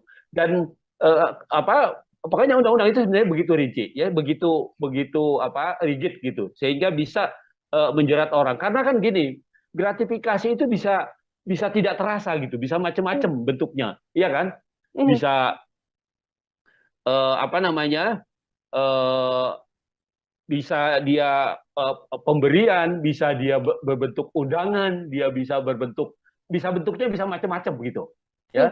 Tidak melulu pemberian sesuatu yang bernilai ekonomi gitu, tetapi juga fasilitas-fasilitas yang menguntungkan yang juga punya nilai ekonomi itu bisa dilakukan. Jadi sebenarnya gratifikasi itu kalau lihat undang-undang korupsi itu contohnya itu macam-macam. Jadi tidak melulu menerima begitu saja, tetapi juga ada fasilitas lain yang tidak berbentuk fisik umpamanya. Nah, itu juga bisa dikualifikasi sebagai gratifikasi. Nah, karena itu pengaturan mengenai ini sangat rigid, sangat ketat gitu, sebenarnya untuk menjaga supaya pejabat publik itu tidak melakukan tindak pidana korupsi, kolusi dan nepotisme, gitu. Termasuk gratifikasi di dalamnya, artinya yang akan terjerat nantinya apabila ini sepengetahuan sang ayah begitu ya, sepengetahuan Presiden Joko Widodo, Presiden Jokowi yang juga akan terseret kasus gratifikasi ini. Apabila nanti ada klarifikasi dari Kaisang Pangarep yang mengatakan ini murni urusan bisnis pribadi begitu ya, Bang Fikar, lalu tidak ada kaitan Ya. atau sangkut pautnya bersama dengan Presiden Jokowi, secara hukum apakah kemudian Kaisang bisa terbebas dan lepas begitu saja atau seperti apa? Pengakuannya tidak bisa hanya pengakuan begitu saja, Hmm, tetapi juga harus didukung oleh alat bukti, gitu. oke. Umpamanya, sejak kapan dia berhubungan dengan pengusaha itu? Hmm, Kalau dia bisa membuktikan, umpamanya ada bisnis dengan pengusaha yang memberikan fasilitas pesawat itu sebelum ayahnya menjadi presiden, ya mungkin itu tidak ada masalah apa-apa gitu. Nah, yang kita tahu kan mereka anak-anak ini kan menjadi pengusaha itu setelah bapaknya jadi pejabat negara kan begitu ya. Ya, hmm, dari informasi publik yang kita lihat dengarkan itu masih kecil-kecil, tadinya masih masih apa namanya belum tahu bisnis dan belum tahu apa gitu kan. Nah, tapi ini berkembang 10 tahun ke belakangan kan begitu. Nah, jadi artinya dia bisa tidak dikaitkan dengan jabatan ayahnya atau jabatan presiden kalau bisa membuktikan bahwa hubungan bisnisnya dengan pemberi gratifikasi itu atau dengan pemberi fasilitas pesawat itu jauh sebelum ayahnya menjadi pejabat publik. oke. Nah, itu yang bisa apa namanya yang bisa meringankan atau menghindarkan dia dari pengertian gratifikasi itu. Hmm. Selagi memang pemberian fasilitas ini dilakukan atau diberikan ketika Kaisang Pangarep dikenal sebagai putra dari Presiden Republik Indonesia, artinya masih tetap ini bisa masuk ke dugaan gratifikasi ya, Bang Fikar? Betul. Hmm, Jadi itu yang pembuktiannya begitu ya, hmm, pembuktiannya artinya meskipun dia berdalih itu bisnis dan sebagainya, ya itu harus dijelaskan gitu ya, apakah bisnis itu tiba-tiba gitu ya atau hanya terjadi setelah orang tuanya atau bapaknya itu menjadi pejabat negara atau menjadi presiden hmm, gitu. Itu yang tonggak yang paling penting yang harus dibuktikan oleh KPK nantinya begitu. hmm. Oke, akan jadi PR besar juga bagi KPK. Di satu sisi, seorang Kaisang Pangarep masih belum ada di Indonesia, jadi masih belum bisa melakukan klarifikasi. Tapi di satu sisi, harus ada pengusutan yang jelas yang dilakukan oleh KPK untuk kemudian bisa secara gamblang terbuka apakah ini gratifikasi atau tidak. Seperti itu. Terakhir dari saya, Bang Fikar, sebagai closing statement juga, apabila memang ada yang bisa dilakukan oleh Kaisang Pangarep untuk bisa membuktikan apakah ini ada gratifikasi atau tidak. Kalau dari analisa Bang Fikar, hal apa yang sedianya bisa ditunjukkan oleh Kaisang? Kaisang masih punya waktu 30 hari sejak sejak dia berangkat itu Hmm, ya untuk melaporkan terutama presiden ya untuk melaporkan bahwa itu bukan gratifikasi ya. gitu. Bahwa itu adalah perjanjian bisnis atau apapun gitu. Itu undang-undang tentang LHKPN itu ya tentang pejabat yang anti KKN itu kolusi Hmm, kolusi nepotisme itu ya atau ketentuan pasal 12 Undang-Undang Korupsi tentang gratifikasi itu memberikan waktu 30 hari ya untuk klarifikasi bahwa itu bukan gratifikasi ya. gitu. Ya, bahwa itu tidak ada kaitannya dengan jabatan presiden, bahwa itu tidak ada kaitannya dengan jabatan pejabat publik gitu. Nah, jadi dia masih punya waktu 30 hari itu gitu. Nah, kalau itu bisa dibuktikan gitu ya, maka ya dia bisa bebas ya. Lepas dari pembuktiannya itu nanti caranya bagaimana gitu ya, mungkin pada caranya juga ada sedikit ide dan sebagainya gitu ya.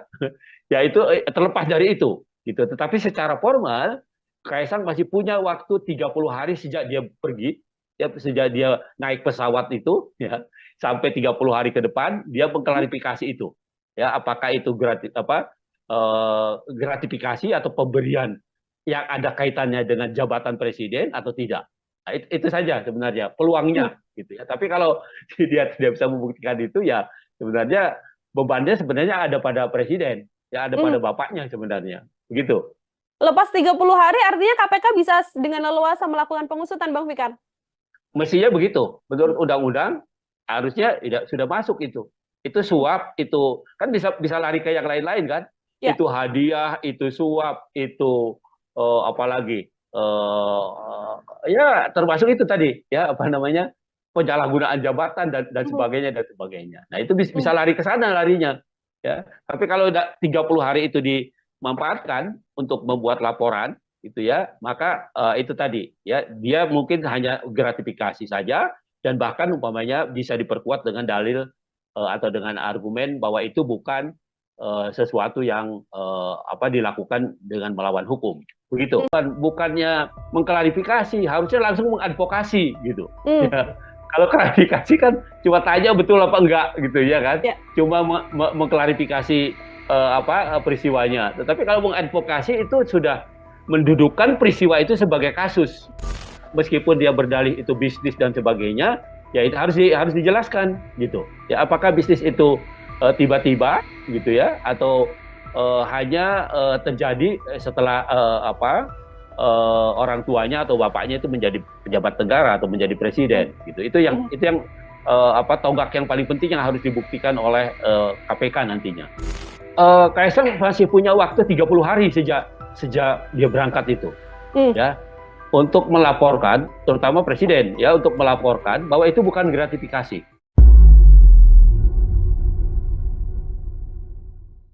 Program Tribunnews on Focus Tribuners hari ini kembali membersamai Anda bersama dengan saya Nila Yardah. Tribuners, putra Presiden Joko Widodo Kaisang Pangarep saat ini sedang menuai sorotan publik seusai terpergok menggunakan jet pribadi untuk pergi ke luar negeri bersama dengan sang istri Erina Gudono. KPK pun kemudian diminta mengklarifikasi terkait apa yang dilakukan Kaisang Pangarep dengan dugaan gratifikasi. Lantas apakah mungkin Kaisang Pangarep bisa terjerat pidana atas kasus jet pribadi yang saat ini sedang menjadi sorotan publik? Saya akan berdiskusi dan membahasnya, Tribuners, bersama dengan pakar hukum pidana. Ada Bang Abdul Fikar Hajar dalam sambungan Zoom bersama dengan saya. Bang Fikar, selamat sore. Terima kasih banyak sudah bergabung. Oke, selamat sore, Mbak Petio. Ya, Bang Fikar, sebelum kemudian kita membaca apakah ada potensi pidana yang bisa menjerat Kaisang Pangarep begitu ya, Bang. Saya ingin minta pengantar terlebih dahulu dari sudut pandang hukum pidana, bagaimana melihat polemik Kaisang Pangarep dengan penggunaan jet pribadi ini, Bang? Ya, ada kecenderungan para pejabat publik itu ya, meskipun tidak secara sengaja melakukan memanfaatkan jabatan publiknya ya, tetapi masyarakat, terutama masyarakat yang berhubungan dengan jabatan publik itu seringkali mempengaruhi dengan hadiah-hadiah atau kenangan-kenangan atau apapun namanya gitu ya, yang sebenarnya berkaitan dengan tugas dan kewenangannya. Di satu sisi, di sisi yang lain pemberian fasilitas gitu, apakah fasilitas perizinan atau fasilitas modal atau fasilitas lainnya yang diharapkan itu diperoleh oleh terutama oleh para pengusaha yang membutuhkan ya soal perizinan itu. Nah itu yang terjadi, atau kemudahan berusaha gitu. Nah karena itu kemudian potensi yang sangat besar ini diantisipasi oleh Undang-Undang Tindak Pidana Korupsi pada tahun 99 gitu ya. Kalau pada undang-undang yang lama ya, undang-undang korupsi yang tahun 71 itu belum secara rinci ya, tindak pidana atau perbuatan apa saja yang termasuk bagian dari korupsi. Korupsi hanya dirumuskan sebagai perbuatan yang merugikan keuangan negara, ya, baik dilakukan dengan melawan hukum atau dilakukan dengan menggunakan jabatannya. Nah, itu yang ada. Tetapi di dalam undang-undang korupsi yang baru, ya, yang 3199 kemudian 2021 ya, di perubahannya gitu ya.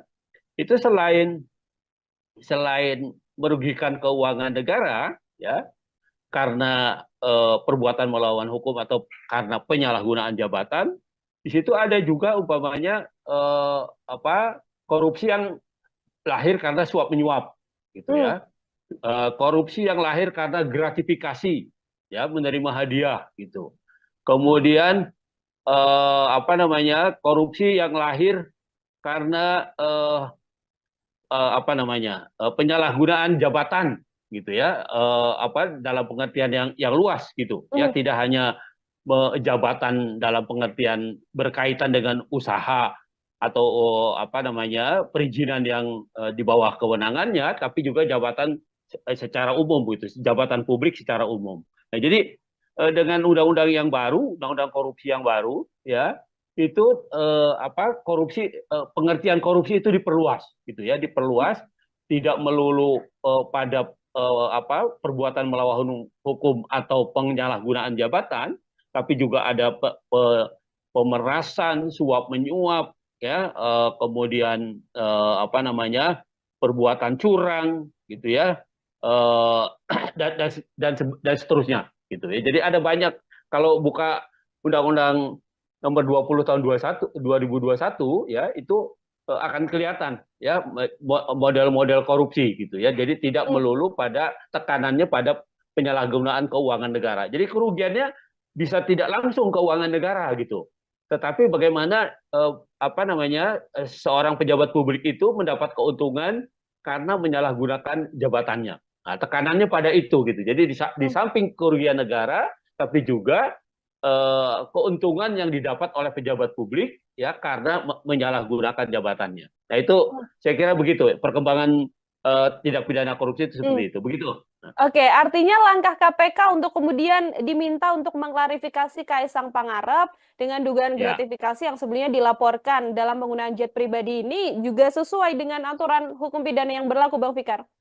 Iya, saya kira iya, meskipun kalau dikaitkan dengan tindak pidananya, Hmm? yaitu gratifikasi, gratifikasi itu menerima hadiah, ya, Ya. pejabat negara atau pejabat publik yang menerima hadiah, gitu, ya, ancamannya cukup berat, ya, 4 sampai 10 tahun tuh, ya.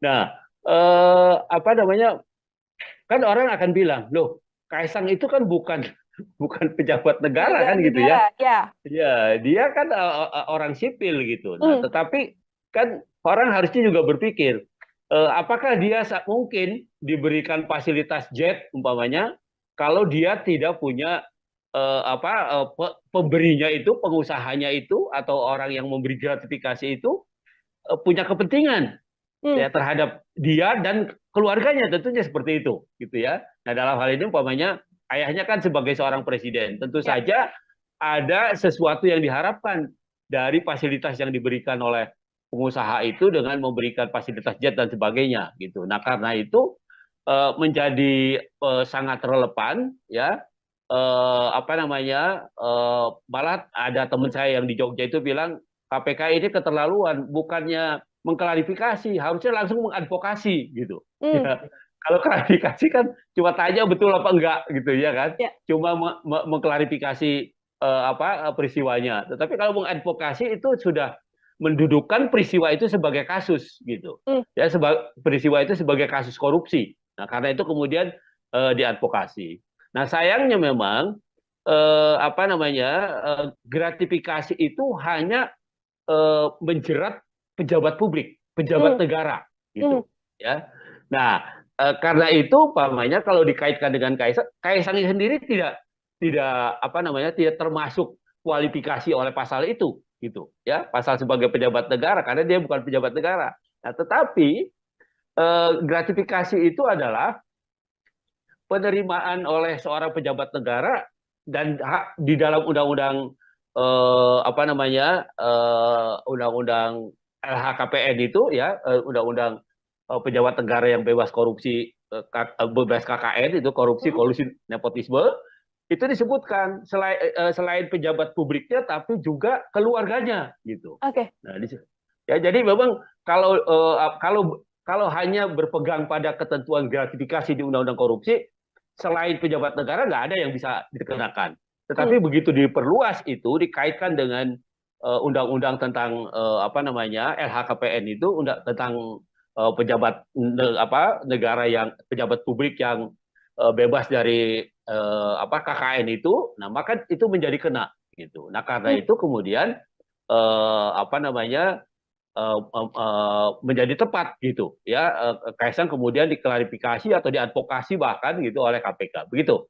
Oke, meskipun bukan penyelenggara negara, tapi dari aturan yang ada, keluarga dari penyelenggara negara ini juga bisa kemudian dilakukan penyelidikan ya, Bang Fikar ya, untuk dugaan Ya, gratifikasi yang mungkin dilakukan. Kalau dalam kasus Kaisang Pangarep ini, kalau dari analisa Bang Fikar sendiri, cukupkah dengan klarifikasi atau tadi yang sempat disampaikan Bang, harus diadvokasi atau kemudian diinvestigasi mendalam, begitu?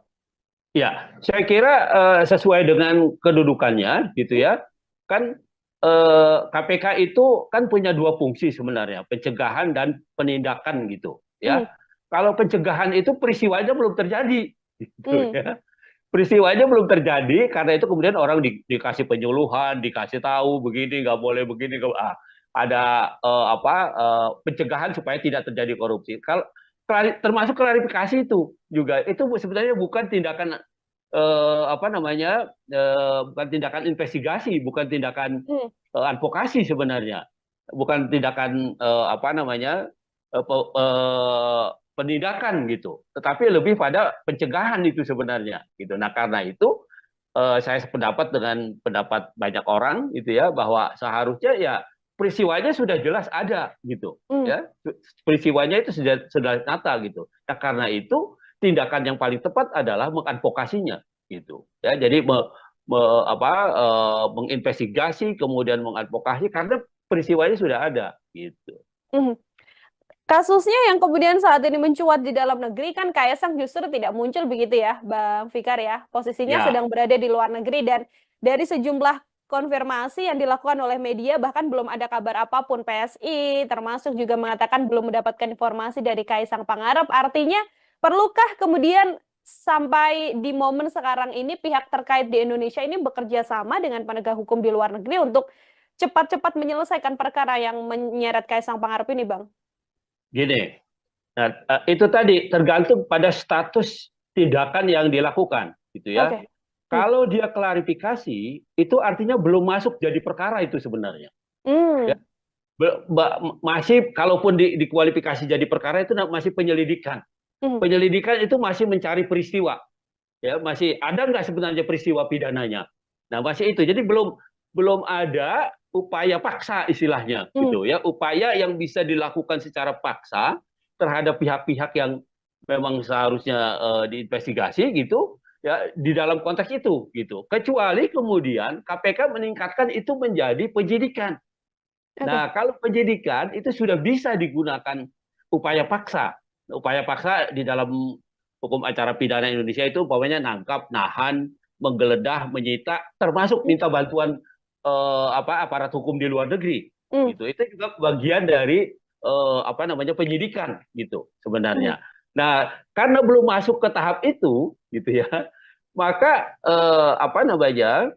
agak sulit ya, kecuali memang KPK punya hubungan baik umpamanya dengan KPK Singapura atau dengan KPK Malaysia atau dengan KPK Amerika umpamanya ya, Ya. dia punya hubungan baik ya, dia bersurat gitu ya, minta informasi ya bisa saja itu Hmm. artinya tidak secara formal gitu, tetapi secara formal karena peristiwa ini belum diinvestigasi menjadi penyidikan gitu ya, maka belum belum lahir kewenangan paksa, Hmm. kewenangan melakukan upaya paksa di KPK gitu. Nah, karena Hmm. itu ya itu tadi saya bilang, kritik-kritik masyarakat itu kenapa hanya diklarifikasi bukan diinvestigasi gitu ya. Ya. Nah, itu menjadi relevan gitu. Hmm. Nah, ketika KPK masuk ke wilayah investigasi, penyidikan, maka dia punya kewenangan.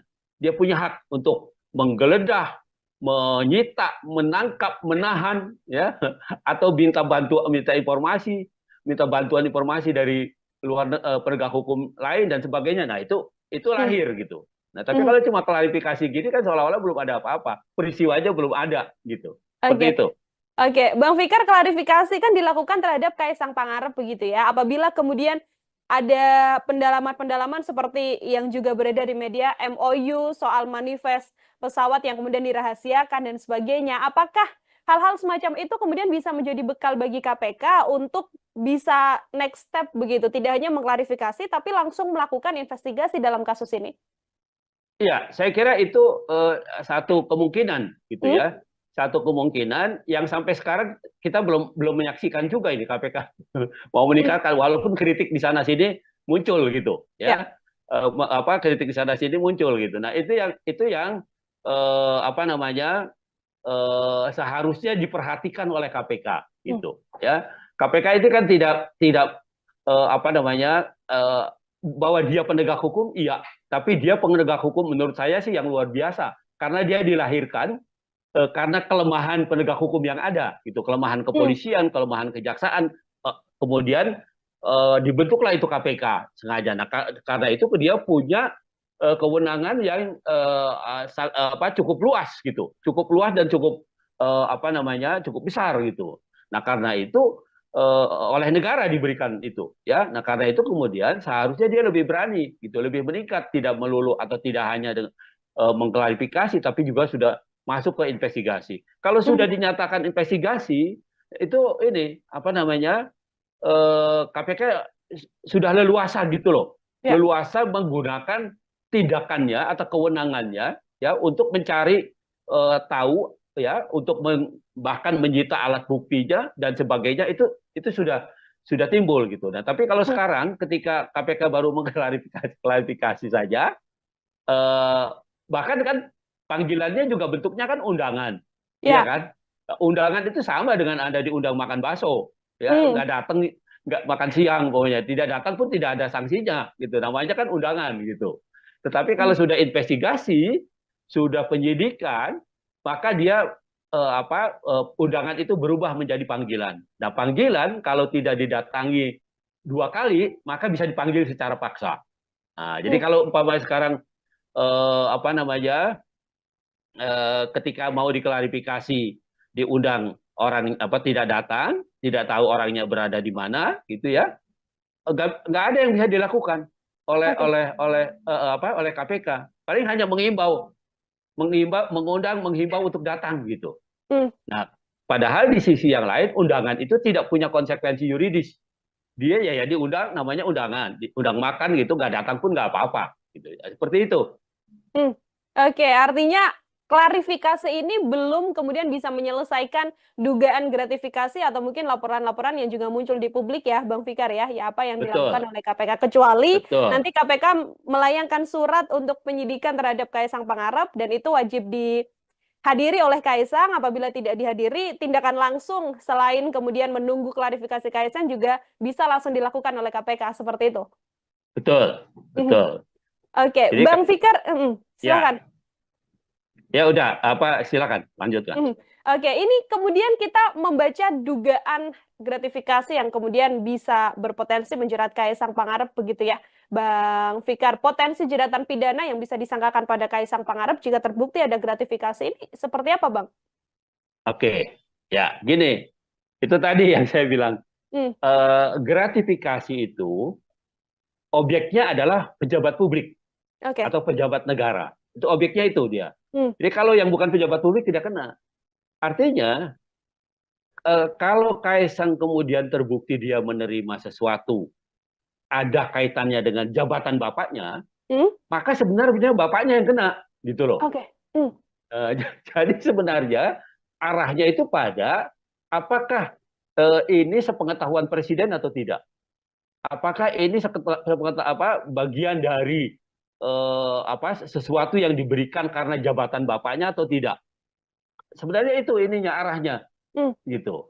Nah, padahal kalau mau dipikir pakai logika terbalik kan, siapa sih yang mau kasih fasilitas pesawat terbang, ya kan? hmm, Kalau yang memberikan itu tidak ada yang dipandang atau tidak dapat apa-apa atau tidak orang yang diberikan pesawat terbang itu bukan siapa-siapa, bukan pejabat negara, bukan, atau mungkin kecuali dia punya perjanjian bisnis gitu ya, dan itu pun sebenarnya harus diklarifikasi bahwa bisnisnya itu sudah lahir jauh sebelum umpamanya orang tuanya atau bapaknya itu menjabat sebagai pejabat negara. Itu yang harus diklarifikasikan gitu. Bahkan kan di dalam undang-undang LHKPN itu tentang pejabat publik yang anti kolusi, korupsi dan nepotisme itu sudah dinyatakan lebih dahulu. Yang pertama umpamanya ada kewajiban klarifikasi soal harta, ya, harta kekayaan dari keluarga gitu. Itu satu. Yang kedua, ada pengertian pejabat negara itu tidak bisa menerima gratifikasi, ya, selain pada pejabat negaranya, tapi juga pada keluarganya gitu. Hmm.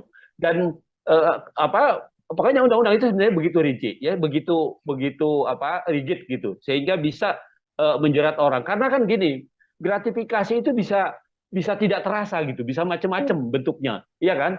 Hmm. Bisa eh, apa namanya eh, bisa dia pemberian, bisa dia berbentuk undangan, dia bisa bisa bentuknya bisa macam-macam begitu, Hmm. ya. Tidak melulu pemberian sesuatu yang bernilai ekonomi gitu, tetapi juga fasilitas-fasilitas yang menguntungkan, yang juga punya nilai ekonomi, itu bisa bisa dilakukan. Ya, Hmm. jadi sebenarnya gratifikasi itu kalau lihat undang-undang korupsi itu contohnya itu macam-macam. Jadi tidak melulu menerima begitu saja, tetapi juga ada fasilitas lain yang tidak berbentuk fisik umpamanya. Nah, itu juga bisa dikualifikasi sebagai gratifikasi. Nah, Hmm. karena itu eh, apa namanya eh, pengaturan mengenai ini sangat rigid, sangat sangat sangat sangat ketat gitu, Ya. sebenarnya untuk menjaga supaya pejabat publik itu tidak melakukan tindak pidana korupsi, Hmm. kolusi dan nepotisme, begitu. Termasuk gratifikasi di dalamnya, artinya yang akan terjerat nantinya apabila ini sepengetahuan sang ayah begitu ya, sepengetahuan Presiden Joko Widodo, Presiden Jokowi yang juga akan terseret kasus gratifikasi ini. Apabila nanti ada klarifikasi dari Kaisang Pangarep yang mengatakan ini murni urusan bisnis pribadi begitu ya, Bang Fikar, lalu tidak ada kaitan Ya. atau sangkut pautnya bersama dengan Presiden Jokowi, secara hukum apakah kemudian Kaisang bisa terbebas dan lepas begitu saja atau seperti apa? Pengakuannya tidak bisa hanya pengakuan begitu saja, Hmm, tetapi juga harus didukung oleh alat bukti gitu. oke. Umpamanya sejak kapan dia berhubungan dengan pengusaha itu? Hmm. Kalau dia bisa membuktikan, umpamanya ada bisnis dengan pengusaha yang memberikan fasilitas pesawat itu sebelum ayahnya menjadi presiden, ya mungkin itu tidak ada masalah apa-apa gitu. Nah, yang kita tahu kan mereka anak-anak ini kan menjadi pengusaha itu setelah bapaknya jadi pejabat negara kan begitu ya. Ya, Hmm. dari informasi publik yang kita dengarkan itu masih kecil-kecil, tadinya masih masih belum tahu bisnis dan belum tahu apa gitu kan. Nah, tapi ini berkembang 10 tahun belakangan kan begitu.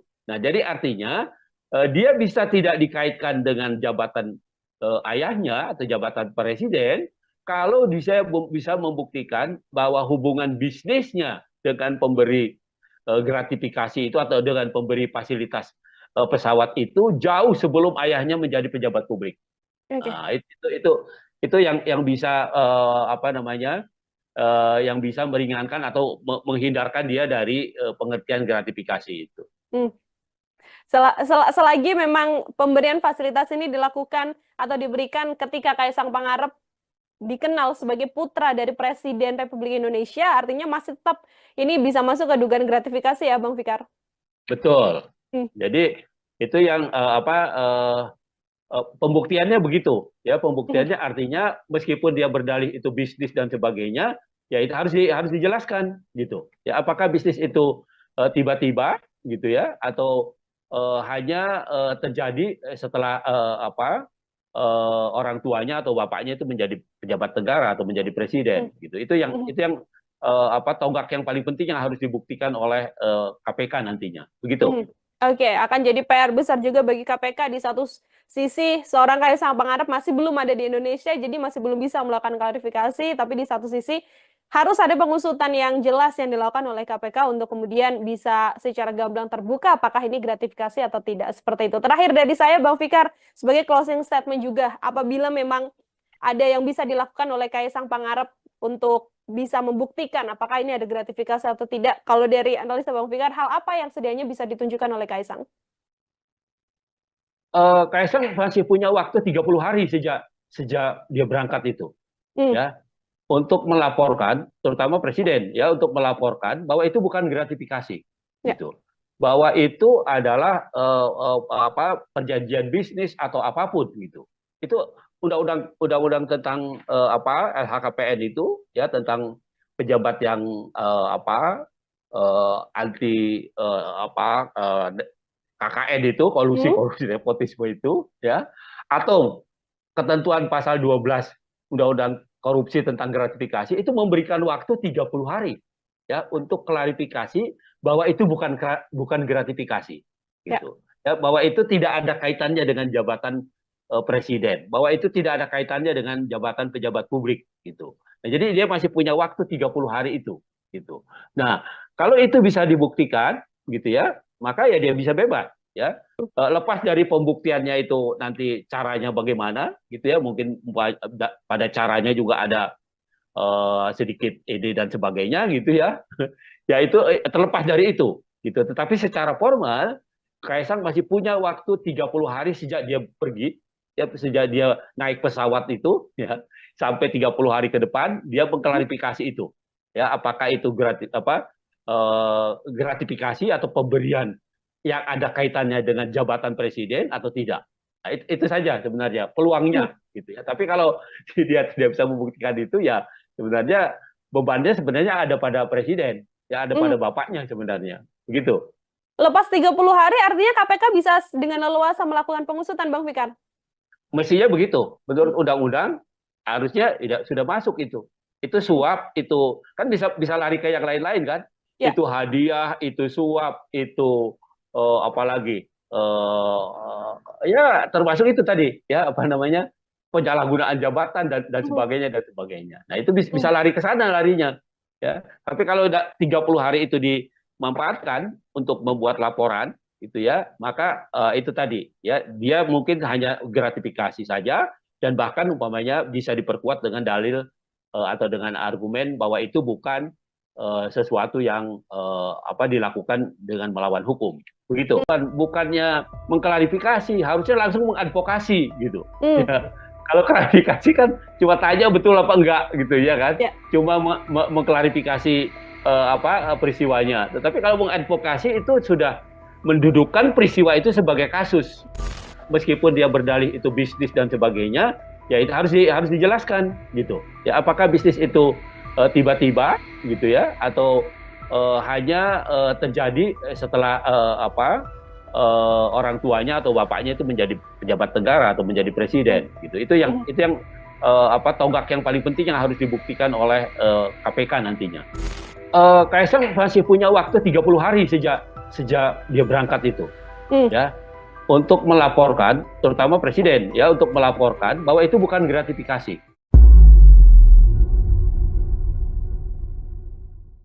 Program Tribunnews on Fokus Tribuners hari ini kembali membersamai Anda bersama dengan saya Nila Yardah. Tribuners putra Presiden Joko Widodo Kaisang Pangarep saat ini sedang menuai sorotan publik seusai terpergok menggunakan jet pribadi untuk pergi ke luar negeri bersama dengan sang istri Erina Gudono. KPK pun kemudian diminta mengklarifikasi terkait apa yang dilakukan Kaisang Pangarep dengan dugaan gratifikasi. Lantas apakah mungkin Kaisang Pangarep bisa terjerat pidana atas kasus jet pribadi yang saat ini sedang menjadi sorotan publik? Saya akan berdiskusi dan membahasnya, Tribuners, bersama dengan pakar hukum pidana.